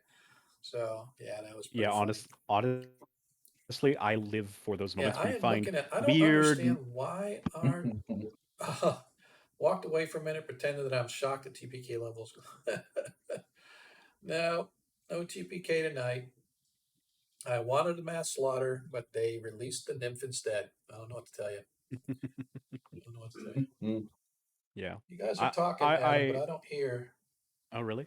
I don't You hear don't you hear guys us? coming across. Is it Oh me? no! Yeah, I it's see you you. guys lighting up like you're talking, but I don't Definitely hear any you. sound whatsoever. It's definitely you. Am I missing At something? DMC. It's happened Friday All as right, man. well. We'll see you later, Armin. I'm sure you will figure it out. Baby owlbears. Nobody killed them. Hey, man. I don't know what to I don't know what to say about those, but I am looking. Why is nobody? I'm gonna drop off this channel, and then I'm gonna come back and see if I can hear you guys. Yep. You hear me now? How about now? Yeah, I don't hear you at all. That's weird. What is going on with my Oh, players, man? weirdly, I'm coming out on Twitch, but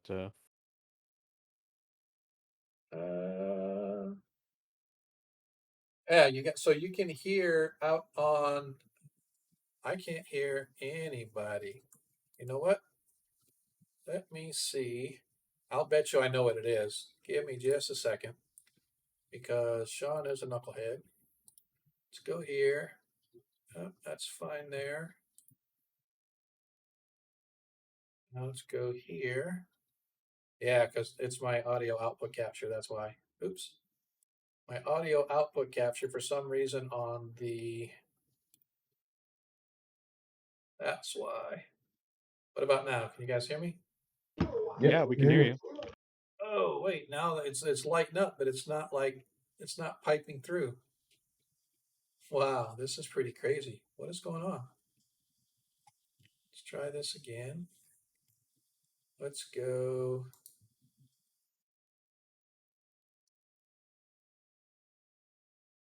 Settings. Output. Audio. 1, 2, 3, 4. 1, 2, 3, 4. Let's try Nope. this. You guys talk again? I am talking. I am speaking. Can you it's hear like me? desktop audio is going, but it's like I'm not hearing you guys. Let's try Weird. that. Wow. Are you hearing anything on Discord at all? This is like crying shame. Check, check. Check. All right, so that blew up you guys. Put it here back in the video. All right, so it's I don't know what's going on. That is weird. Everybody. It's everything set up right. What did I do wrong? Okay. Where's all my OBS smarty pants is at? All right, Adam, start talking, say something. I'm saying something. Yeah, see, it's showing up. It's lighting up on my audio output capture. Yep. But my audio output capture, or my audio is not like, it's showing it lighting up, but it's like not saying anything, as I'm not hearing it. And I don't know why. This is like, I may have to move back to the other channel just to see.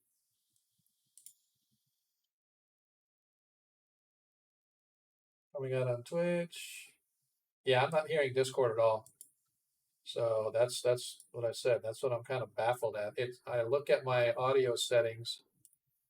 People are saying they can do this. Check. This. Check. Yeah, it's my speaker. Wonderful. Okay, Sean's an idiot. I looked down and somehow my cable got twisted and it disconnected pulled my headphones out. So you're going to have to give me about 2 seconds to crawl under my desk, plug my speaker back in, my headphones back in. That was pretty stupid. Actually, I don't have to plug it in. I just got to. That's pretty funny. See just how stupid the end can be. How about now?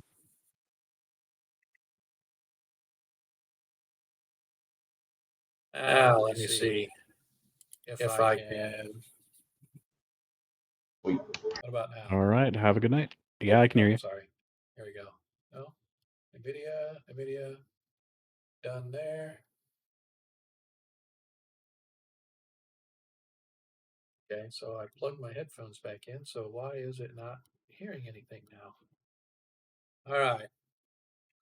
Audio output, monitor and output. Stop. Right now. Can you hear me now? Yeah, I can hear you. Damn it. What the hell? This is bizarre. It's like it's saying that everything is working, but it's like everything's lighting up, but it's like I don't know. Oh, you know what? Hang on, let's try this now. Let's open my sound settings. Trying something new. Okay. Did you hear me? Can you hear me now? Go. Can you hear me now? Good. Wait. I don't know. That might be. Don't at me, Verizon or AT&T or Sprint or whatever you are. I really wish I could tell you guys what was going on because I can't. Yeah. My audio input, my audio output is doing what it's supposed to. Well, I mean, at least this didn't happen during the session. For me and you, Adam, and I can't hear anything. I'm really sorry. Unfortunately, I'm going to be getting off here early because I am not going to spend 15 minutes trying to figure out why the hell my audio is suddenly not working. But I really think it's got to do with my microphone plug-in. I mean, my speaker plug-in. Possibly. I didn't plug in the wrong one because I can't be stupid like that. Nope, it's plugged into the headphones. Headphones are up maxed. Man, it's just like everything was working and then all of a sudden it died and that's master. And it's funny because when I move my volume, I hear it, but I don't hear you talking. So weird. Let me one more time. My settings. Voice.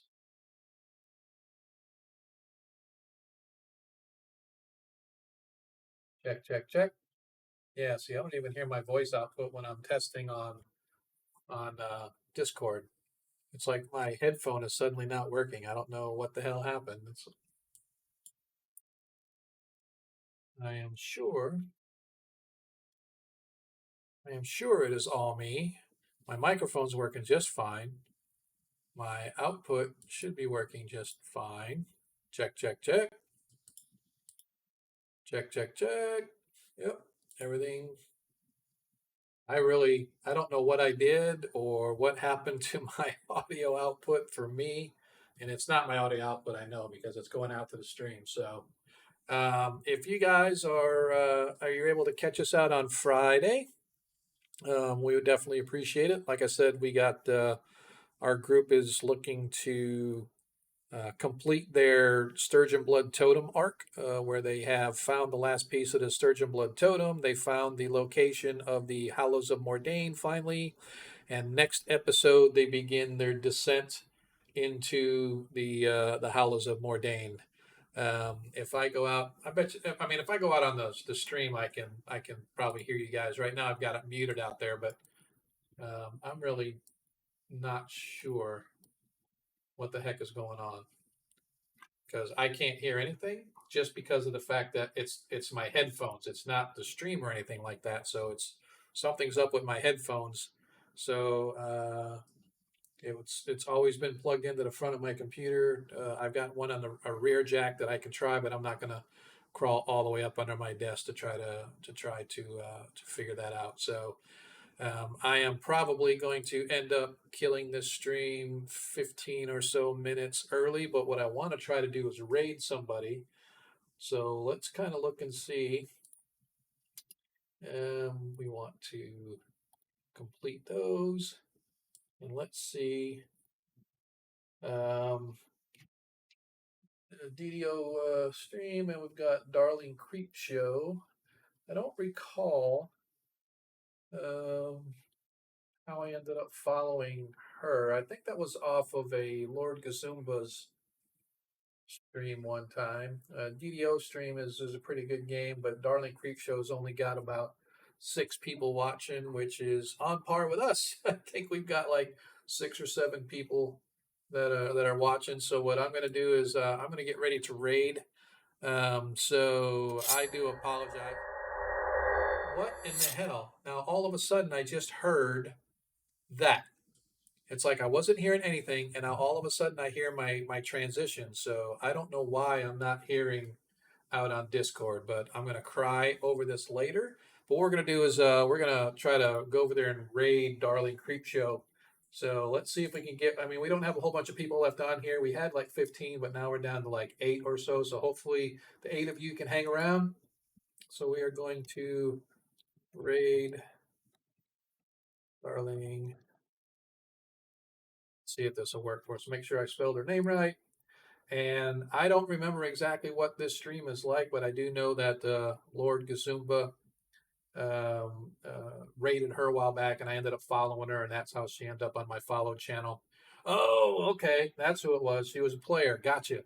So we're gonna go ahead and raid on over there. I appreciate you guys hanging out for all the crap that I've been.